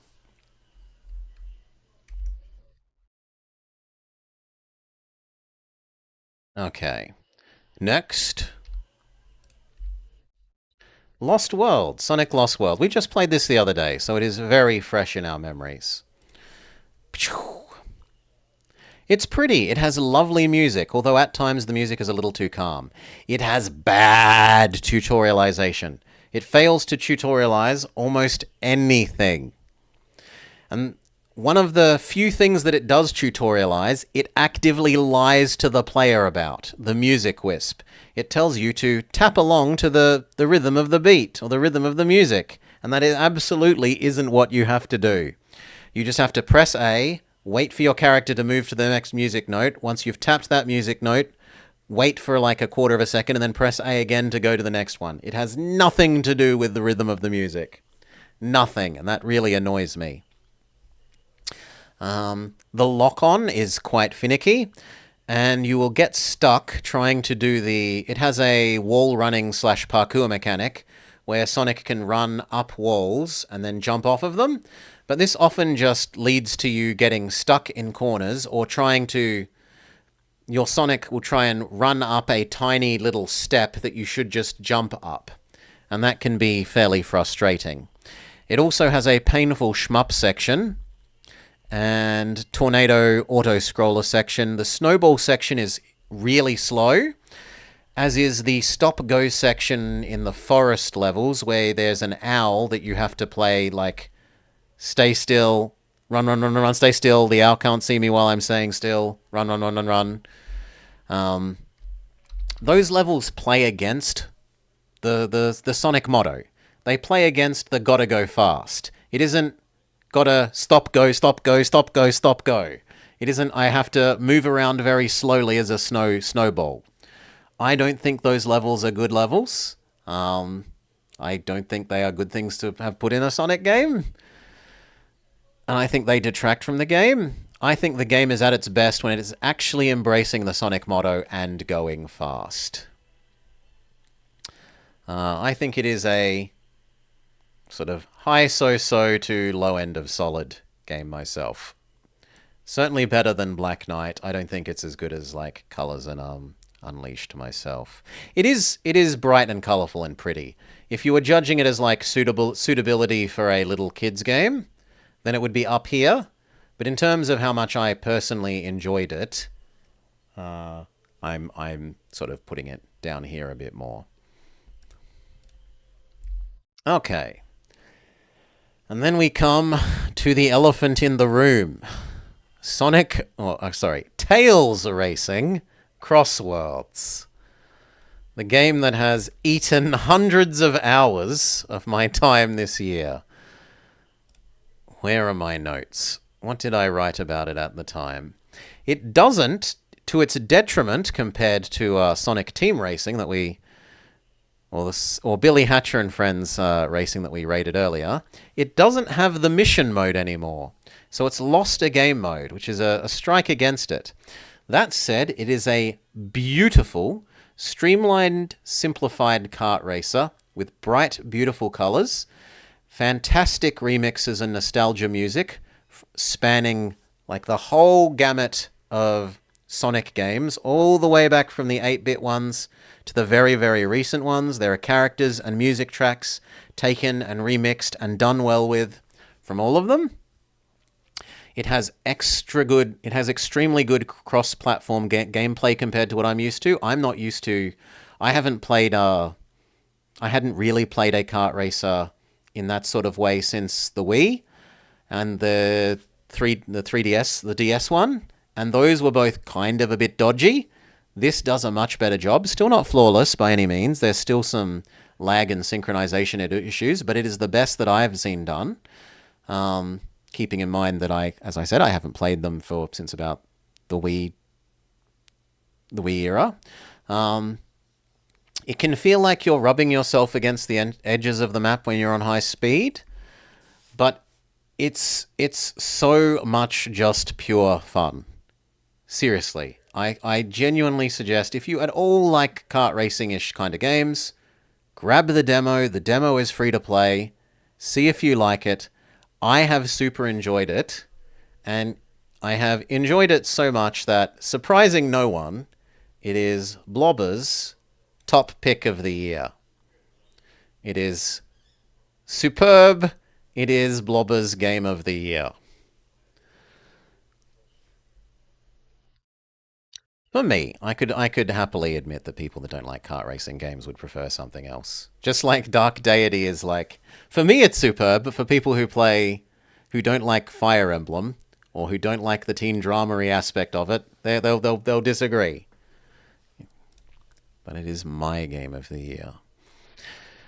Next, Spider-Man Shattered Dimensions for the Wii. This was pretty terrible. I know without even finding my notes for it.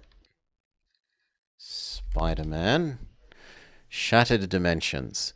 It's got poor story. You get the same 4 or 5 character line barks endlessly. The camera is terrible. The jumping, web targeting / swinging around is terrible.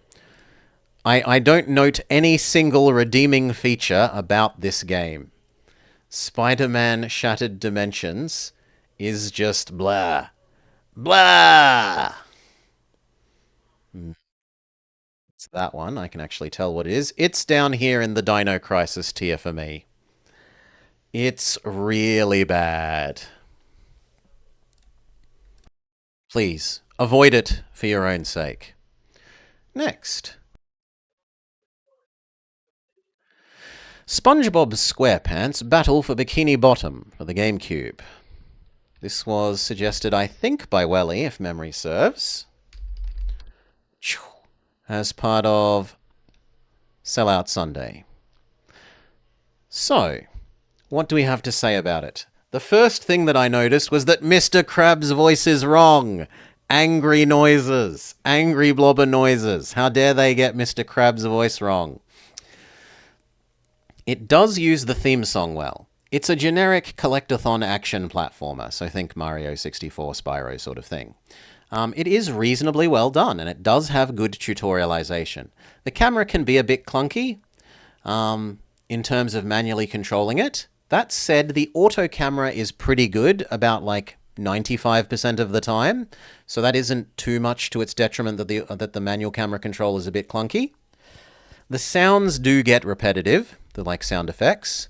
It does fail to signal to the player properly at times, but I think that for this type of explore star collection equivalent, that it gives you enough of the signaled stars that the sort of more hidden ones aren't really necessary to progress the game, unlike, say, the Jimmy Neutron game where we had to collect 95% of everything to be able to allow to the boss level. This game does have hidden secret ones to give you extra replay value, but you don't need to collect them all normally just to go through the game. It's got a good balance of that. A good balance of replayability, and you get to spend extra time, extra value out of the game finding the hidden stuff, but not forcing you to do it by default. That said, the money grind in order to open the bridges at certain points and pay Mr. Krabs to buy some of the stars is big bleh. Because you can just infinite money grind by start level, kill the first two enemies in the level, quit level, start level, kill the first two enemies in the level, they give you money, quit level, again and again and again to grind up the thousands and thousands and thousands of coins you need to pay off Mr. Krabs. I think that was a bad thing about the game. But it's basically like camera that's slightly bad at some points, some slight signaling failures, and wanting you to do money grind. If that's all I have to say against it when most of it is quite good to, at worst, mid, it's still a good overall game. Can I tell which one you are from this level of zoom? Yes, I can tell you're that one. So you're still a solid game. SpongeBob SquarePants. Next. A not-so-solid game. Spray for the Wii. Get ready for me to spray invective about this game. An action puzzle platformer about covering the world in projectile vomit. It is a shameless copy of Mario Sunshine, but more disgusting and less well done, is what my notes on this game is. I really did not like it. I found it to be, like, unless you're juvenile kid that wants to be like, I'm spraying vomit everywhere, ha ha ha ha ha, you are not going to find this to be any decent. What does your box look like?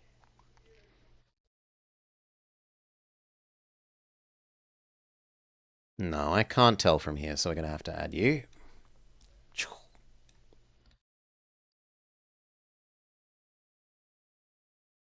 Add you again. You are also down in the Dino Crisis tier games, as far as I'm concerned. You are super horrible.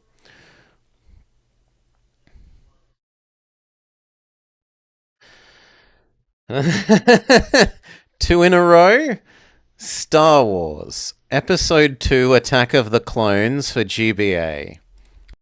This is one of the first games we played in the year. It does have nice music, to its credit.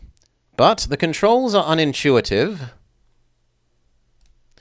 It makes you make blind jumps without having a look around feature. It has still image cutscenes that don't even bother to pan or zoom. It has troublesome and disgusting hitboxes and attack boxes for the enemies. As far as I'm concerned, the nice music is its only redeeming feature, and it is not enough of a redeeming feature to redeem Star Wars Clone Wars for the GBA.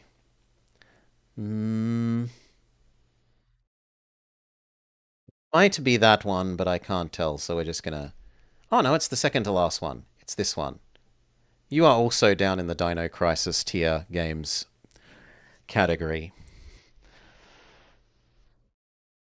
That's hateful. Well, the Emperor has taught me to let my hate for the game flow through me. You think it's better, Pizza? You're welcome to stream it yourself and show me show me whatever hidden to my sight upsides there are to that game.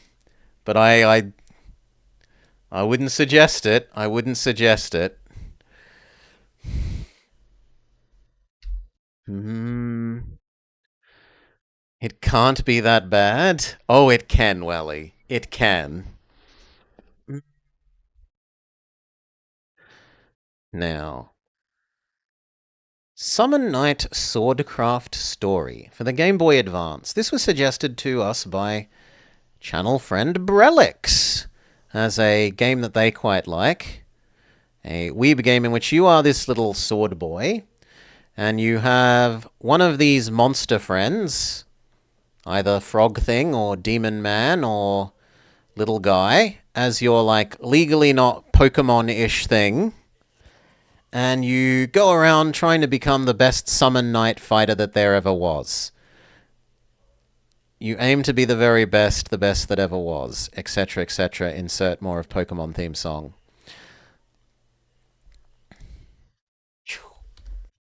Sword. Summon Knight's Swordcraft Story. It's a little bit too kidsy for me. It has a decent enough story and dialogue, some quite dislikable and likable characters. To its credit, it is low on grinding for a JRPG. And after the dozens of off-screen hours I spent grinding Final Fantasy 6 and 7 this year to be able to play them for the Final Fantasy series, I definitely appreciate a JRPG that gets its... You are getting the correct amount of experience as you progress through the dungeons and game to be on a correct level curve. I appreciate that a lot. So it earns a lot of brownie points with me for getting that right. There are relatively few points at which it fails to indicate what to do to progress the story, and the combat is engaging enough. Dino Crisis has hurt me. It's so bad, Pizza Not. Dino Crisis is so bad. So Swordcraft Story. Can I tell which one you are? I'm pretty sure it's that one. And I've given it that it's a sort of high solid, low strong level. Keeping in mind that it's a kiddos game. If you didn't like a kiddos game, it's more be down here. If you're okay with kiddos games, it's more like up here.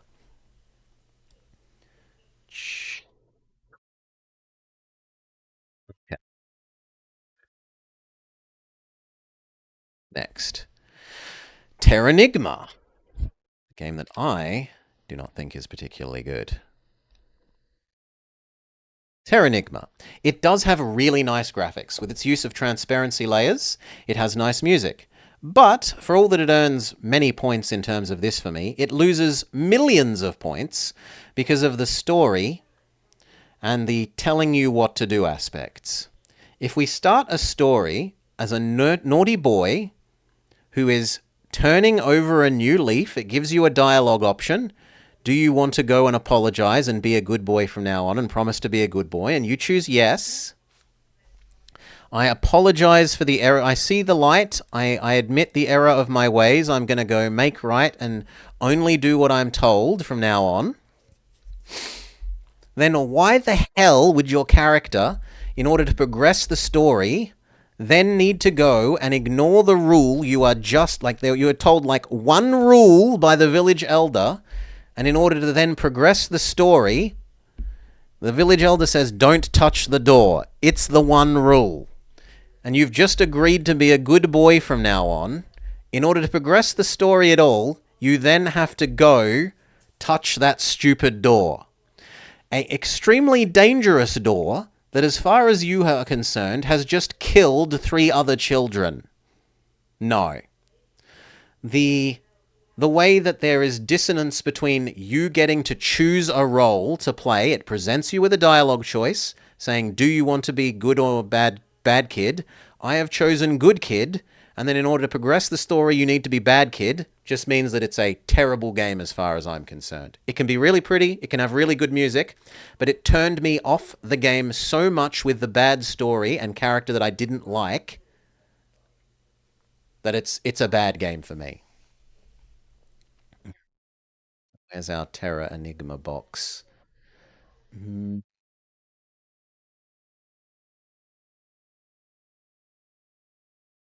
I can't tell. We'll just have to add you again.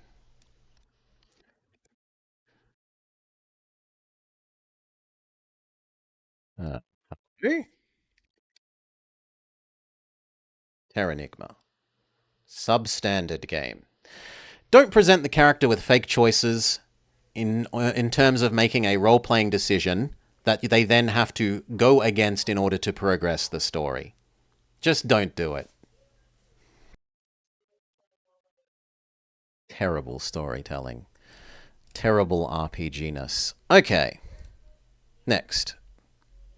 Here's the other Elk Moon. Here's the other Santa Fe Mystery Murder. Uh, Santa Fe Mysteries, The Elk Moon Murder. So we played the first one because Maury dictated it, and then I liked it so much in terms of being a like murder mystery, crappy FMV, cheesy campy FMV game that we played the other one for free. So she got extra value out of her dictator. Uh, Elk Moon Murder. So, it could use more tutorialization and some internal consistency. The police chief, what he says often conflicts with the alibi checking, which is a bit weird. But other than that, it was pretty good. It had nice characters, a good story. The acting is a little hammy, but that's kind of what you expect from these sort of FMV games. The time management mechanic is perhaps a little too tight and punishing to the player. But it does do a good job of feeling detective-y in that the actions that you are taking. You go and interview people. You order alibi checks for the people to check that the alibi that they've told you in the interview matches what they've told you. And ordering forensics to be done on the stuff that gets provided. I think it does a really good job of you are doing detective-y things whilst you play a detective. The role playing, the mechanics and the role that you are playing match very well. We are very happy to give this a strong rating, assuming that you can stomach FMV games. If you don't like FMV games, then sure, you probably won't think of it as a strong game, but I like FMV games. So, into strong it goes for I. That was an interesting one from what you saw. It was. It's really quite good. The Lord of the Rings, The Two Towers, as suggested by Decoy for the GameCube. Can we get a bit smaller? Can we get a bit smaller? Yes, we can. Good. Two Towers for the GameCube. Okay. Horrifying camera. Dino Crisis level camera. It has button spammy combat. Only 2 of the first 7 levels even follow the correct movie, right? It's called The Two Towers, but of the first 7 levels, only 2 of those levels actually belong to the Two Towers movie. It does make good use of the movie video clips, sounds, and voices, and it often has really quite seamless transitions between those video clips and then playing the game. So it gets some credit for that. But the horrifying camera means that I cannot give it anything more than so-so overall myself. Dino Crisis camera. I can't tell which one you are, so we'll just add you again.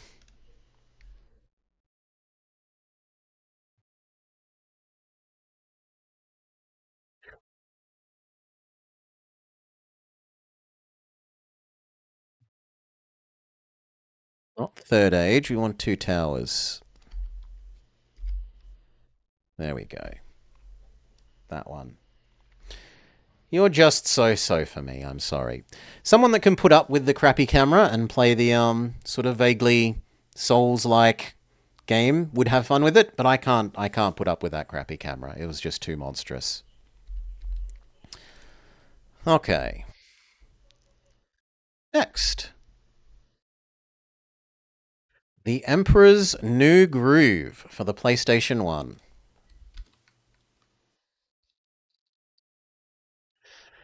It has an excellent degree with which the game follows the story. Good voice acting for the llama, if not for the peasant, and it makes good use of the movie video clips. It starts off too slow and easy, but by the end is actually kind of like a classic Zelda game in its dungeon puzzle platforminess. By the end of the game, I was actually enjoying doing the puzzles rather than just thinking, "Oh, this is a trivial puzzle. We get through it." It does fail at tutorializing at certain times, but it at least attempts it most of the time. It is like between so-so and solid. Is the Emperor's New Groove. Boop.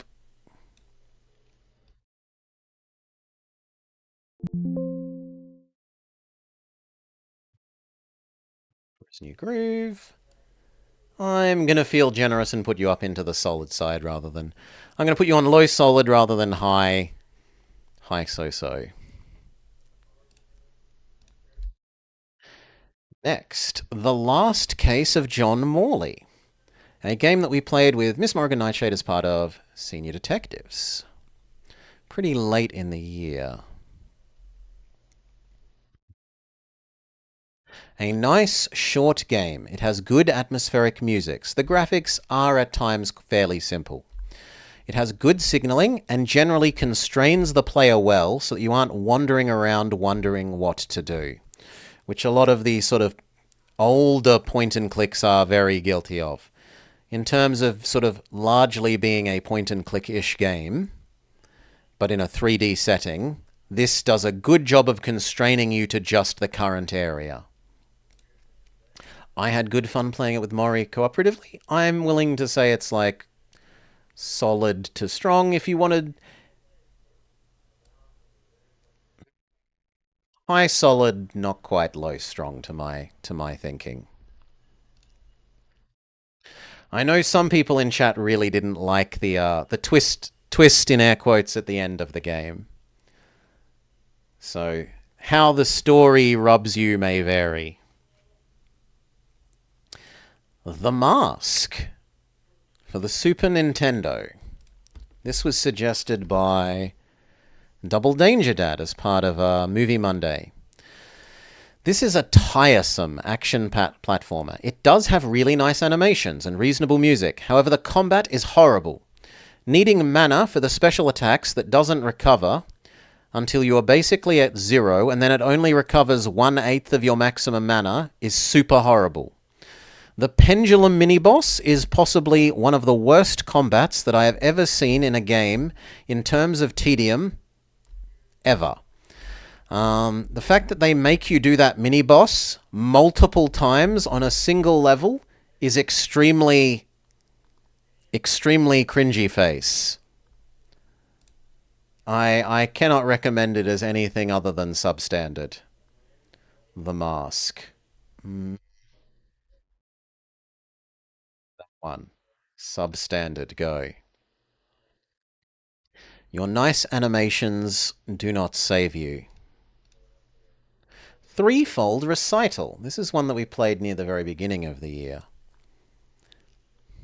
So, Threefold Recital has lovely graphics and musics. It's only got a bit much dialogue-y at points, rather than gamey, and the dialogue was undermined at a number of points by the translation quality. It wasn't well translated from Chinese into English.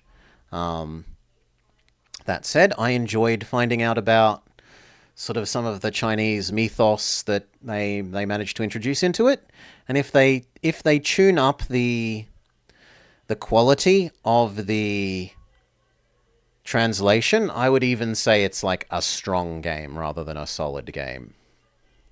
But as it stands, only solid when we played it. I don't know if they've updated the game since then and improved the translation quality. Thunderbirds Are Go for the PlayStation 2.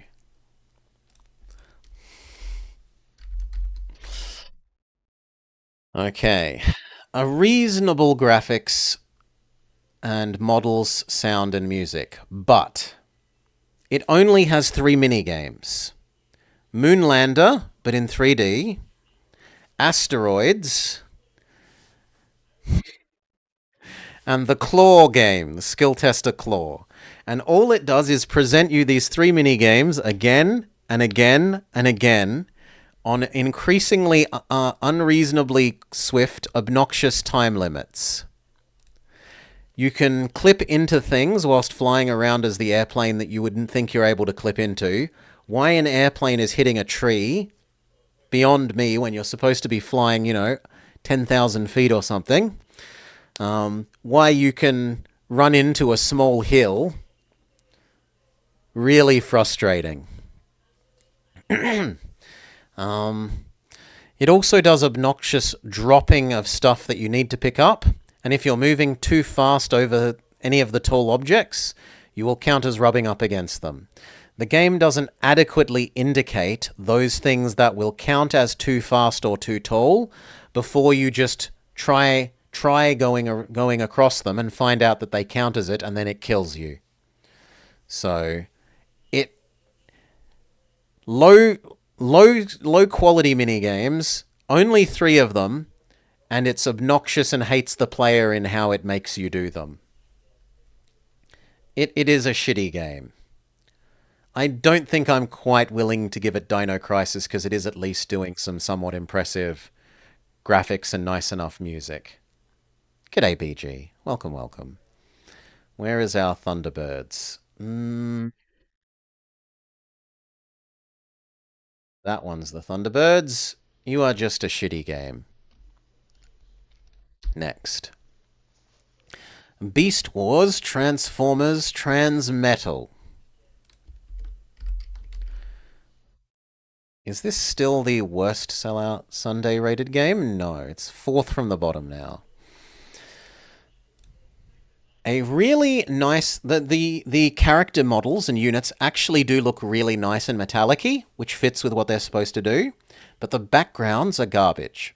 It has some very simple mini-games, as well as the tag team fight mode, on top of the normal, Street Fighter fight mode, for extra content, as well as a Pokedex for the cast. It has... here... This is, to my horror, one of the most valuable N64 games in existence, which I can only assume is because anyone that received it as a child burnt their copy after playing it. It's quite bad. Bad. It's a shitty game. It tries some things and it adds some extra game modes, so it gets some credit for trying some shit that pumps it out of Dino Crisis tier. But that is all. I'm pretty sure it's that one. Yes. One sec.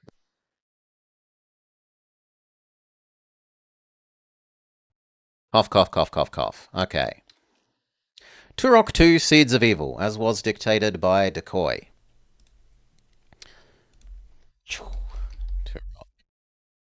The controls are painful.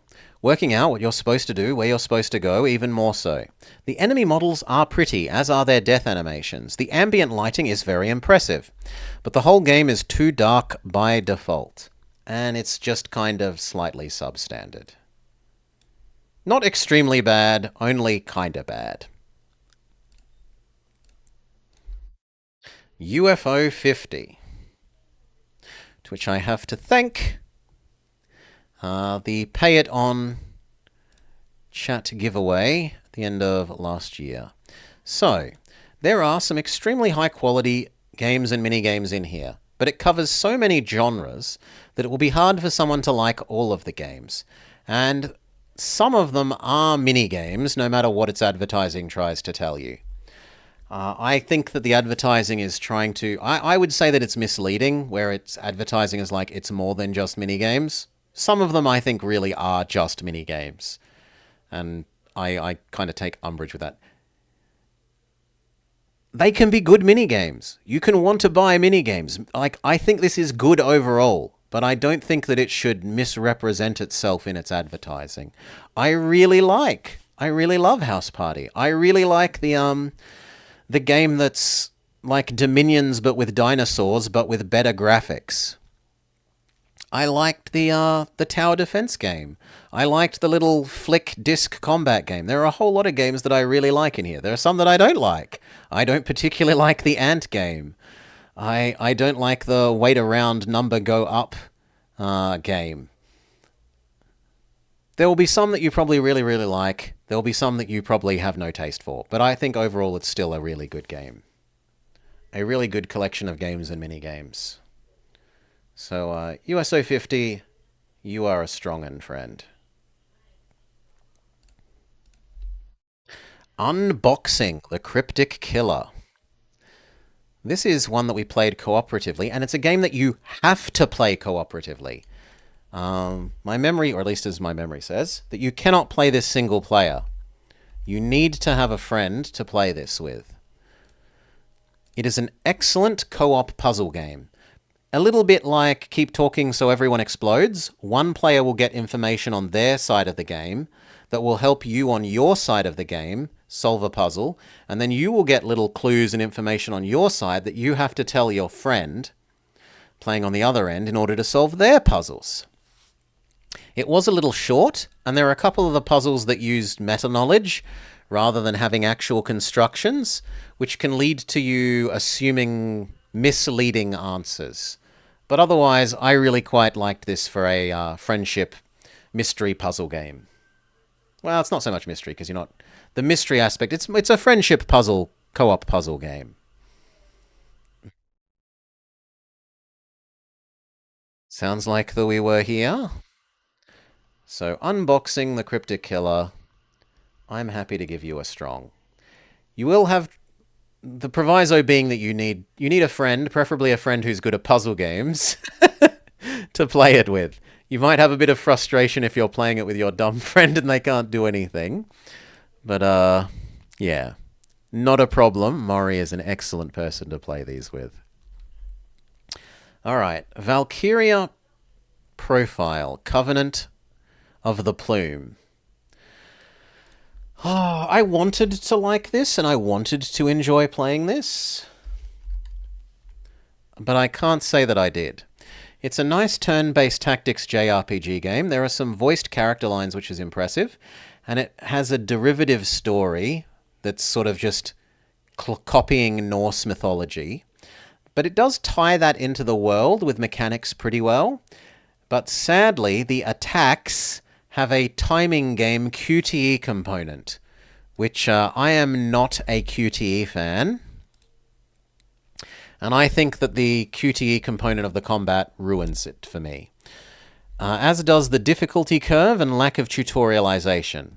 There's always the out of feeding, for all of the levels that you play, there's an out where you can just feed one of your friends to the magical Valkyrie feather.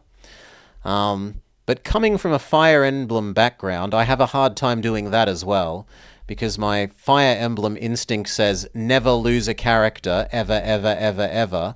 So to me it feels wrong and not even like an actual real option, even though the story kind of tells you, yes, you can win the level by feeding your friends to the magical cursed object thing. Have I played Valkyria Chronicle? No, this is the only Valkyria I have played. And I would love to watch someone else that enjoys playing it, play it out.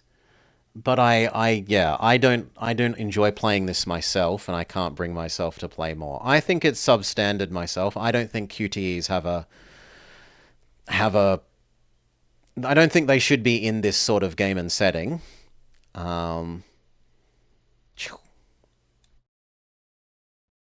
But someone that enjoys QTE combat, that could take it from substandard to solid. You would recommend 1 to 4? We might get there. Hundreds of new games a year. We'll probably get there eventually. Boop. Next, Void War. This is FTL wearing its Warhammer 40k cosplay.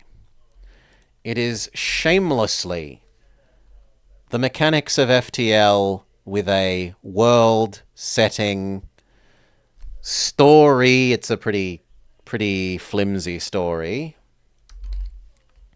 That is based on a Warhammer-like setting. Legally distinct, not quite Warhammer 40k. It adds crew and equipment and expands powers beyond what you see in just FTL. So in FTL, the crystal people have the power to lock down a room. This game adds to that in that your characters can cast spells. So you might have a character that casts Summon Zombie on enemy ship, Summon Skeleton, Mental Mind Blast that casts a magic missile at the enemy ship. Additionally, it adds the equipment. So, like, you'll have a legally not power knight, and then you'll give him a, like, flaming sword or a chainsaw sword, and that increases his attack. Or you'll give him a flamethrower that means his attack is slightly increased, but he attacks everyone else in the room with him, not just one person. Legally distinct... we've had legally distinct not Pokemon, and now here we have legally distinct not FTL or Warhammer. It also adds a meta progression system, in that you slowly unlock more characters and ships, although you could say that you unlock more ships in the base FTL to a little extent. It's a little bit too grim dark for my tastes, honestly, but given that it's trying to be Warhammer 40k, that is fitting, even if it's not to my tastes, and I think they do a good job of it, even if it's not to my tastes. It does have some balance issues, and it is something that they are actively working on expanding. I think literally just this week, they added in a new feature to the game that is, you do ground assaults to planets. Instead of just ship-on-ship combat, there is now a new ground assault to planet mechanic. And when we get some free time on the channel, I intend to circle back around to that and check that out in the next couple of days or so. That said, I think it is great as is. I love FTL. I think it's a really good game as is. If you want to say it's just more FTL and I've already played FTL, I could understand that. I could understand that the somewhat different setting, the extra weapons, the extra differentiation in characters, like how different their different races are from each other, being a bigger deal, the spells and the equipment not being enough to bring you back around. I think it is great, and I have had a lot of good fun with it. Sweet says Pizza. He also wants to go check out the planetary dropping your marines down in the planet drops. Nope. Wrong thing, my bad. This one. Next. PlayStation... Well, we actually weren't playing it for the PlayStation. We were playing it for the GameCube, but I can't find a GameCube box art for Wallace and Gromit, Curse of the Were-Rabbit. So maybe we just make this a bit bigger and we pretend that it's not on the PlayStation. There. Were-Rabbit. Okay, it makes good use of the movie clips and has decent enough music. It has sometimes poor tutorialization. The mini-map, and I powerfully air quote there, it's really just a radar. It often poorly defines the goals and how you want to complete them, the goals/quests that you get given. It has a nice number and variety of mini-games, but they are often very simple, and many of them get recycled. It has nice VA. It's very late in the game in giving you a bunch of the overworld traversal abilities. So, like, as you traverse the overworld that then takes you to the little subworlds, there are a bunch of places that you can't get to because you don't have the sort of equivalent of cut or fly or surf in thinking of Pokemon. But in this case, it's like hookshot or whatever, if you want to compare it to Zelda. And the game is really late in that it only gives you like 2 or 3 of those overworld traversal powers, the hookshot and surf and cut sort of equivalent things, like in the last maybe 15 or 20% of the game, which I found a bit jarring. I'm used to a more linear, they're nice and spaced out evenly over the whole course of the game. That said, It's not bad, it's just kind of so-so overall. Can I tell which one you are from this zoom level? Yes, you're that one. You're just so-so. Next. Wall-E. Disney Pixar's Wall-E.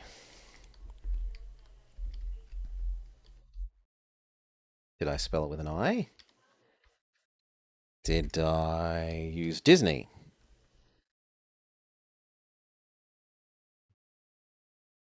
Did I not copy and paste you over into this list? That seems plausible, so we're going to have to go over to Movie Monday and see what I noted down in Movie Monday. Ah, I called it wall-e. Okay, that's my error. There we go. It does closely follow the movie and makes use of the movie clips and voicing well. It's fairly cheap and rude to the player at a number of points, especially for a little kiddo's game. It does have lots of variety in gameplay and isn't just adventure physics puzzling. It also has nice oboe music. That said, it's a little bit basic and a little bit too simple, I think, on the whole. So it's slightly substandard, but I'm not willing to devolve it from just sort of so-so. If I was Wally,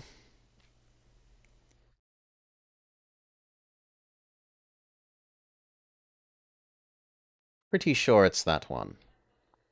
No, that's Jimmy Neutron. Enhance. Where's Wally?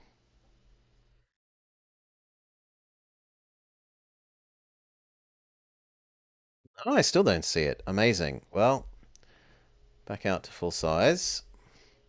And we will just add it in the slightly more painful way. Boop. Wally.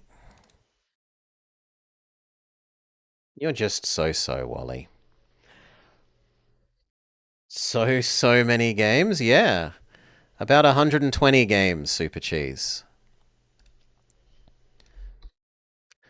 The Wandering Village. I quite liked this. The one... there we go. Wandering Village. It is a chill, slow, disaster city builder. And I must really push the slow here. There are a number of times when the game is kind of, I would say, painfully slow, even when you're in speed up mode. The dino monster thing that you ride around on is quite cute, as is the way that you feed him and pat him and stuff. That's really charming and heartwarming.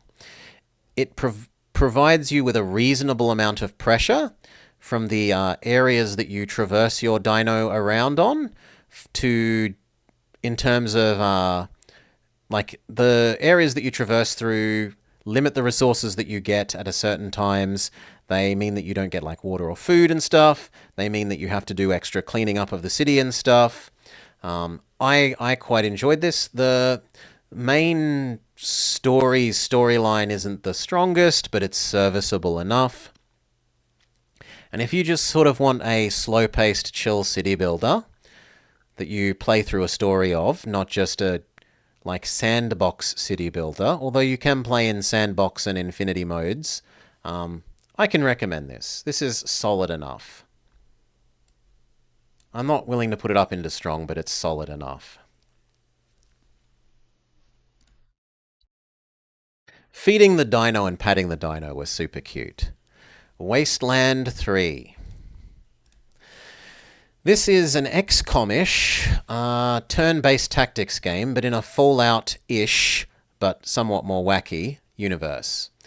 The secondary skills are used often enough, and there are so many of them in combat that it doesn't feel like it's just XCOM combat only. The pets summonable robots... Oh, where were we? The pets, summonable robots, and so on do a good job of differentiating it from just being XCOM. I would say that it doesn't quite present a cohesive single story. Like the main quest story, the main storyline is, but a lot of the side quest areas are a bit like extra wacky or extra sci-fi or extra... They're just enough different that they don't quite feel like they mesh well with the main setting and story. So it would be better, I think, to think of this as more a setting in which you play a series of different vignettes as well as one larger main quest storyline. I had a good time with it, even with the slight parts of the side quests have different tone and don't quite match the whole world. You can overlook that as they are still telling nice little interesting stories and making nice little interesting vignettes. I am even willing to push that up into strong, with the proviso that you have to be willing to enjoy turn-based tactics. If you dislike XCOM-ish turn-based tactics, then you might want to drop that down more towards solid. It has decent replay value because it looks like there are multiple endings depending on whether you side with the locals, the local autocrat, the local general populace, or I'm only just doing what I need to save my people back home and it doesn't really matter. Like there's good replay value there, I think. I'm thinking I might even replay that off screen yet to get the other endings. Wave Race Blue Storm. Wave Race Blue Crash for the GameCube. This does a decent job of what it's trying to do. More tracks would have been nice, but it is somewhat covered by the fact that you have the weather mechanic. So the weather mechanic means there can be different levels of wind and wave height. So even if you play the same level, you can have level like Whale Bay. You can have the equivalent of Whale Bay with completely flat sea state 0, glassy sea. And then you can have the same one with absolutely super tempestuous, high rain, high wind, 20 meter tall, 20 foot tall waves that makes playing the same level a very different experience. It's a pretty tough game in terms of difficulty. The physics and rubbing against the edges of the levels feels wrong fairly often when you are rubbing up against, like, the levels are often bowl-shaped because you've got to drive a jet ski, so you've got to have, like, the bit with the water has to be lower and then the edges are higher. If you run into those edges, the game should turn you back inwards based on sort of the physics of the shape of the bowl and the jet ski. But it doesn't a lot of the time, and that feels wrong. Other than that, though, it's pretty good at doing what it tries to do. I am happy to say that in terms of being a jet ski racer, and even being like a kind of racing game, it does a strong job. It does a strong enough job. You might drop it down to here if you don't feel like the different weather states are enough of a differentiation, and therefore that the number of courses isn't quite enough. Yield, Fall of Rome.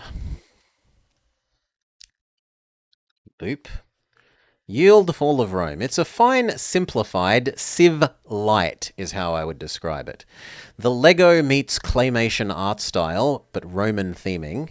It needs some more info in the in-game encyclopedia and to explain things like there is a city limit, instead of letting you build settlers when you won't then be allowed to build a city with them. Grrr! That made Blobber angry. Other than that, it's just sort of a so-so Civ-like. Its fancy points are the Lego claymation Roman setting, and that's about it. Inoffensive, slightly above average, about average Civ-like. Or Civ-light.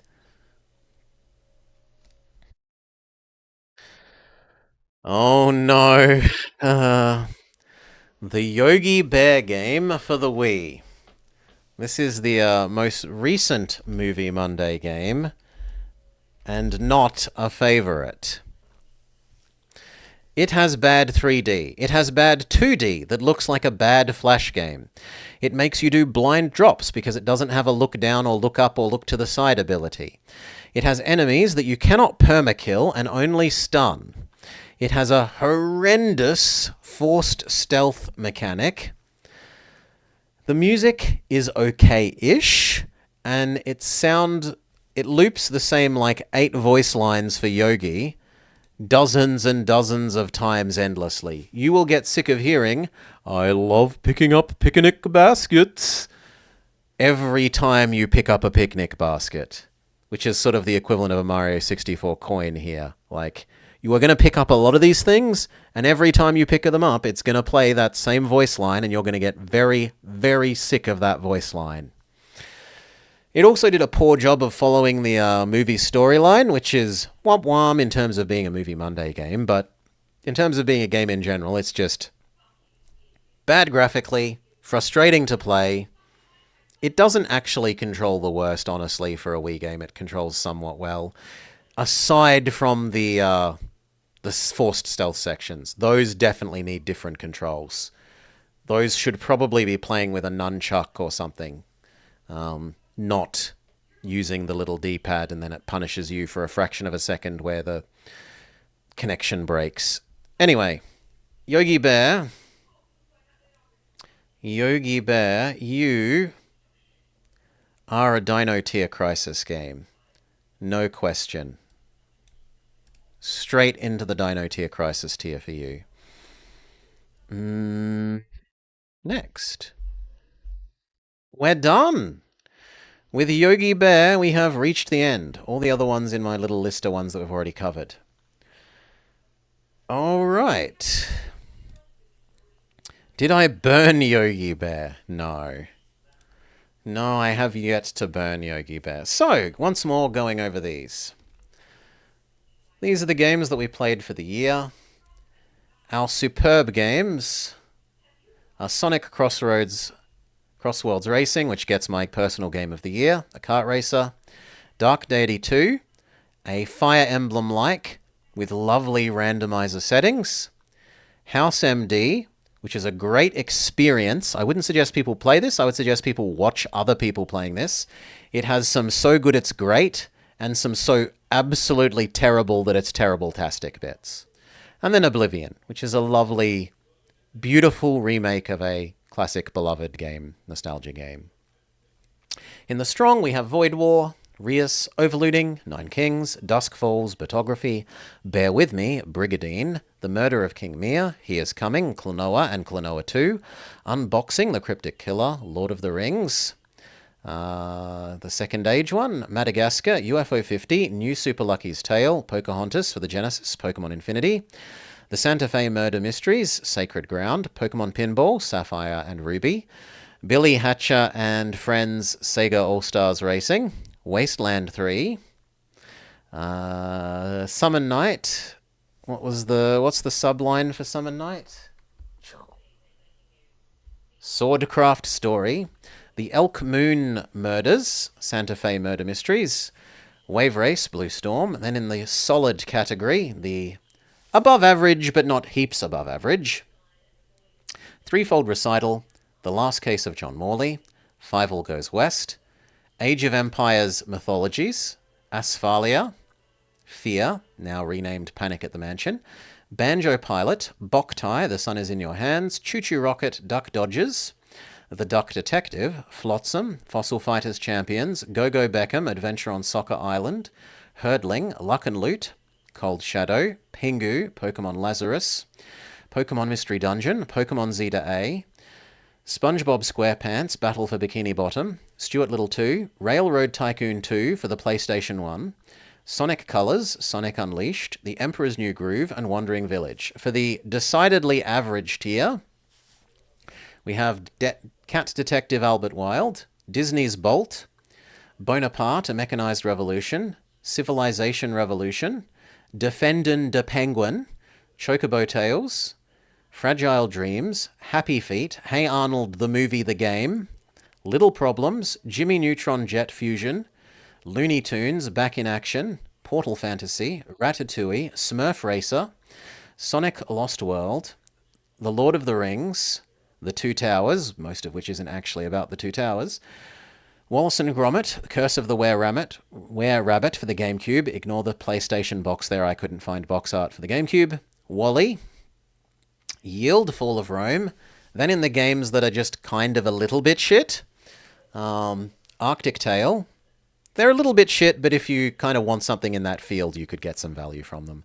Ball Breakers, Biker Mice from Mars, Bionicle, Curious Expedition, EU5, Fairly Odd Parents, Breaking the Rules, Sonic, Black Knight, Jetsons, Body Snatchers, Let Them Trade, LSD Dream Simulator, Micro Machines 2, Nancy Drew, Secret of the Old Clock, Santa Claus is Coming to Town, Sonic Heroes, Terranigma, The Mask, Turok, and Valkyria Profile.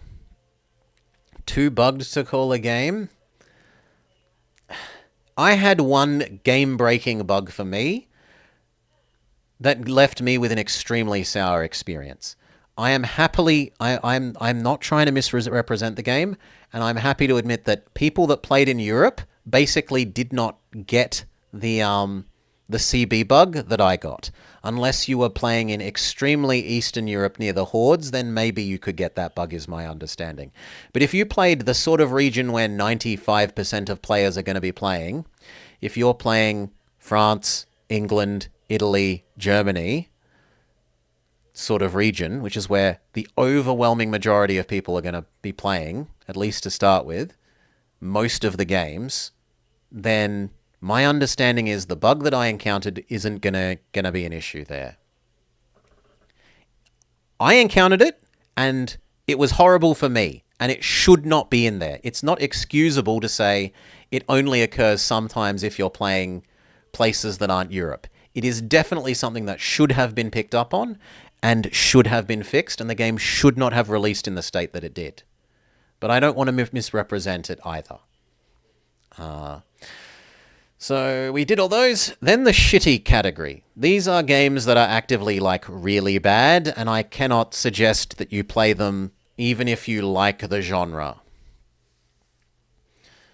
Castleween, Final Fantasy VI, Final Fantasy VII, Finding Nemo for the GameCube, Heathcliff, The Fast and the Furriest, Kart Racer, How to Tame Your Dragon, Jimmy Neutron, Boy Genius, Kung Fu Panda 1, Thunderbirds, and Beast Wars Trans Metal.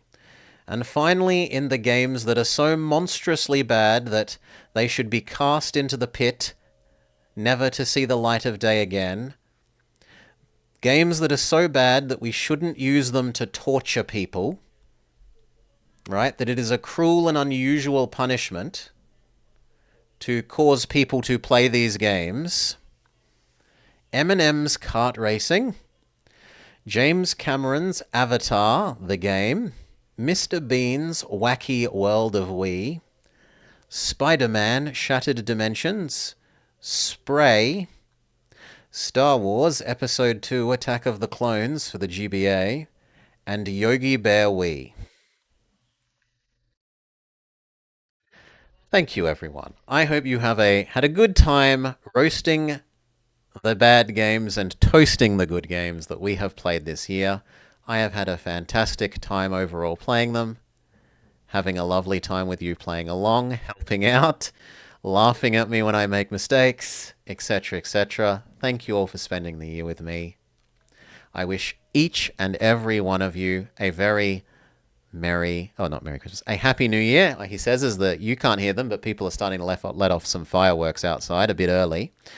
May they be many more to come for all of us. Thank you, everyone, and peace.